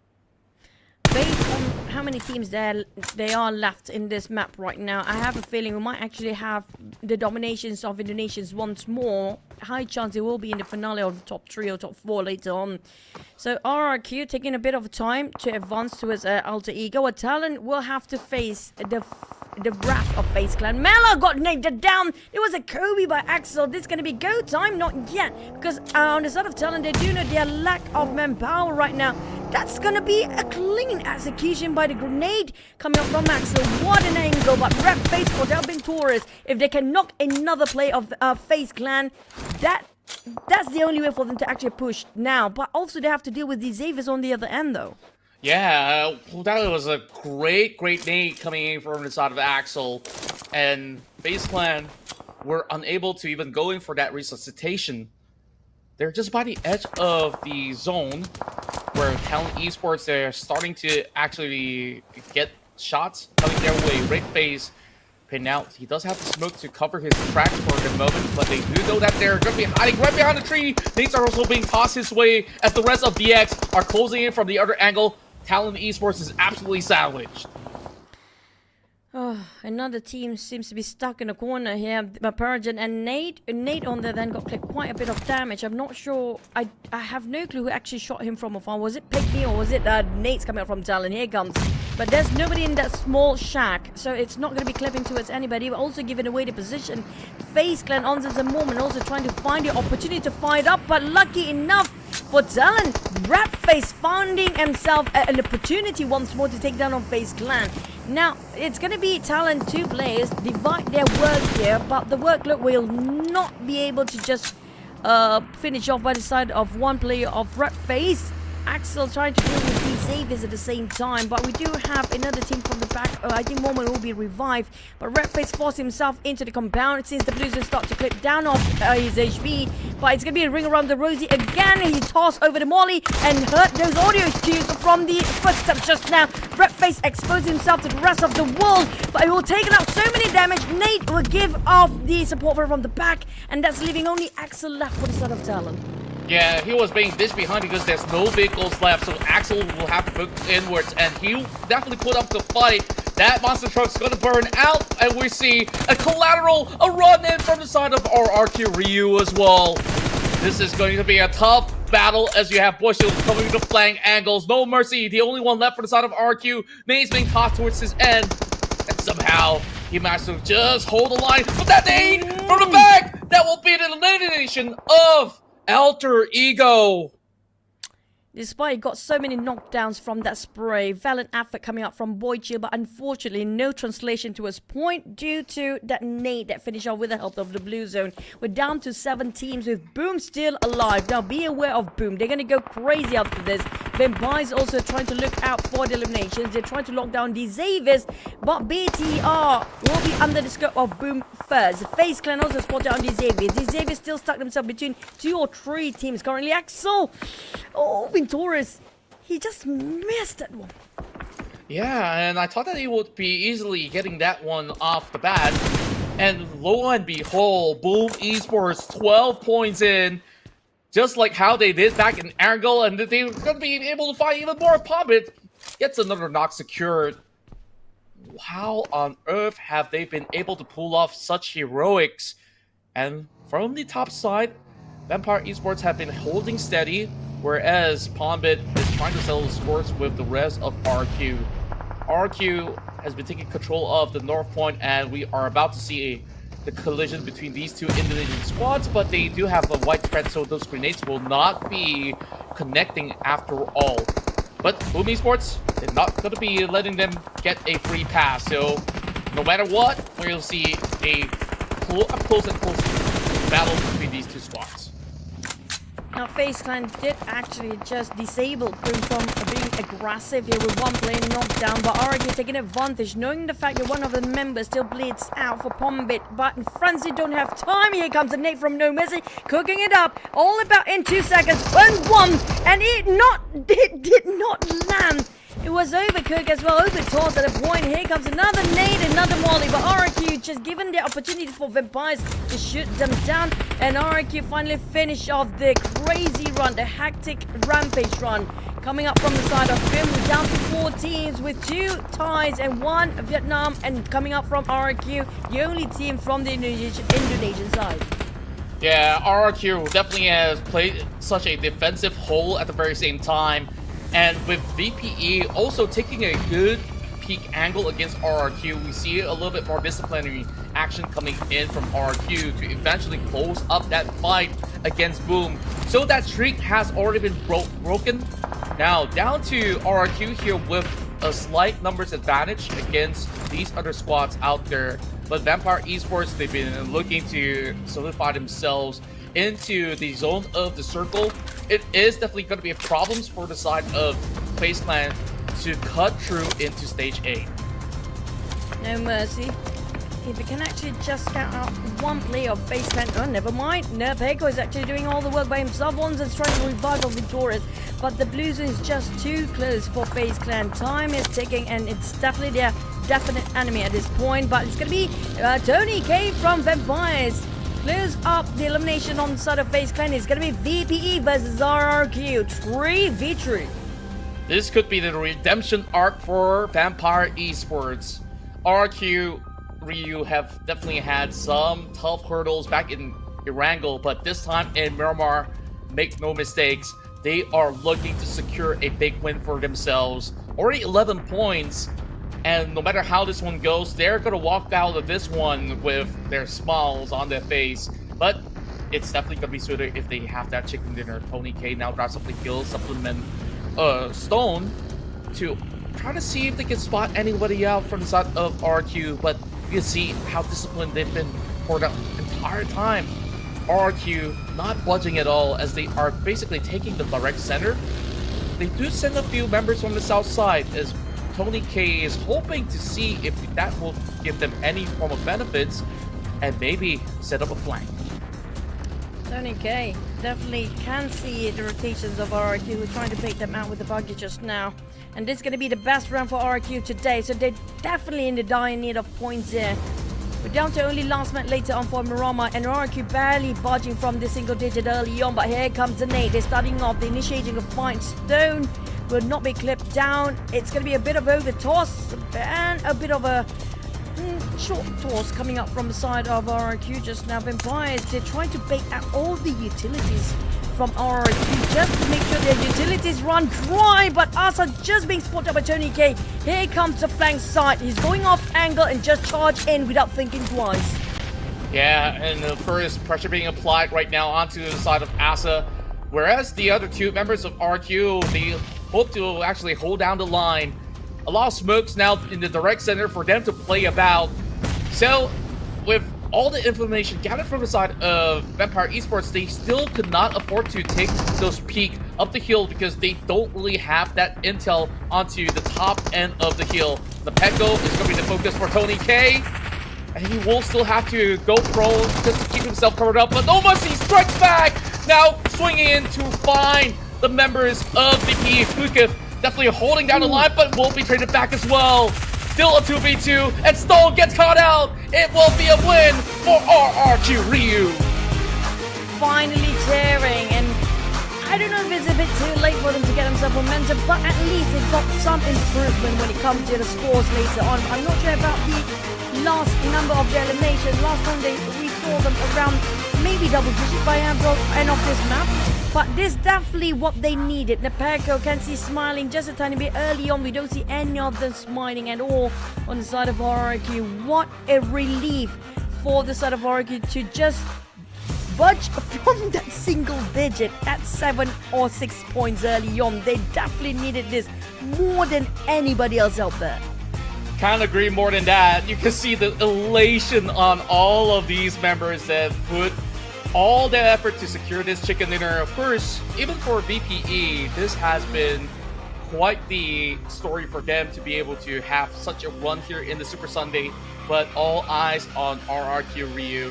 They have had so many aggressive attempts that didn't work well in those rounds of angle, but this is definitely that big round that they regained that tempo again, as we saw how well the Petco has been able to deal massive amount of damage course of the run.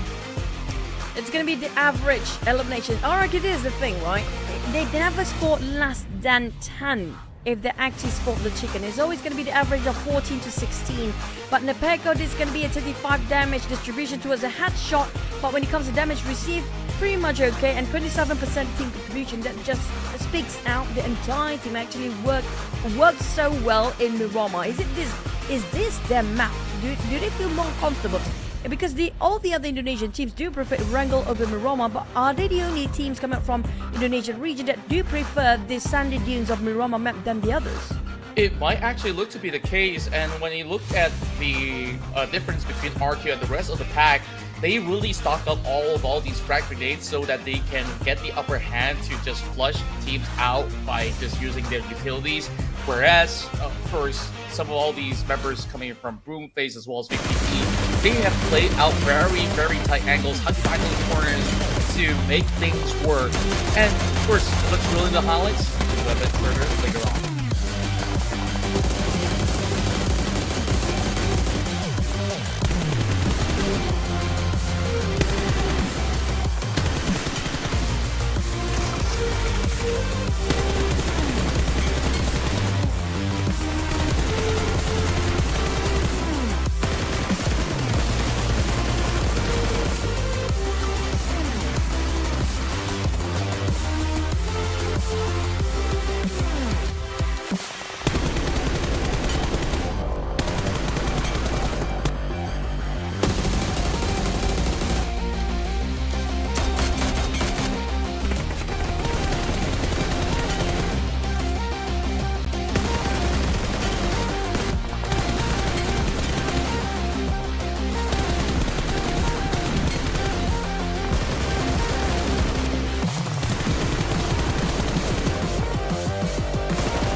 I feel sorry for the table by end of today. So many smashing of the table every single time somebody scores chicken. But speaking of which, I was looking at the data in the previous few weeks. Definitely RIQ. Last time they actually get those huge eliminations, which was 21 back then, where it was broken the record today by Boom. It was also the same exact map, the 5th map of the day, which was the first Miramar map with 24 points on total. But look at the zero. XERXIA seems to be the only team without double digit down here. Yeah, and as much as we saw some of all the Malaysian teams getting those wins back in Erangel, in Miramar it definitely sees a very change of pace where they couldn't really get the best out of the course of action in Miramar as well. As for RQ, I was looking at how they've been moving around the map. They have always took fights as a team of 4. They weren't just fully committed onto 2-2 splits. The moment they spot somebody out and they want to take a fight, they send all 4 members out there. That's the right mentality to actually face off against all the other squads here inside of the Desert Dunes. But on the overall rankings, it's going to be Boom Esports that will retain their #1 spot, looking poised to be the champions of Week 2. Meanwhile, not too much of a shift going on the first half of the table. On the second half, it seems like teams are also taking a dip as we see DX now moving back into 9. Well, congratulations for Team More finally hitting themselves in a 10-point mark down there. While XERXIA, they still have one more shot to go, one more map. But last time we saw this, and I did mention this the same way how I did to Vampires, they didn't actually progress from that point onwards. But Pombit, boom! I mean, like, yeah, we do have Yummy, but guys, Pombit did a lot of work today as well. On the side of RNK, it's always, mostly, not always, mostly it's going to be Nabeko that actually hitting the numbers right. But the damage-wise, assists, yes, they do have pretty much the same number. Team contribution, Pombit, I agree. Previous one, even though Yummy got quite a number of eliminations, you have to thank Pombit for it as well. Yeah, a lot of the limelight in the highlight reels definitely had Pombit to be in plenty of all those reels, and taking a look at the damage, it's no surprise that Boom Esports have been able to really come up huge with those damage numbers, even despite RQ taking those wins. They were basically drawing the center of attention when it comes down to how Boom has been playing the game overall. Meanwhile, we do have Thai teams such as FaZe Clan as well as Vampire to be able to offer a whole lot. But even despite that, we have not seen a Thai team win for the course of this Super Sunday for Week 2. Is this going to be the match for them to do so? We'll have to find out in moments' time. But it's been really dominated by the Indigenous spots, although it's been different teams, Alter Ego, Boom, as well as RRQ so far throughout the course of the day. Yeah, camera's back on us. My eyes are a bit too small for that, sorry guys. But speaking of which, yes, I agree. We haven't seen any Vietnam region teams or any of the Thai teams. Surprisingly, the Thais has been very quiet here when it comes to the last Super Sunday. But this is where they start to push up. Hopefully, I don't jinx them. But speaking of which, we're down to only last map of Super Sunday, means it's going to be the last chance for them to push the numbers up for their Week 2 Super Sunday points, which will contribute towards the overall later in the grand finals. Yeah, and when we take a look at how Team Flash has been performing so far, I think like if there's anyone to do it for Vietnam, it has to be them, where DX definitely have shown that they can also fare very well when it comes down to skirmishes. In terms of lasting out till the tail end of the match in Miramar, it definitely looks to be quite tough. I mean, unless they really hang out with 4 members left, I do fancy themselves those performing chances.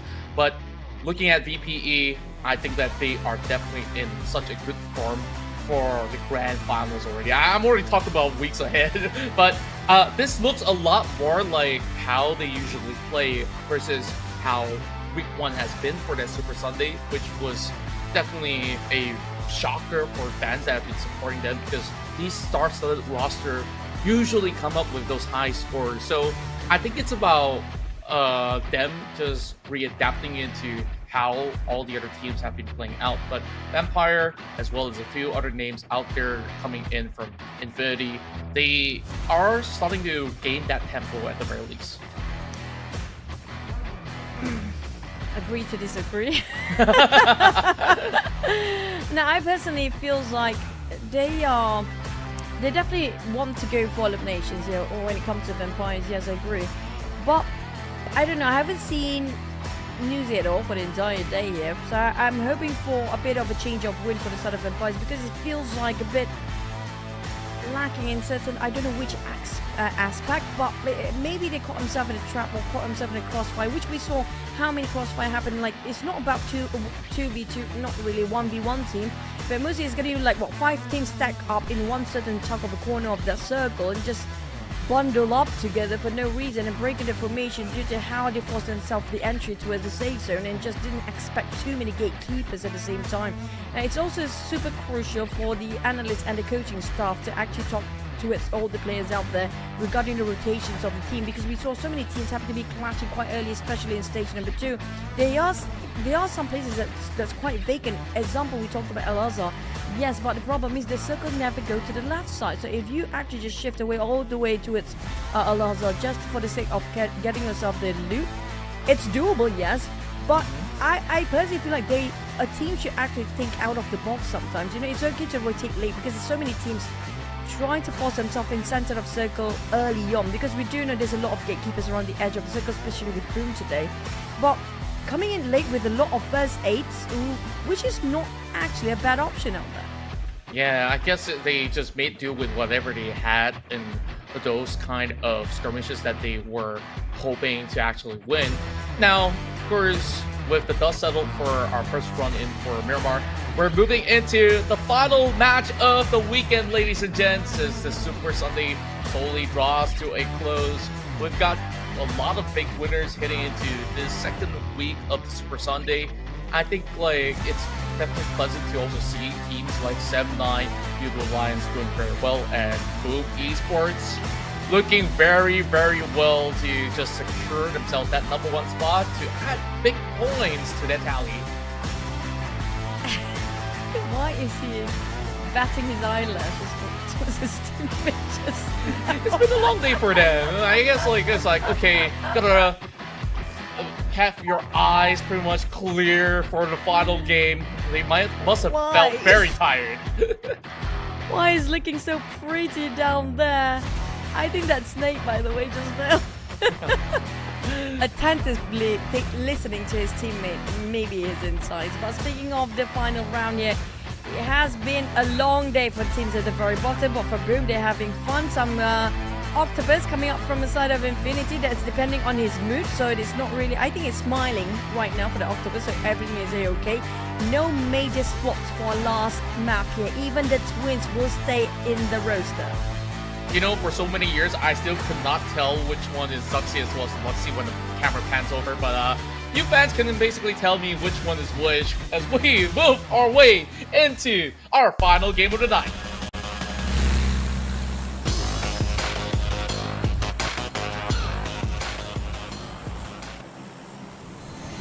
Based on the trend here today, we have a lot of similar circle. In Erangel, will it be the same case when it comes to Miramar? With truck stop have to be passing on top of this flight path. But we talked about Al-Azhar quite vacant before. Even Al-Pozo don't really have too much visitors early on. But it's all down to this last circle to determine whether the players had enough points before they just start to revise regarding week number 2. Now, provided also that put in your mind that the players is not confirmed. The players that played today, the teams that actually played today will not be confirmed to enter the final week next week Super Sunday as well. So they need to make sure they can get advantage out of this week's Super Sunday. That's true, and pressure is definitely on XERXIA because so far throughout the course of all these maps, they only secured about 6 points or so. That is bare minimal, which, you know, whoever qualifies for the third Super Sunday can easily surpass that record, so to speak. Now, Al-Azhar will now be acquired by Alter Ego as they take a wide array of formation.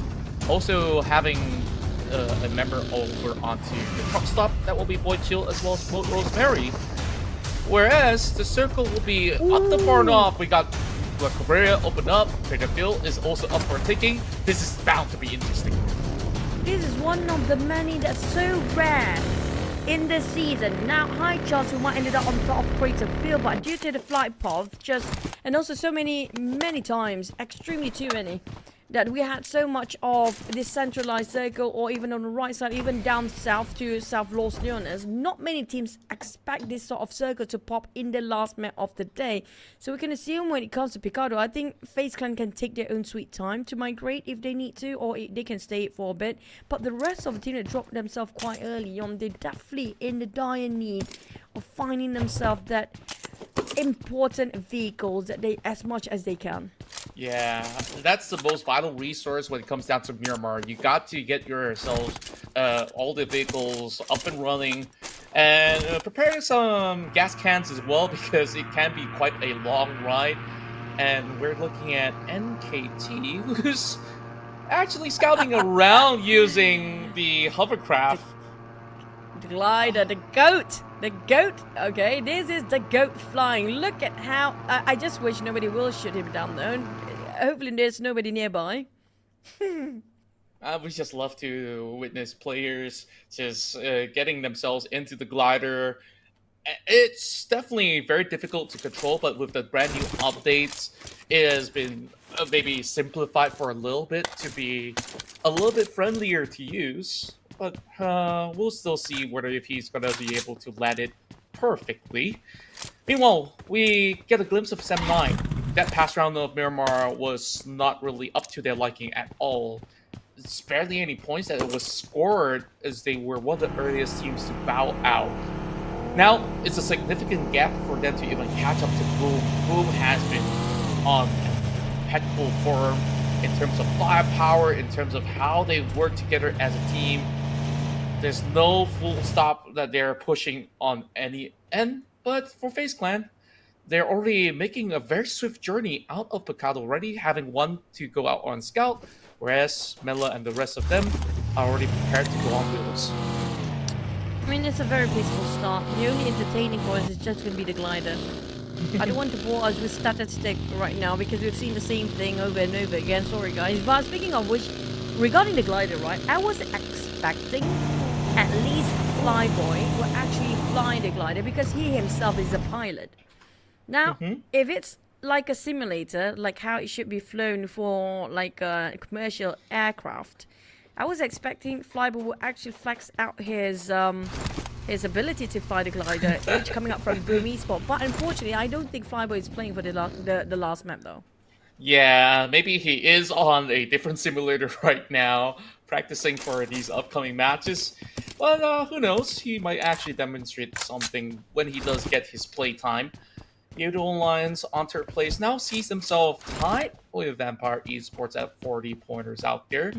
It's all thanks to Vampire's effort coming from that previous game that has pulled this kind of performance. Now they can actually finish on the top 3 if they get another good run. Now let's do some math. How about that? But never mind, that XERXIA start to fire against 79 UI. I think that's kind of, when it comes to the first stage, if it's not like super early due to how the players drop quite late, we don't expect them to finish off in an instant from the long distance shot. I don't know where is the player that being knocked down just now, but RNG happened to be close by. Why is he here? It seems like a lot of teams trying to go for the 1-1-1 formation sometimes in this vast map. But that one play of Sem is still not being revived yet, which they're probably just gonna revive him now. Ventora's taking on Team Flash next. Look at this. FaZe Clan going aggressive. And they even instantaneously find 2 members to be knocked down. Mormon does get the jump in of the trade, whereas Gosu, he has to hold down the line because he's the only one left. Such an aggressive take, as every quarter he turns, that's going to be a member of FaZe Clan. He just has to turtle in. Those grenades are being lobbed, and that is a perfect finisher. What a way to actually close it out against Team Flash. Team Flash, they ended up with 31 points plus 41 points last week. So that ended up with 72 points only for week 1 plus week 2. But I think that's quite a decent start for week number 3. Hopefully they can make it through for week number 3. But for Alter Ego, they're trying to find a target. Next is going to be Morph and Morph. Split it into 2 parts here, 2-2. Slippy and the other player, Zion Zero upside. Rosemary knocked down. Zero what? They spray Hazel taking on Boychill. This is going south for Alter Ego. What a spray from Elva. He just managed to deter the push coming in from the side of Zero, and Morph is in danger. Alter Ego also gets peppered by the side of PIGMY Esports as the grenades does connect onto Hazel right now. They gotta go in for a quick reset to replenish their health. Other than that, things are looking to be pretty good. And what a nade that was! Octa finds one. Octa finds probably two if he got one more nade, but unfortunately he doesn't have any left. Got himself a booster, painkillers, and first aid. That's it. Nothing else.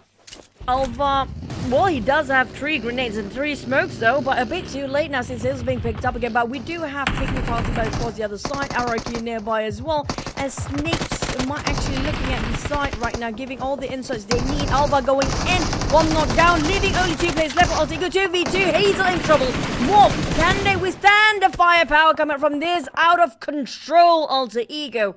Rosemary, seems like they're doing the same thing just like how they did in the last round.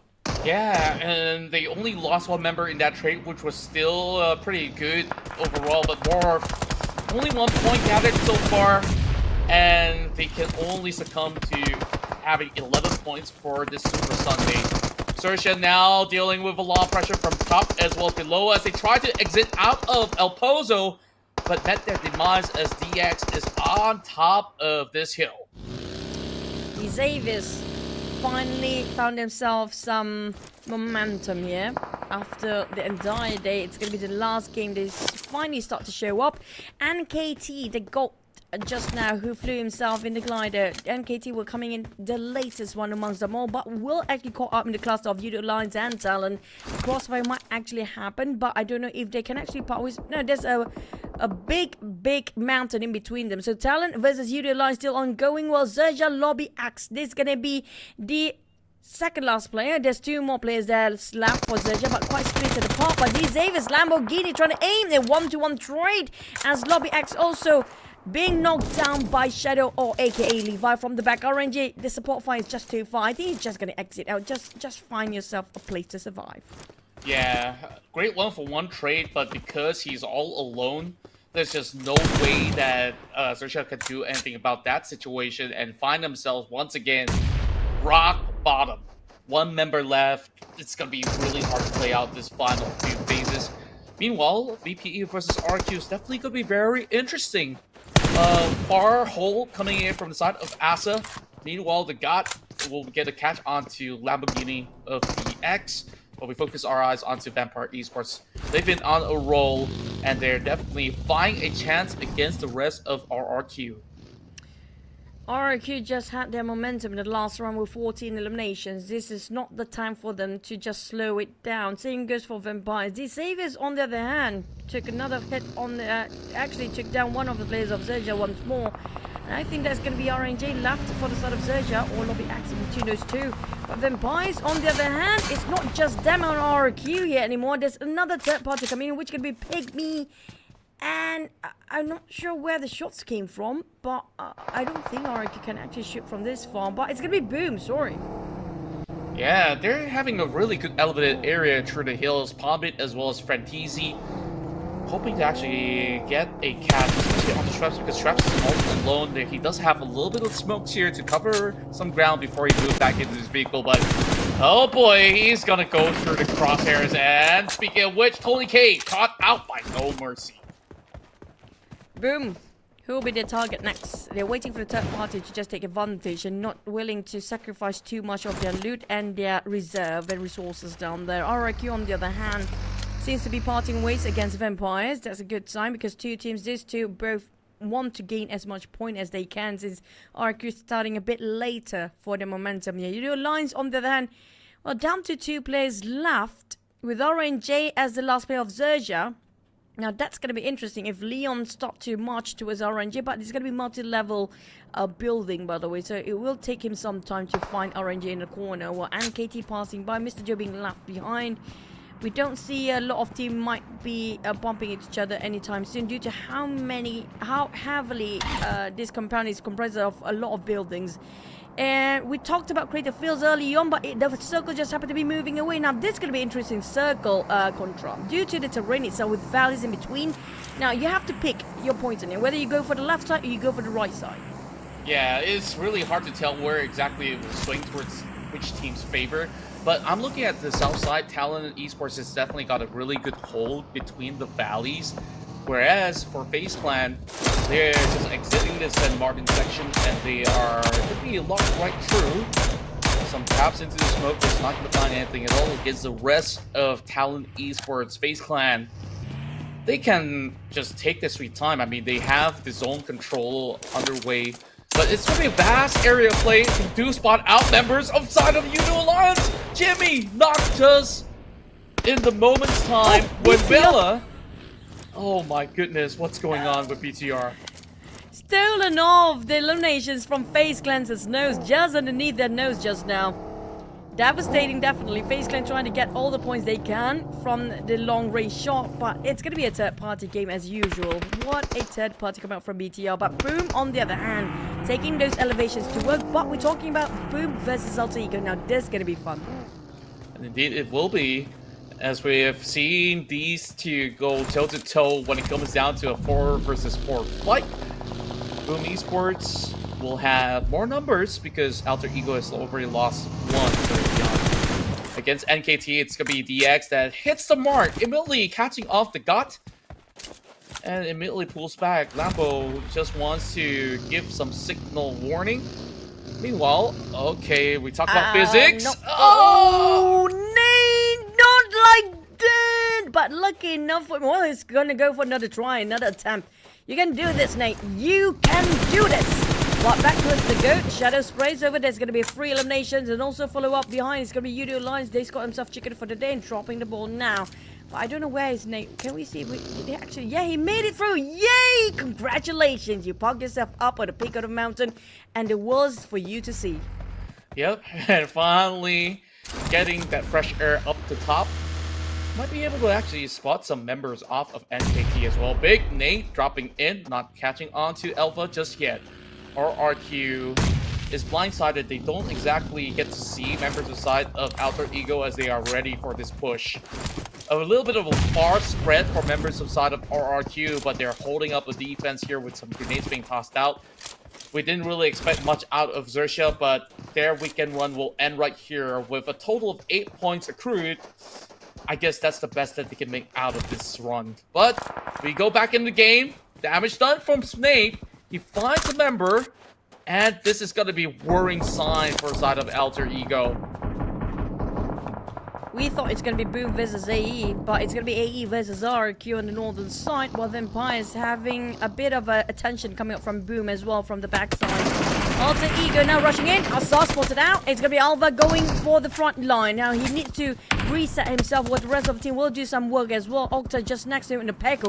Just going to hold this angle. He's not going to bouch. He's not going to move. He just wait around this angle.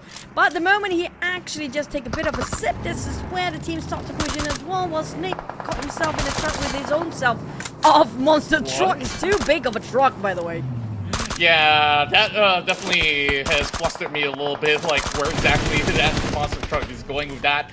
Meanwhile, good discipline coming from the side of Alter Ego. They pop a couple of smokes, trying to push away in the Peko and also blinding some of all these angles. They still have a car park behind, so Elva will basically retreat because that circle's already closing in.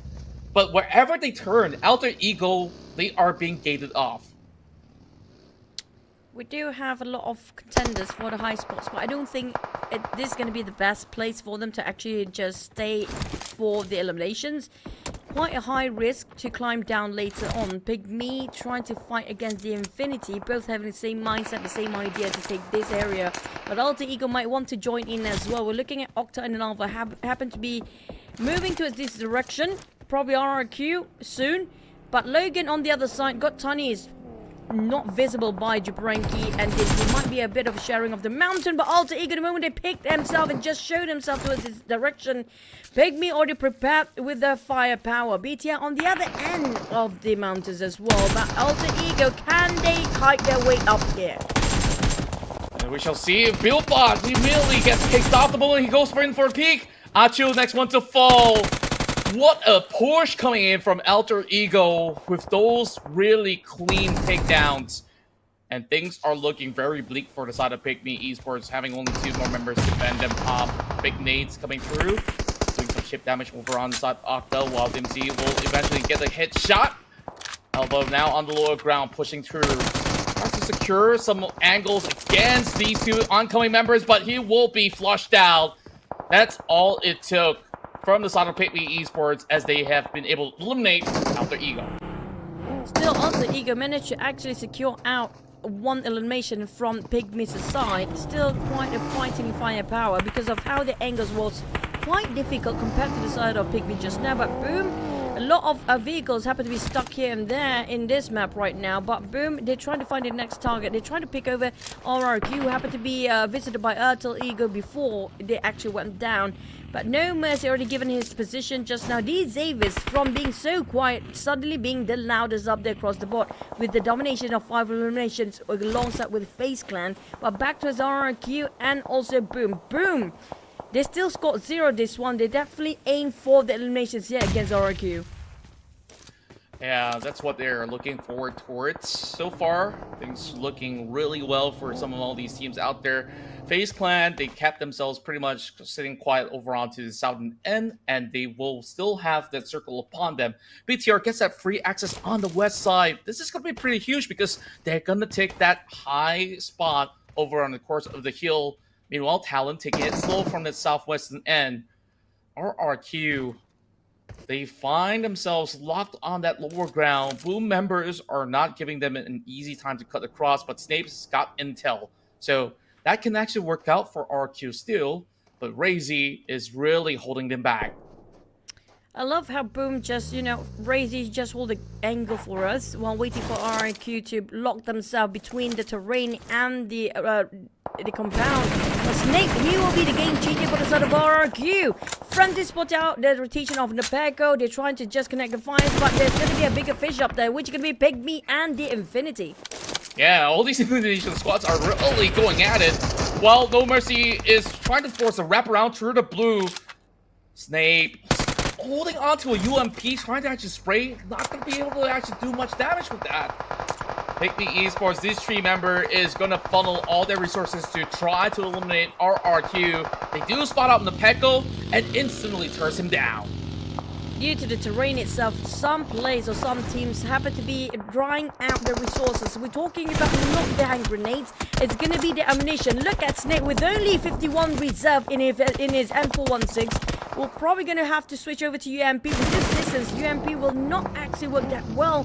But Razy also down to only 46 reserve. Last time we saw this happen, a lot of teams having 0 clip left in their magazine. But No Mercy will have to back out. It's going to be still Boom taking the reign over against RRQ. They were just unfortunately sandwiched in between, and now PIGMY Esports can just focus onto Boom Esports instead.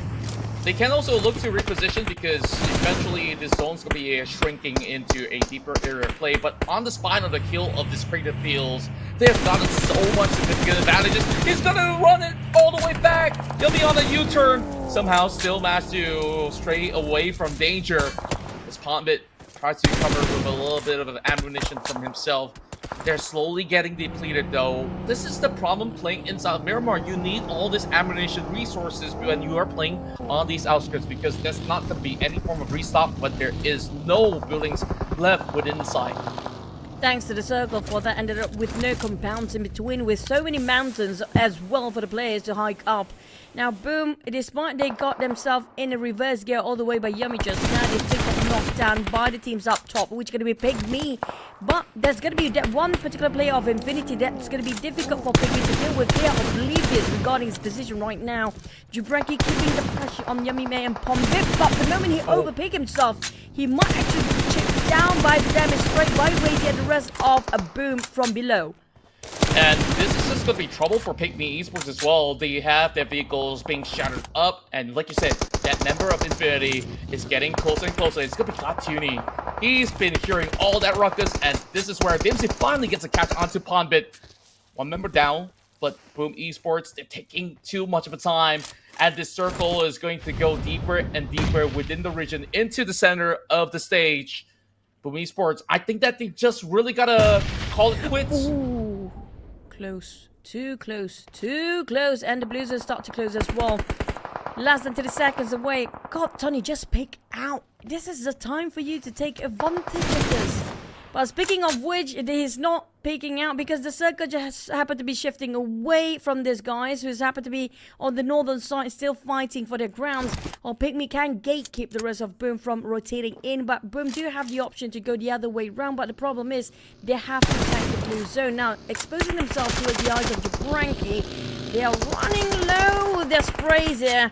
Jabranki still has plenty for himself, but Razy take the charge and take the tank for the damage output. But Yummy Man, the rest still stuck themselves at the backside. This is going to be trouble for Boom because the blue is start to eat them alive. Yeah, and they got no way to push forward at all. As you see, the rest of PIGMY have just got the crosshairs placed upon them so easily. And even if they try to go into the south side, they're going to be open to more of all these bullets coming in from the side of BTR. BTR took their sweet time, and now they prey onto a weakened side of PIGMY Esports that have burned through their resources. Now, it's TALON versus VPE. Redface. Can they actually do it? Axel giving the pressure from the flank. That's going to be dividing the attention of Vampires.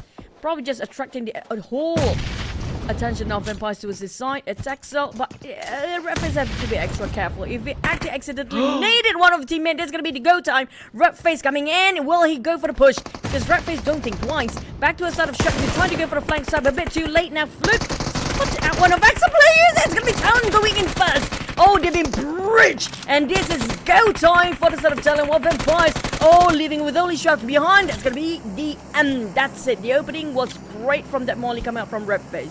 That was perfect coming from Axel. The timing on the push. He waited for the grenade to pop off. And the moment that he goes in for reload, he goes in for that push. And this gives a chance for TALON to play for the end game. Speaking of the end game here, we see FaZe Clan face to face against the Savior.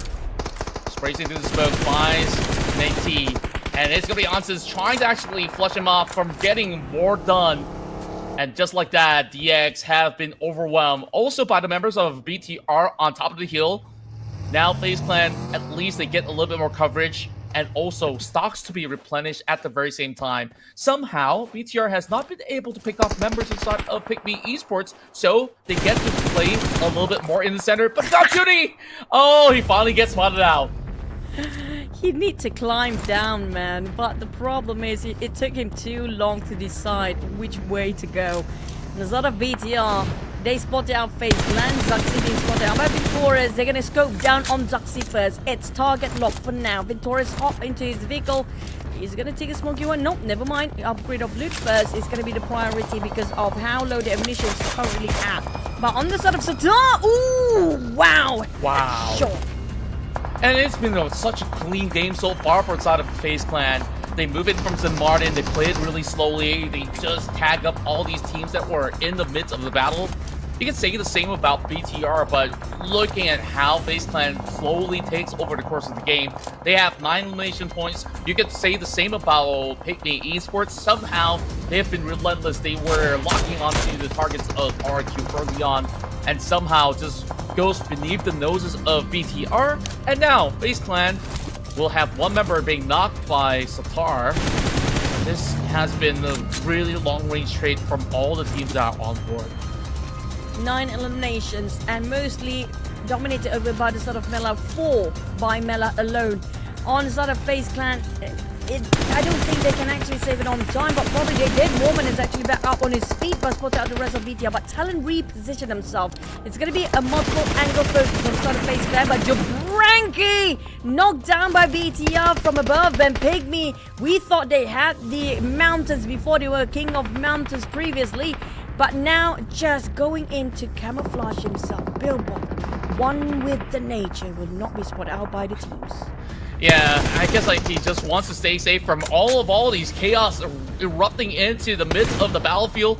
As we see Zuxi, Luxi, they're taking over the top end. They're trying to get those angles right. The PIGMY members, they're coming in from multiple angles as well. Himzy, the main man from the side of PIGMY Esports, are getting a little bit more attention coming in from the twin Tachibana brothers. And now Luxi gets to resuscitate himself, getting himself 100% healed with the med kit. while Satar gets a little bit more cover being done. But looking at how things are going for the side of BTR, things are looking really, really good. Nobody hitting double digit for the eliminations yet. I'm not sure about TALON though, and PIGMY as well. But so far coming up from FaZe and BTR, it's around 8 and 9 eliminations for both teams here. FaZe Clan trying to go through the smoke, but the problem is BTR making it so difficult. But BTR, they're trying to game for more.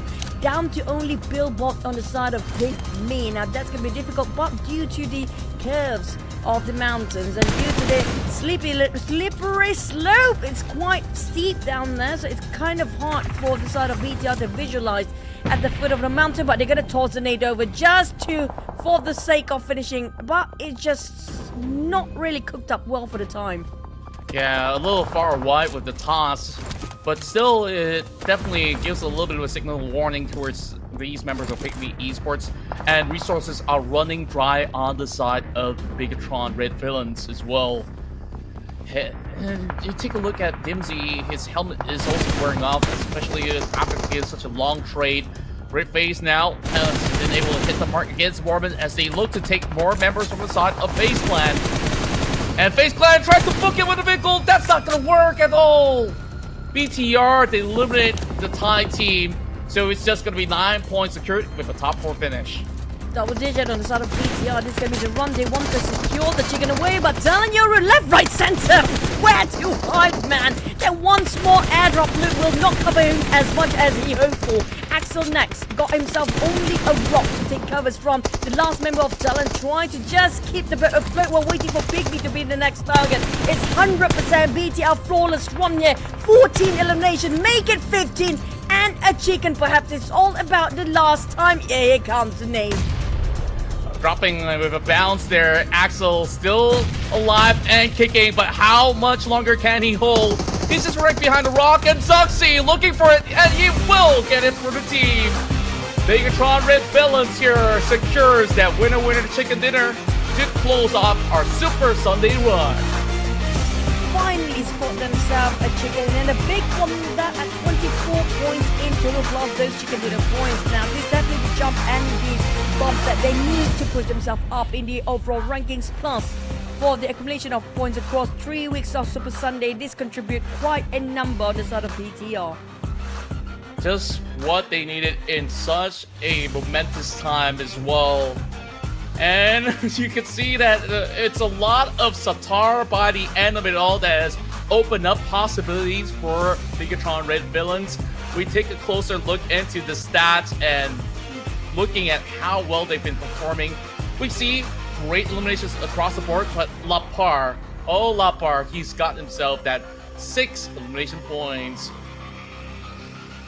With the most damage coming out from Zuxi, same goes for the side of Luxy, 500 over Satar as well. But I have to say BTR, despite having quite a north angle to work with, they're not really in the high top mountains before, hype themselves up all the way. That's quite an aggressive approach, and been playing alongside with the very rough terrain since the start of the foot of the mountain early on. They lasted long enough. I thought PIGMY do have a shot at that due to they got themselves the elevations beforehand.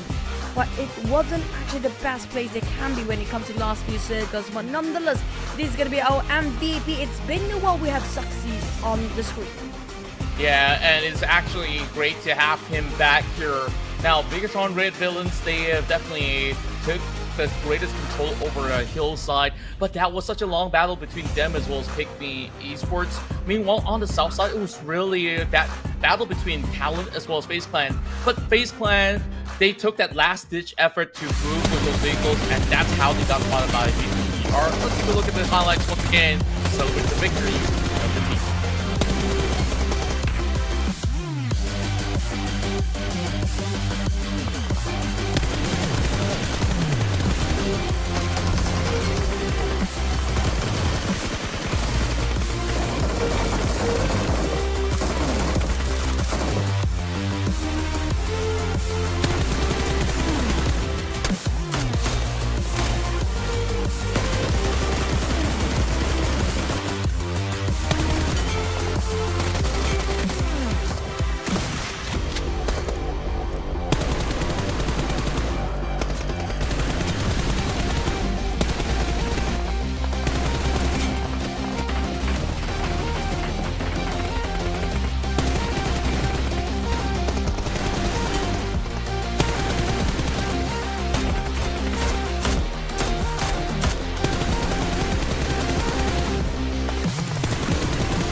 And here we have it, ladies and gentlemen. The final chicken dinner secured by BIGETRON Red Villains have secured themselves 25 points, and it's been a top 3 finish for the Indonesian side, joined by PIGMY Esports with 14 and 13 points. It has been shared between both TALON Esports as well as FaZe Clan.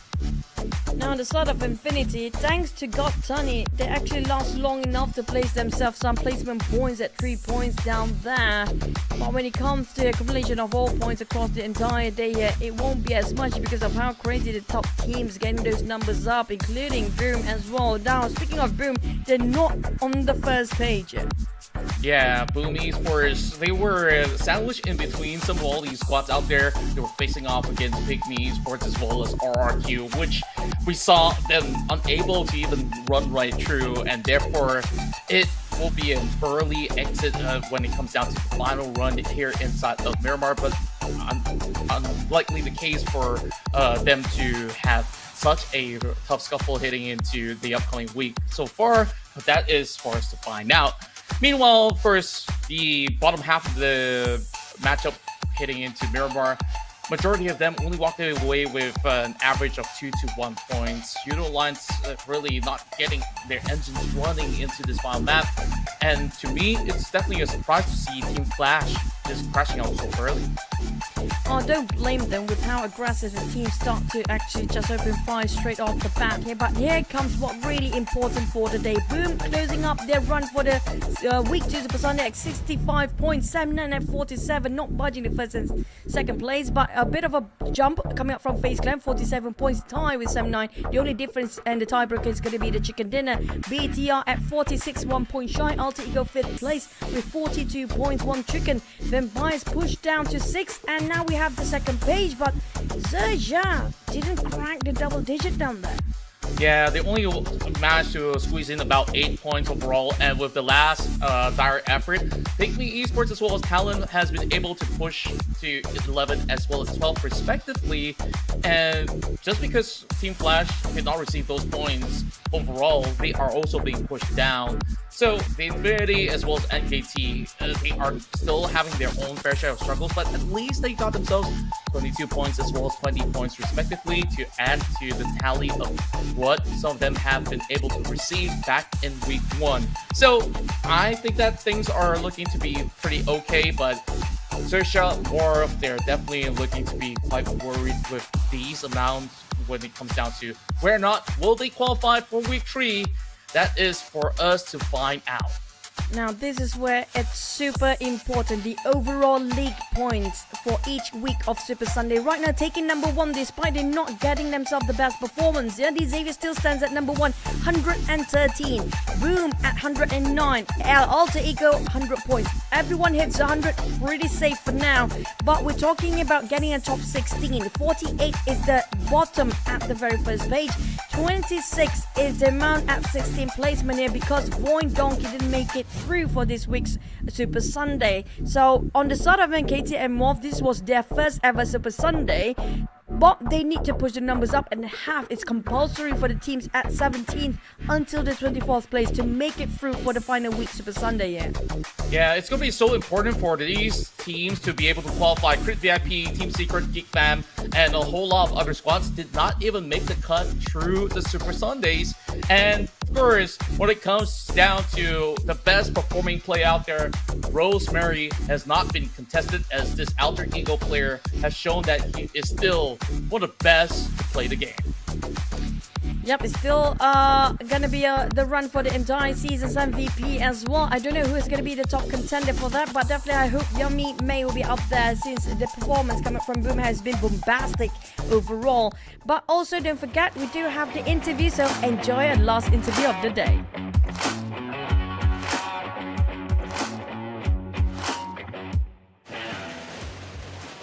Hello everyone, welcome back to the last interview of the day, and now I'm with the new MVP, Boom Yummy May. Is this right? Okay, what is that meaning? Apa maksud Yummy May? May itu pacarku. May is my girlfriend. Wow, so cute, you're a sweet boy. This is the power of love that make you guys like 24 elims of the day, and because of you, it's just 14 elims today. how do you maintain your team consistency in the Oke, performance? kita bisa lihat lah yang Boom itu udah dapat 24 elim gitu kan. Gimana kau memaintain performa sebagus ini? Banyak-banyak nonton match tim terus eval kesalahan satu sama lainnya gitu. Nggak fokus tim sendiri aja gitu. Yeah, basically we just focus on ourselves, we just focus on our gameplay, we watch a lot of match 3, we do a lot of review. So yeah, I think we just, how we maintain our performance is because of we just focus on ourselves, not every other team. Yes, you are so consistent. And is it a power of love that you like 14 lives by yourself? Jadi adakah karena nama pacarmu itu yang membuatkan kau bisa dapat 14 elim lah? Mungkin karena doa dari orang tua, orang-orang sekitar, terus support dari teman-teman di in-game juga. Jadi bisa capai 14 kill. Yeah. So basically it's because of our parents keep praying for us, a lot of support from my teammates, my friends. Yeah, that's why I managed to get a 14 kills by myself. That's very good. How would you describe your team overall performance this week? Are you satisfied with the results so far? Oke, jadi Yami, menurut Yami sendiri, bagaimanakah tanggapan Yami tentang performa Boom secara overall dan apa yang Yami rasa, pendapat Yami gitu loh? Menurutku, kalau aku sih sendiri jujur masih belum puas karena kita masih banyak ngelakuin mistake gitu. Jadi semoga kita bisa memperbaikinya. Overall, for our overall performance, I don't think I'm satisfied yet. It's because of we still have a lot of mistake. So we are more focusing on try to fix that mistake and be better team for the next time. Hey, I'm looking for see you next week. What's your performance?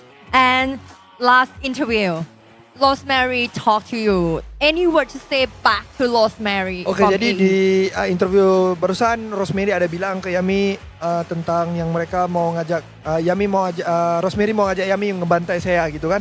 Tanggapan Yami dan apa yang mau disampaikan ke Rosemary sendiri? Tanggapanku ya kita mari bantai-bantai saya bareng-bareng kasih tahu kalau Indonesia itu keras. To Rosemary, let's crash this sea lobby and tell to Southeast Asia fans that Indonesia is very powerful country. Wow, Indonesia is powerful country.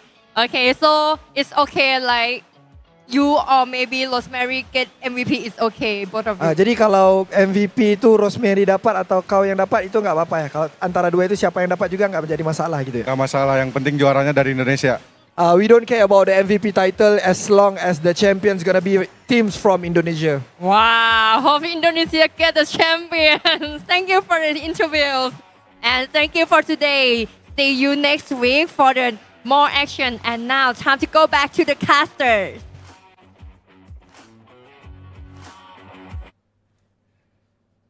Thank you so much, Bo, as well as Jangs, as that was a brilliant interview with our MVP of this weekend from Boom itself. And Yummy definitely have shown what the power of love can actually offer. So, Choo, you know, things have been looking great. I love that all these Indonesia teams, they are very much prideful of their own countrymen. I mean, they have a very supportive community, which all of other regions can learn of, and all of us can actually learn from them as well. Hopefully, there will be improvement in the future regarding that. No offense taken and no offense intended. And speaking of which, we are wrapping our Super Sunday of week number 2 here. Speaking of next week, who will fail to go straight 3-week Super Sunday, because we're talking about the second page team just now. All of them missed out the Super Sunday. If they missed out the Super Sunday, there's not going to be any grand finals from the start for them. But also, before we ending the show, which I'm going to let you wrap things up by the end of this one, Contra, because we will miss you. We were going to see you again for next weekend, by the way. But speaking of which, you guys have been watching us. Thank you so much for your support. And just a little note for our friend Notorious out there. I can be your friend. Hey, there you go. Yep, and of course, dear friends, as well as dear spectators and fans of the PMSL 2024. We'll be back in the upcoming week. I hope you guys have been able to enjoy the show so far, as it's definitely been a pleasure for me as well as Choo, and I'm just so glad to be back here with all of you guys. So with that in mind, we'll wish you guys have a great week ahead, as we'll catch you guys in a couple of days. So good night for now, and we'll catch you real soon.